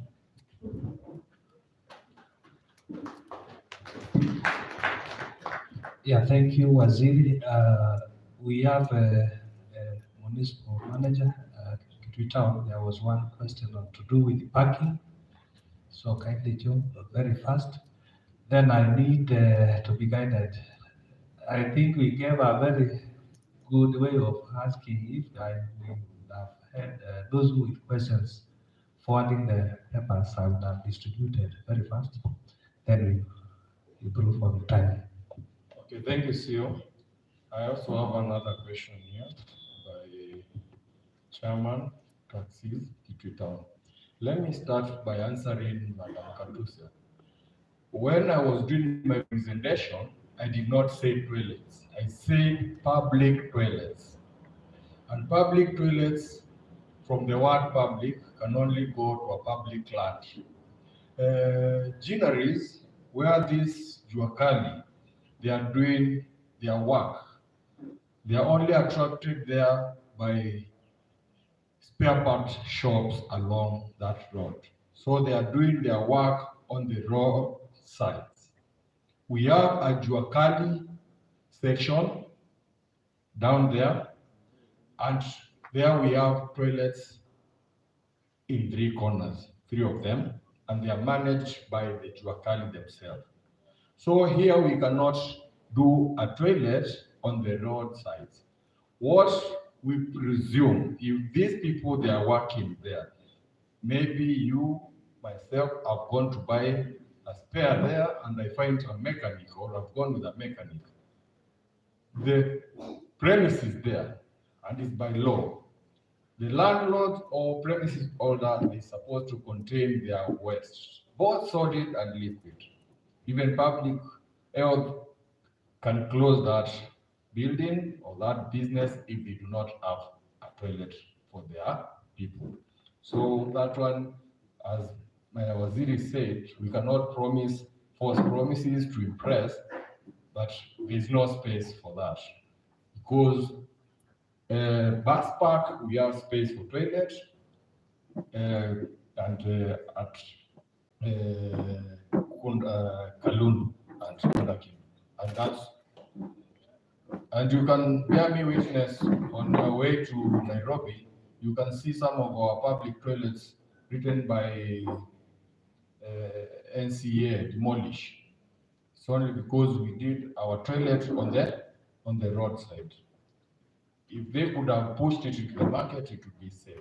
So that one we can don't do, and there's no space anyway. So that one is a tall order for now, because those people, for us, they are just avoiding where we sent them and where we provided for Juakali.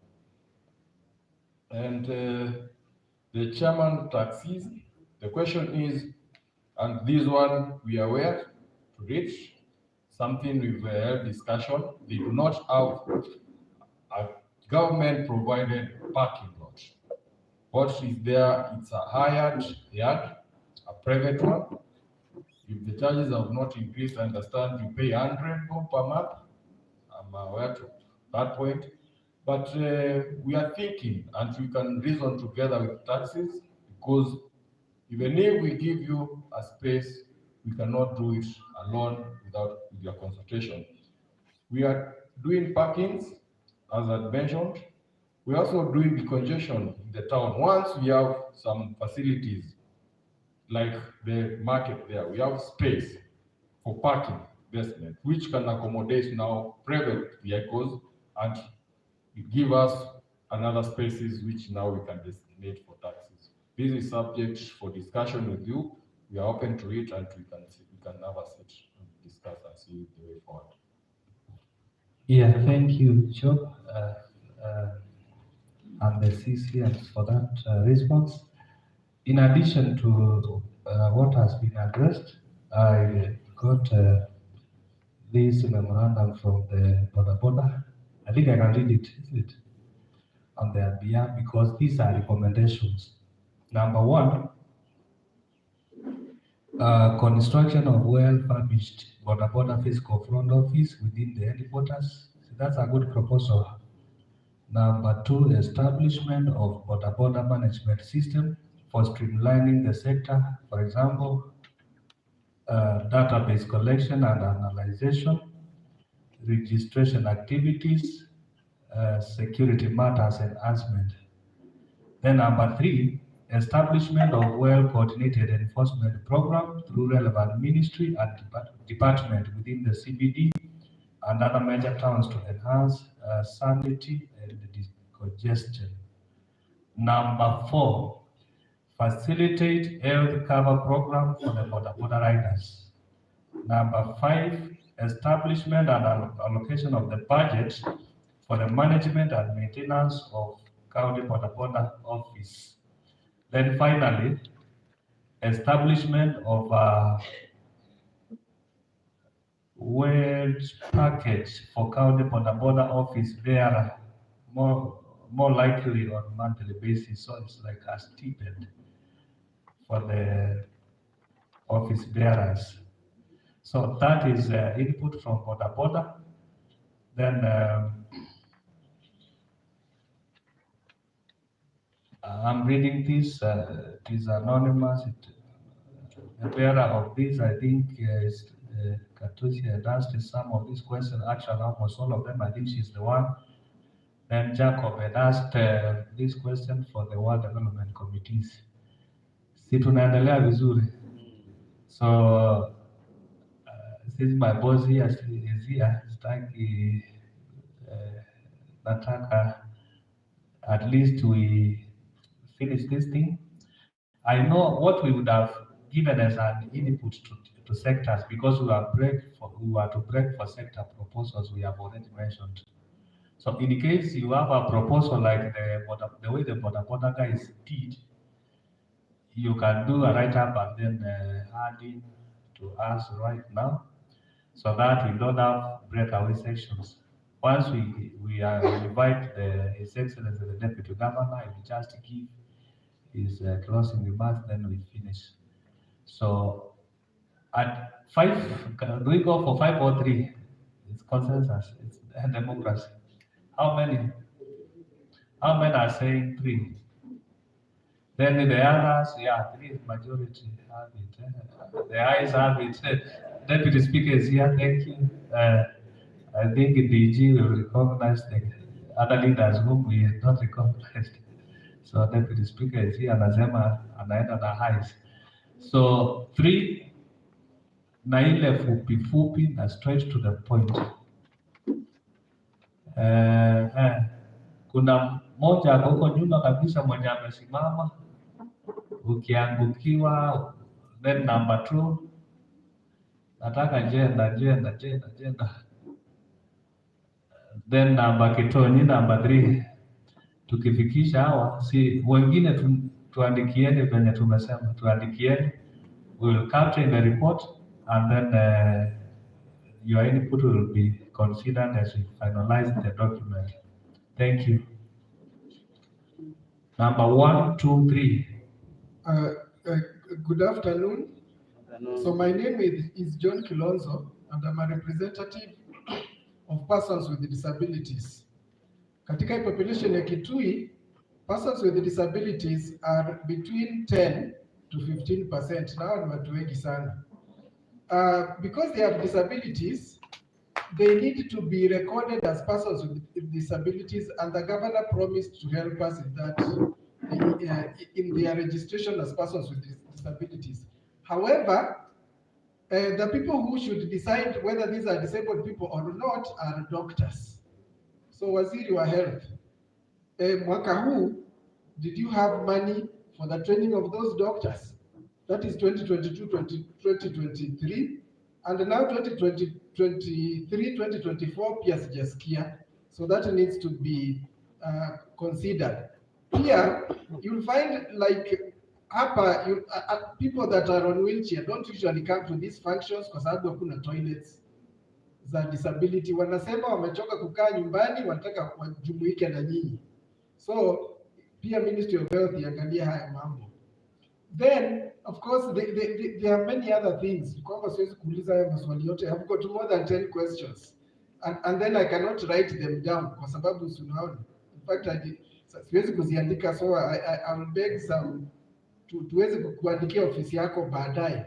Maybe within the course of today or tomorrow tuweze kukuandikia ndio otherwise those are some of the things that we asante. Thank you, Ben. Number 2, very fast.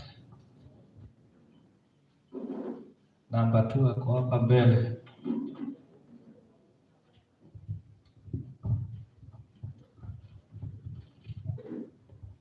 All protocol observed. My name is Kalundu Nzau, Ward Development Committee Chairman from Mulango Ward. I have several concerns. One is about Kilidi. As you know, you find a certain ward has got, let's say, 4 villages, and the other one has, like mine, has got 7 villages. So if you find we share this money per ward, then you find some other wards are still losing the equal share. So my proposal is that let's share collective amount per village. The same thing applies to Procure. Let's do it village level. The other thing is about the Ministry of Roads. You find the county is doing 7 kilometers. Then about the kilometers, let's also use geographical area, because you find there are wards which are small and others are big. So if you use the same rate, then some wards are still losing. About the Ministry of Energy and Environment, my proposal is that let's use ward level about the environment, and the same. There are groups which have got trees from the ward level. Let's use things which are in the ward level. The other thing is about the municipality.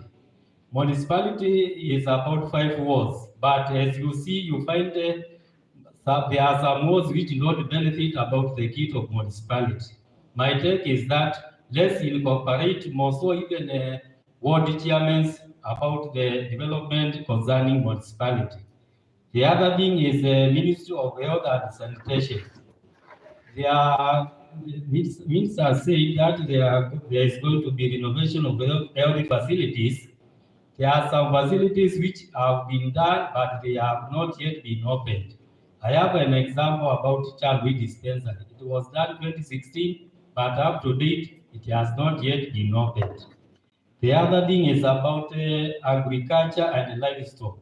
I have a proposal.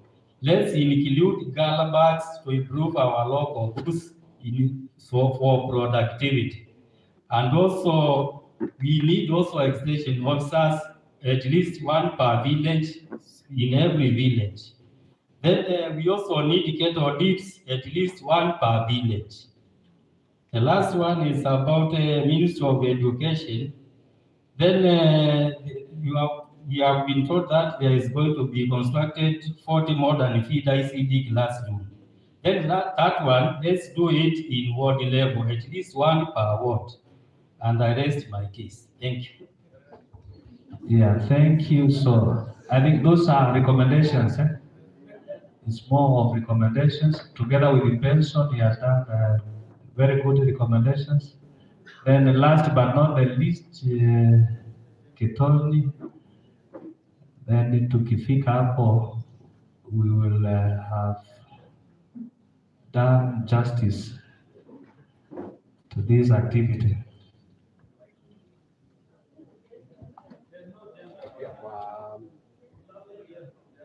Jenda, kunasemekana jenda, kama kuna any lady ameinua ataongea wa mwisho.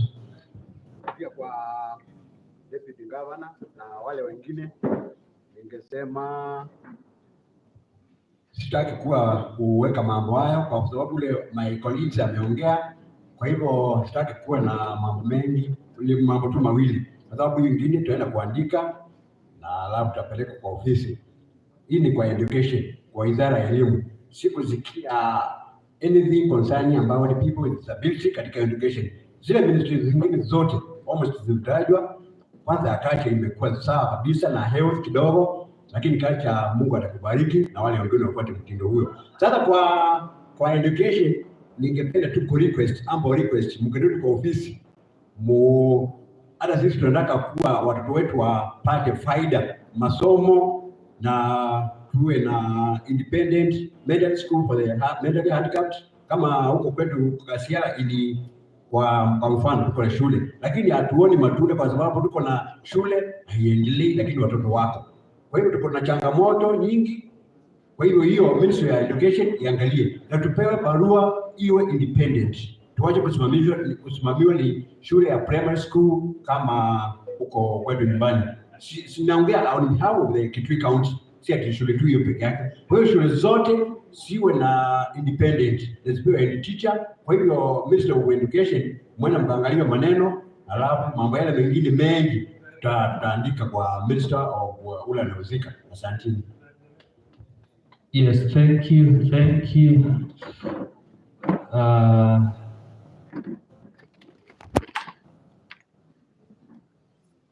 Then there is a question from Kiumo Kidani.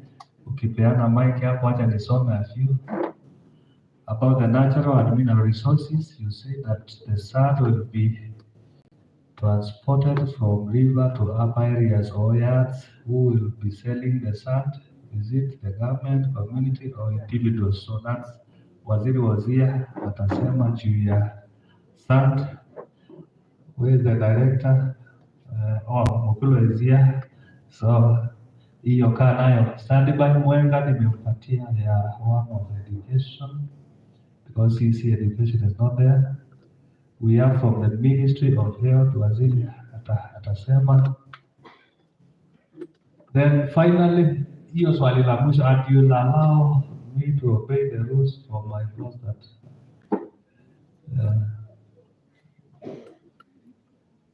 kuna swali la mwisho pale.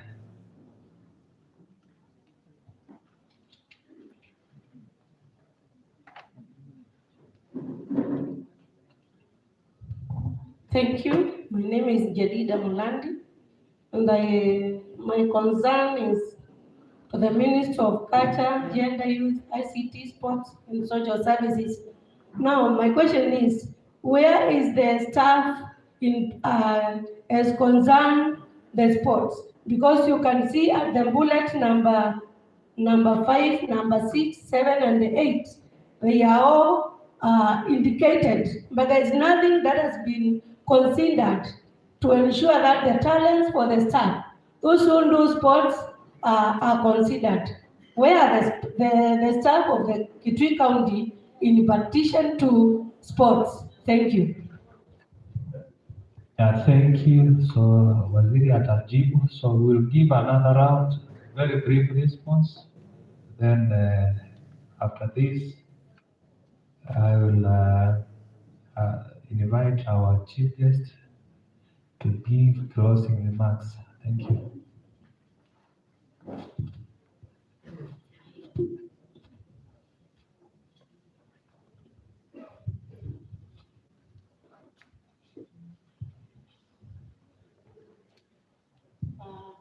I have a question here that there is a health center which was closed in Kitui South, and also the other health centers which are complete and they have not been opened. First of all, let me read you the facilities we are going to renovate in 2023-2024. This is Nyani Dispensary, Gune Health Center in Mwingi Central, and Moi Dispensary. Mwingi West, there will be Chedani Health Center, Zawa Health Center, Kitongolani Dispensary. Mwingi North, there will be Kaningo Health Center, Mulangoni Dispensary, and T Dispensary. Kitui West, there will be Matinyani Health Center, Mithikwani Health Dispensary, and Tulia Health Center. Kitui Central, Meambani Health Center, Mutucha Dispensary, and Kavuta Dispensary. Kitui East, Malalani Health Center, Endau Dispensary, Kaumu Health Center. Kitui South, Muda Health Center, Kanziku Health Center, Kisayani Health Center. Kitui Rural, Kamanyi Dispensary, Mosa, and Kwabonza. So if you come from those sub-counties, those are dispensaries we have marked to renovate them. Now, to answer that we have so many which have been renovated and they have not been opened, it still comes to the same thing, the budget. Because for us to operationalize them, we need the staffs, we need drugs, we need to buy equipment. So because our budget, when I read it and when I told you about 4 billion, for salaries alone, it is 2.5 billion. So we are only left with like 1.5, which we are requesting, we have not yet been given. This financial year, I requested for the same, but I was given 3.4 billion. So members of County Assembly may not give us what we request. So again, it goes to the budget. Do you have budget to employ more staffs? My staffs at the moment, they stand at 1,835. They're the highest number. So we have more spent on these the staff salaries and like that. So we are struggling. Again, also consider Kitui is very fast. At the moment, I have 316 facilities, health facilities. So if we open every facility, there is need actually because it is very fast. Then you find I also require more money in the budget, and that's why you are here today. Somebody is asking me why Mutomo Health Center was closed and can it, with reasons or without reasons, and can it be reopened again? I'll look into this and see why it was closed down. The other one was on disabilities, whether we have doctors, whether we have doctors who are trained to handle disabilities. First of all, if it is overall in the national government, training of doctors depends on the qualification, passion, and the interest you have in this training to be a doctor. Remember. And again, so now when it comes to, they are posted to various sub-counties and hospitals. When they come here, we may not get somebody or somebody who has a impairment hearing problem, but we normally get the physical impairment. Those ones with physical impairment, I know there are so many across the country, but those who are visual, because it's very, very special. And again, also, we cannot have one posted here who will also be handling the normal person. They may not relate. And you know, medicine and the doctor health, it is very, very crucial. However, when we get such clients here or patients here, we have doctors in our hospital who refer these patients to the National Council of Persons with Disabilities, and in Kitui County, we have a branch here. Thank you.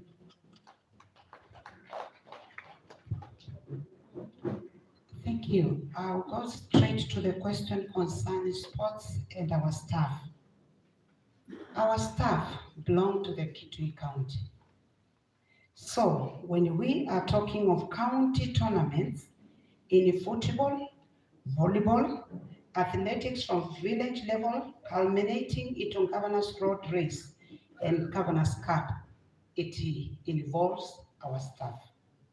When we are talking of organizing, prepare teams and participate in Kenya Youth Inter-County Sports Association, which is KISA, our staff is involved. Participate in Kenya Inter-County Sports and Cultural Association, KIKOSCA, our staff is involved. Because we are the people. If you have a talent, if you are in sports and we are coming up with an event, you're sure you're supposed to be there. And then something I'll mention, we have 2 or 3 days which governor has even prepared, it is in the budget, which are supposed to be celebrated in this county as mandatory. Cultural Day, it is coming back. International days will be observed. That is, the international days we have is Women's International Day, people with a disability, we know all the international days. And then we will have there's a sports day, and then the national days. Governor has picked on 2 days to be celebrated by the county, Jamhuri and Mashujaa Day.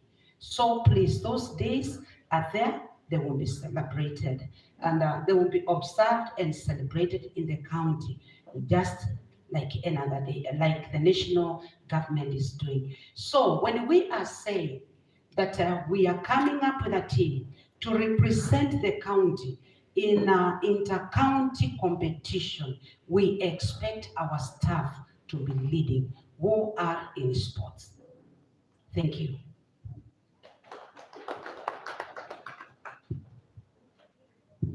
Thank you, Education. Thank you. Through His Excellency the Deputy Governor, the CC's present, CEOs, my colleagues, ladies and gentlemen, good afternoon. My name is Matthew Mutuku. I'm a Deputy Director in the Department of Training and Skills Development. I want to respond briefly on a question that was posed by Madam Katusia, which is it possible to construct boreholes at the vocational training centers? I want to say it is possible. Yes, it is possible. But I want to say this, that as we put down the projects that are going to be included in the financial year 2023-2024, we were guided by proposals by the public for all the projects that will be included in the CIDP 2023-2027. Therefore, I want to assure Madam that in future, we'll consider this as a project. But if you look at the proposals in the CIDP 2023-2027, you'll find that the community requested so many boreholes, so many of them. And some of them are near the institutions. And these institutions get water from the same sources as the community. Thank you. Thank you. Education then and environment, very fast. Oh, thank you, Manasio.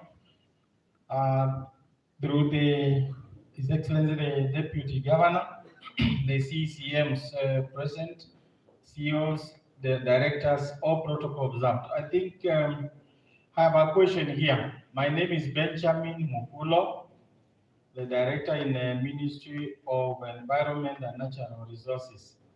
A question here is from Stephen Munene, who is the chairperson of the World Development Committee, Kiomo Chedani.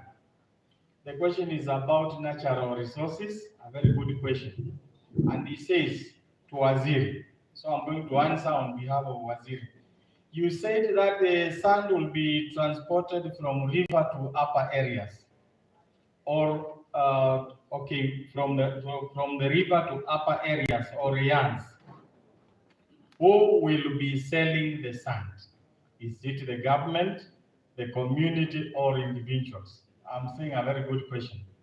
Now, according to the policy and the bill, which Waziri acknowledged that it's about completion, it recognizes the position that the local community holds in protecting and the policy on natural resources. Indeed, it might be the only viable option, having tried all the others. So the sand harvesting will be sustained through cooperatives, which will be supported and a capacity built to manage the sand offtake yards. But going forward, the community should prepare to safeguard their natural resources. Thank you very much.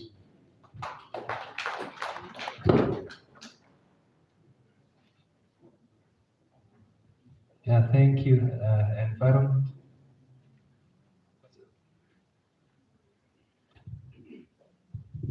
There was one component from the chair from Mulango who wanted to know whether goats, bucks, dengue can also be given out. It is true. We are going to take that as an input. We've talked about cattle breeds improvement, so we'll include goats. We know goats are very important for Kitui, and through that process of bucks and distribution, you talked also about extension, and the CEO talked about training even staff to do proper extension. There's a lot of elements in supporting, increasing, improving extension to the farmers. Then there was also the issue of carton dips, which can be constructed. But main focus is individual spraying. We know there are many carton dips which were done many years ago, and they have collapsed because everybody says we are all responsible, and at the end, no one is responsible. So we also compare individual versus communal. And I think for communal, where we train people on the right spraying methods, we even buy spray pumps, give to communities so that it can be used by the neighbors. It works more than the communal carton dips. I hope that is also clear. Basically, those were the concerns around stock and agriculture, which I picked. Thank you.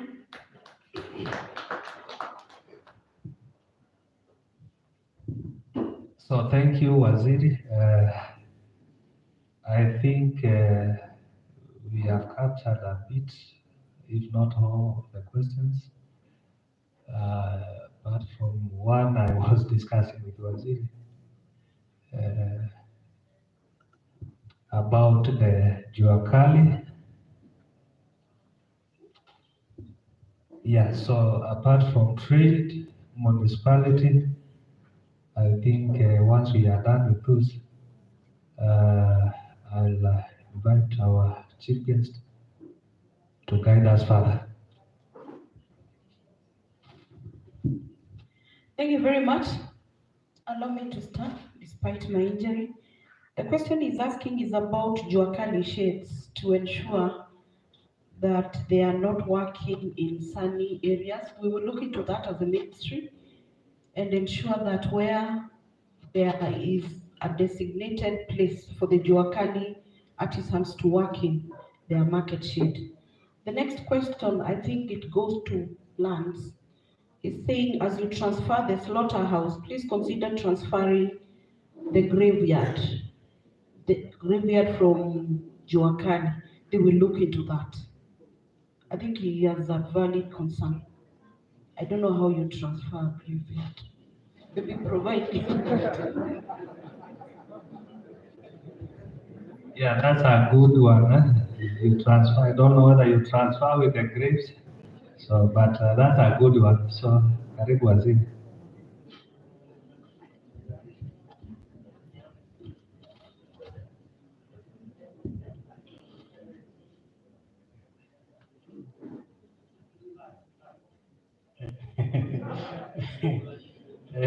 Thank you. I think newly ako juu bado. So yeah, graveyard tutakuja hapo, but maybe to address what Zao and raised a concern on Kidi. I think earlier I had said that we are using ward as a planning unit. There's that discussion about the village and we'll come there. But before we come there, this Kidi participation this year was different since there was the 70% for the village distribution and the 30% for participation at the ward level. Those are some of the concerns which led to that decision, so that at least we can try to see how we can balance. I heard you say that your ward has 7 villages. We have 2 wards in Kitui which have 9. We have Kuso and Adi, they have 9. And we also have other wards which have 5. So there's that disparity, and that's what we are trying to address. So we will come there, but in the meantime, I'm happy that we appreciate the 70-30 rule. This time not the 20-80, but that's fine. So on grading, it will also affect, it will also come the same way for the same. On the issue of municipalities, you will realize municipality was established under public participation process. There were public forums where you discussed, then the teams, the technical team picked on the proposals. There was the issue of georeferencing, which picked the coordinates. And then later on, there was the issue of delineation of the same, and that area which was established within that process was mapped, and a copy of the particular map which covers the municipality is annexed to the charter, which was approved by the assembly. So let us not say the municipality covers 5 wards. Probably it may cover part of a ward, not the whole ward, because it was not considered within that delineation. So that should be clear. And in case maybe we have doubt, I think there's a copy with the municipal manager. I have a copy in my office. There's a copy with the county secretary. And these are public offices where we can make reference of documents. So we can refer to that. But to add on that, we have what we call nodes, which have been recognized in the Urban Areas and Cities Act. In Kitui, we have the Kwagonza node. What does a node mean? It means services of the municipality can be extended to a particular area because of a particular concern. That's why we have Kwagonza as a node of Kitui municipality. Then that's why we are proposing Gai in Kuso as a node of Kuso township because of particular interests of service. So that can be taken into consideration. Now, on the issue of transfer of graveyard, I think it's something which we have not thought of, but as a government, it's a concern. This being a public participation forum for CFSP informs futuristic planning. And since that's a concern and a valid point, we will with the municipality, because I think from the national, from the county government, that is one of the functions of a municipality. So as much as we will try to think about relocating the same, let us also think within the confines of the functions of our municipality, so that we come to a conclusion. But I'm sure going forward is something which we can walk through the thought process and get to a conclusion. Thank you. Yeah, thank you very much, Waziri, and all the CCMs for those response. You'll allow me to do just a simple thing. There is one of the organs represented here which has not talked, the County Assembly. So it will be very unfair, because once the DG comes, we will close the meeting, to have them not say something. So I would invite the Deputy Speaker on behalf of the others to say a word in brief. Then this document will go to the Assembly, so it's good they attended. Quite a number came, and then there is another engagement, so they left along the way. So karibu Deputy Speaker. Thank you very much, Mr. Kimwele. Through His Excellency the Deputy Governor, Mr. Wabuga Ganani, CEC is present, CEOs, directors, distinguished guests. Good afternoon. Mwati Ndaneza, tamukwatweni kunaona kaundukaki. I will make a few remarks. My name is Christopher Ziluzioka.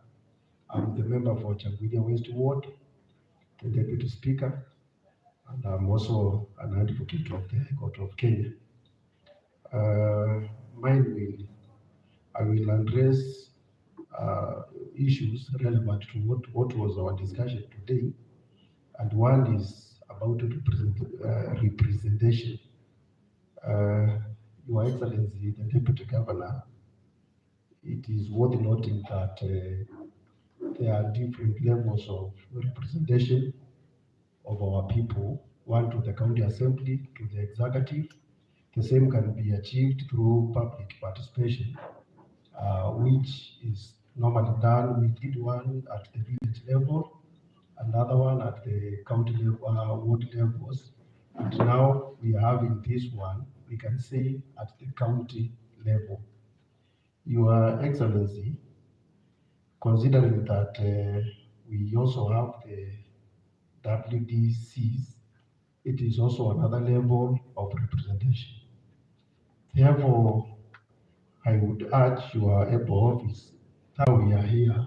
So moving forward, I know there has been a lot of issues here and there, swearing in, delays here and there, but moving forward, I will urge that the same be fast-tracked, be available to us, and also be made available to the WDCs, so that we can move and read from the same page.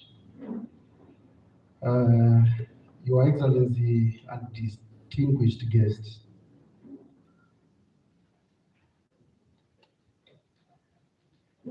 I would also propose that when we are planning for all ministries, from the office of the governor to all other departments, that we consider the views of the members of the public as they have been communicated to us through public participation forums. I think if we get it at that point, that's it, and we are done for. So nikimalizia kabisa, honorable members who are here, we had the member for Changuidia East, member for Mutomo, we had some few nominees, charities are nominated, member of County Assembly. They have left to go and prepare for vetting of CEOs and CEC for education. So we apologize that we were not able to attend as full house. Kwa hivyo next tutakuwa pamoja. Nataka nifikishe hapo kwa sababu ya muda, kwa maana mnajua vile wanasema Kitui kuna mambo, masaa ni machache. Sasa wamegeuza kwamba masaa imekuwa mengi na pesa ndio hakuna, so sitaendelea zaidi ya hapo. Wangapi wametoka Changuidia West? Alafu mimi Changuidia West. Waziri asante. Wangapi wametoka Kitui Central? Koita namba. Mwingi Central, Mwingi West, Mwingi North is encouraging, tuko wengi. Wangapi wametoka Kitui South? Very good. Kitui South, Kitui West, Kitui East. Asante. Kuna Kitui Rural. But we are well represented. I think we can represent our communities, our wards, our villages in better ways. Asanteni sana. Sitapitisha hapo. Thank you, Bwana Kimele. Thank you. Thank you, Mheshimiwa. That is a good sampling. You know, it's a law. Naweza sema this is not legal because there are some areas which are not represented. So I think that was a good sampling. Thank you, members. I want to give a vote of thank you for coming and taking your time as County Treasury. We feel appreciated, and also we want to appreciate you. Since I have a representative of my post, and you know, government works with the protocol, you can't jump from director acting CEO to deputy governor. I want to invite the representative of CCM County Treasury, who is the Chief Officer Finance, to come and invite our chief guest, His Excellency Deputy Governor, Kitui County. Thank you. Thank you very much, CEO Kimwele. Ladies and gentlemen, let me take this opportunity to welcome our chief guest, His Excellency the Deputy Governor, Justin Kanani. Tumkaribishe kwa makofi.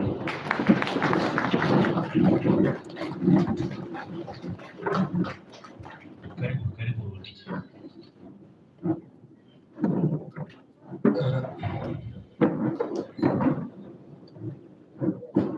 I don't need to go to the podium anymore. Mabibi na mabwana, hamjambo. I trust you have been having quite a learning experience. For those who never knew what the County Fiscal Strategy Paper is, today you have some knowledge about it. We have given you this opportunity so that you can give your views on what you want to be achieved as a county. Na kuuliza tu kwa jumla, do you feel what has been represented today will change the lives and livelihood of the Kituians? Then, with your proposals and the proposals of the county government, we are going to sit down and work on the draft and incorporate your views so that we can implement it to the letter. Na mnajua our governor, His Excellency Dr. Malome, hapendi shortcut. Lazima kila kitu iweko uwazi na ifanywe vile vilivyo. And we are going to assure you that it's going to happen. And to the Deputy Speaker, the CIDP, we put it through public participation, the draft. And there are steps to be followed before it is brought to the County Assembly. The compilation part to incorporate the views of the public into the draft, and also for the consultants, wale wenye wana ujuzi, to fine tune it so that we can bring it back for another participation? Another validation assembly. So hizo ndio vitu zile zimebaki tatu ndio mpate the county integrated development plan. Ladies and gentlemen, it is imperative to note Kitui County is vast. It is complex in a way. We have some areas which are almost arid. Some are semi-arid when you come to the geographical location of the areas. And in the future, as we plan for our county, let us consider improving and uplifting lives of the areas which are less developed. Wherever we have, and I will request our county assembly members, we'll be talking to you, we'll be talking to the public. When you are planning for our county, let us start planning from the village so that we can have equal distribution. Right now, you'll find other ward as 9 villages. If I give an example of the clinic, the same amount I've got for 9.5 million is the same which was given to another ward with 5 villages. And at the cabinet level, when we sat down and saw there was that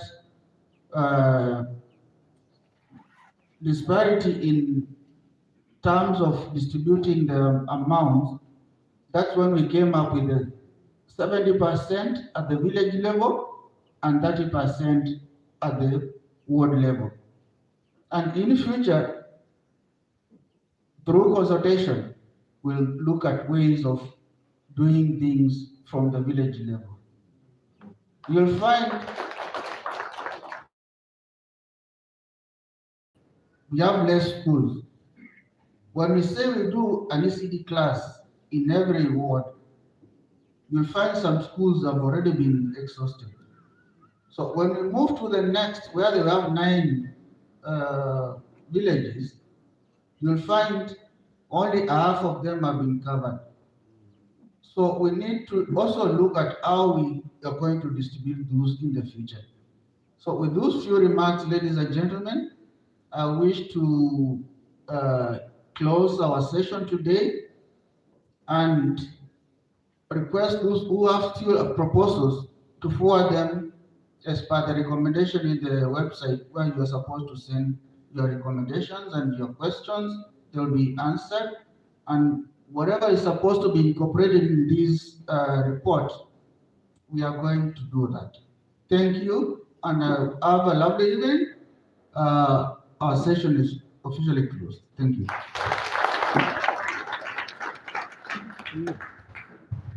We are going to have a prayer from the representative of Bishop. Yes, Bwana Kitenge, please.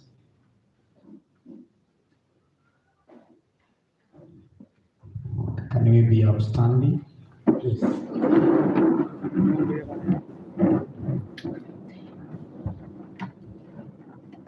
Shall we all pray?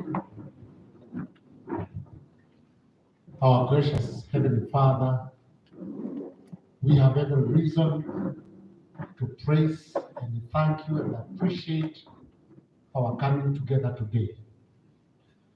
We have been able to go through that strategic plan of our county.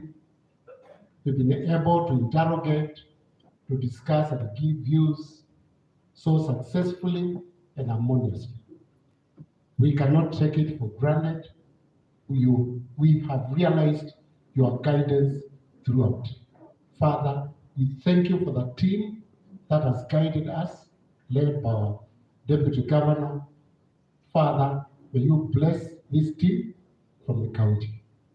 And now, as we, all of us, think of our county, may we always think of committing it to you, that you may guide us in every aspect of the process of learning and serving the common mwananchi, that at the end of the day, we'll have success. We also want to commit this document unto your hands as it goes through these other processes until completion through the county assembly. Father, that you find favor as it is refined for a complete document.